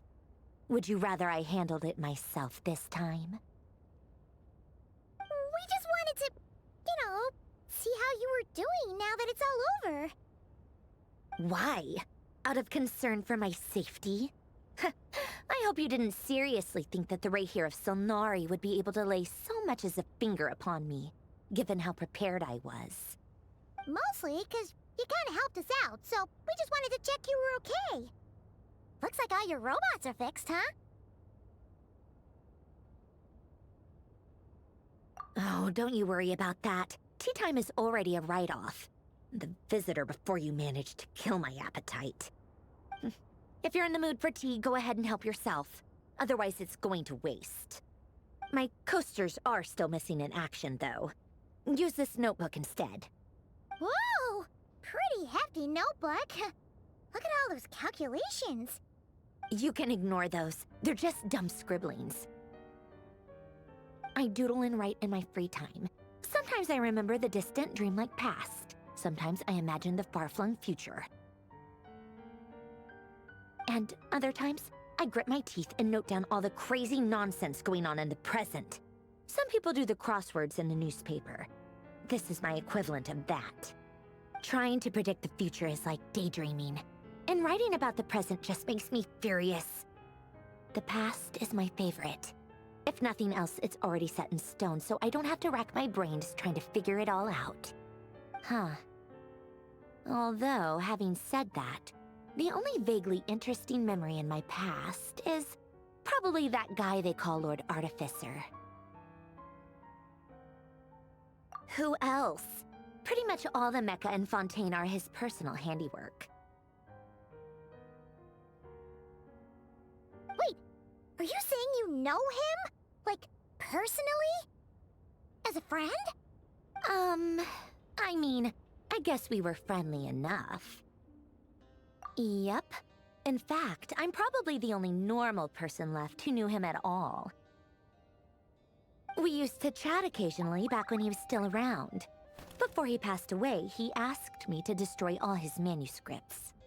I honored his request, but I did read through everything first before destroying them. I mean, I couldn't let the genius of Lord Artificer Alain Guillotin disappear like that. Would have been such a waste. So, that's where the formulas in your notebook are from? I just told you. Those are my equivalent of crossword puzzles. They're just dumb formulas that I solve for fun when I'm bored. Alain's work was like epic poetry. The formulas in my notebook are just silly little riddles in comparison. Not that there's anything bad about them. I mean, at least, Solving those riddles isn't going to hurt anyone. Except me, because I lose a few brain cells in the process. Anyway, while we're on the topic, I might as well tell you about what happened to him and his friends. Alain Guillotin had two close buddies, Renee and Jacob. They spent their childhood years together in the Nazissenkreuz Institute. They were all quite competitive, so there was some rivalry between them, but it was a friendly rivalry. But beneath the friendship and the rivalry ran something deeper, a sense of nostalgia for the past. Unfortunately, childhood would end, the prophecy would come true, the apocalypse would arrive, and the future would never be. A mad dream that would normally only capture the minds of lunatics began to take root in their hearts. A dream of saving the world. And if Renee and Alain had been people of lesser wits, that dream would probably have ended up as something for them to joke about in their older years. But alas, they were some of the sharpest minds around. They nurtured that dream with the full power of their intellect, and it grew into something that ate away at their souls. The first of them to fall under its spell was Renee. Against Alain's wishes, he persisted in experimenting on a mutual friend of theirs to try and save their life. Alain did not approve and parted ways with Renee. It's complicated. Alain wanted to believe that Renee only did what he did for the sake of their friendship. But when he told me about what happened, I could tell he still had some suspicions about Renee's motives. Perhaps the seed that would grow into a nightmare had already sprouted in Renee's mind. Even then. The next time they met, Renee's soul had been completely engulfed by the dream of salvation. His futile attempt to change the tide of fate only resulted in a wave that swallowed up the world, even before the apocalypse came. And although that wave died down eventually, I hear that it just recently came back with a vengeance. As I understand, Renee wanted to live out his dream of salvation once more. But I'm told that the attempted resurgence finally died out for good. At long last, Renee awoke from his deluded dream. Though of course by then it was far too late. What do you think of Renee? Do you admire his transcendent genius? His view that any price was worth paying to achieve the lofty goal of saving the world? Or do you despise him? Dismiss him as an evil madman who wrought havoc on the lives of everyone around him as he pursued his delusional dream? Same difference, really. Just a matter of perspective. Doesn't surprise me. You share one thing in common, after all. You both want to be the savior. The only difference is, your dream came true, and his, well, he wasn't the one who made it come true. I don't like fanatics who give up their whole lives for their ideology. Nor do I like fools who let their delusions take control. Maybe I could understand if Renee had just been an ordinary person. But he had a sage-like intellect, and still managed to get himself lost in the labyrinth of his own desires. Anyway, that's enough about Renee. Now, moving on to Alain Guillotin, the Lord Artificer. He managed to put a stop to the first storm whipped up by Renee. But after that, Alain lost his friends and family. To his credit, I suppose, the loss of his family and friends was purely a tragic accident. It's not like Alain sacrificed them for his cause or anything. After that, the only thing supporting his work was the same dream that had dragged his closest friend down to the abyss. But although the desire to save Fontaine drove him to found the Fontaine Research Institute, Alain continued to reject any form of transcendental knowledge or power. He was suspicious and fearful of it, having seen the way it had affected his closest friend. I think that formulas and machines derived solely from human intellect were the only thing that gave him a sense of spiritual comfort. Yet Alain's intellect was simply too great. It barely left him space to breathe in his lifetime. Once he realized that the end of his life was approaching, he finally accepted the truth.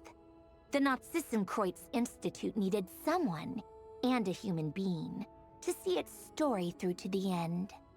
He quit working on his formulas, trading them in for the fairy tales that had played such a formative role in his childhood, but which he barely touched in his adult life. He told me that the director of the Nazissenkreuz Institute used to read those fairy tales to the children as bedtime stories. Apparently, they worked wonders at sending kids off to sleep. I think that all he wanted at that time in his life was to be able to sleep deeply without being plagued by depression. By that point, nothing else really mattered. At the very end, he laid down to rest in the ruins of the former Nazissenkreuz Institute orphanage, while the Fontaine Research Institute he had founded continued tirelessly with its work. Many years after that, tensions over competing dreams would once again cause a rift, this time between members of the Fontaine Research Institute. But the actions of those fools had nothing at all to do with Alain. And that is the story of two people from the Nazissenkreuz Institute who both wanted to save the world. One went all in on his fantasy of salvation without ever looking back, and ended up calmly sinking to the bottom of the deepest sea. The other sought desperately to burn bright in his life, even though he wasn't sure where he was going. I do sometimes wonder, why is it that people like them have such grand hopes of saving the world? Even the grandest tree starts as a tiny seed. So perhaps, for each of them, their mission to save the world began with a very simple desire: to save themselves. They were young children with friends and family who mattered to them, desires to explore the meaning of life, ambitions to have a successful career. They didn't want to see all of that taken away in one fell swoop. Or maybe they just wanted to find something to anchor themselves within the chaos, to stop them getting quietly swept away by the storms of life. But instead, the search for their own salvation took them down the rocky road laid out by fate. Do you think the desire to save oneself is enough of a justification to try and save the world?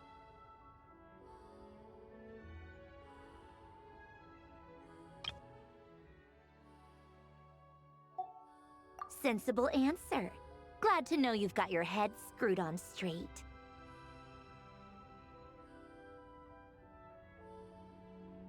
Alain would disagree, though.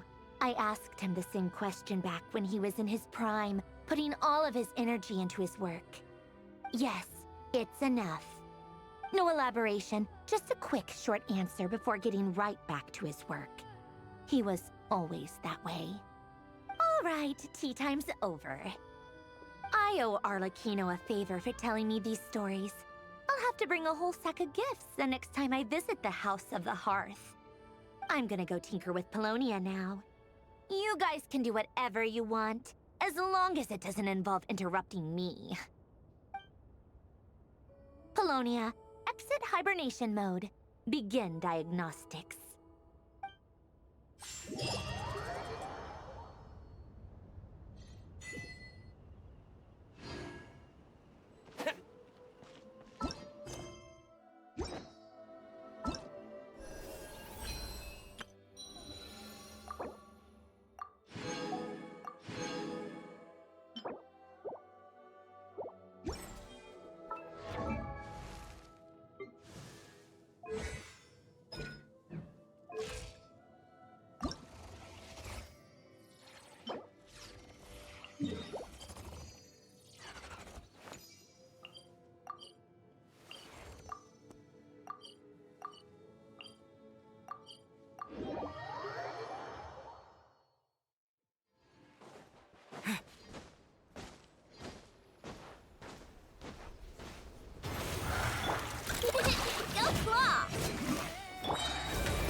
The truth.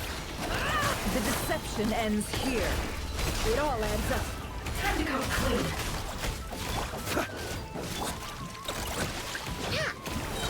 Lash it at me. Be silent. Observe.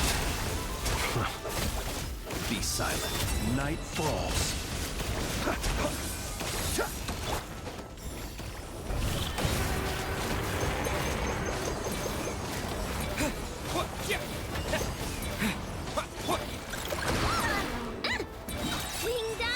Close your eyes. Observe.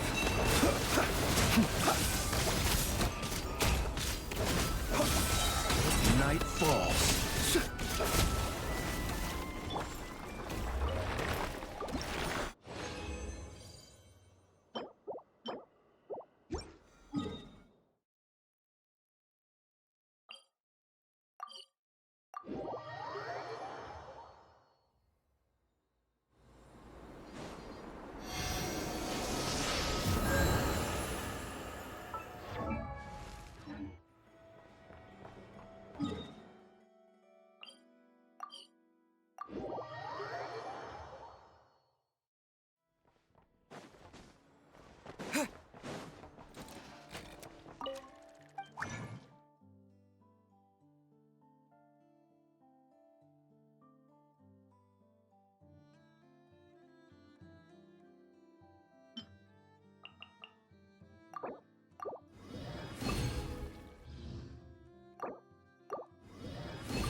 Commencing task.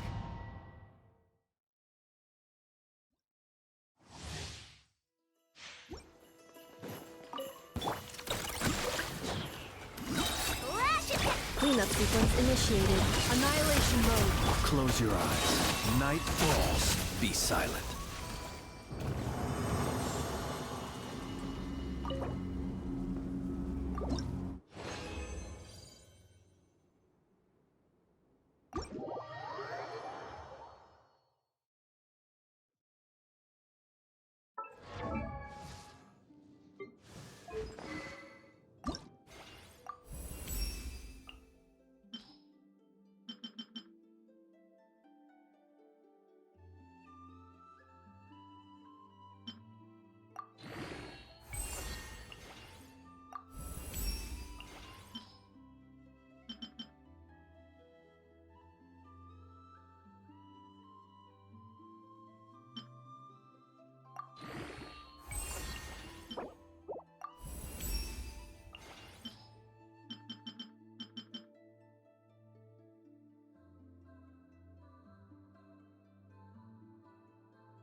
The mystery unravels. Close your eyes. Observe to dust.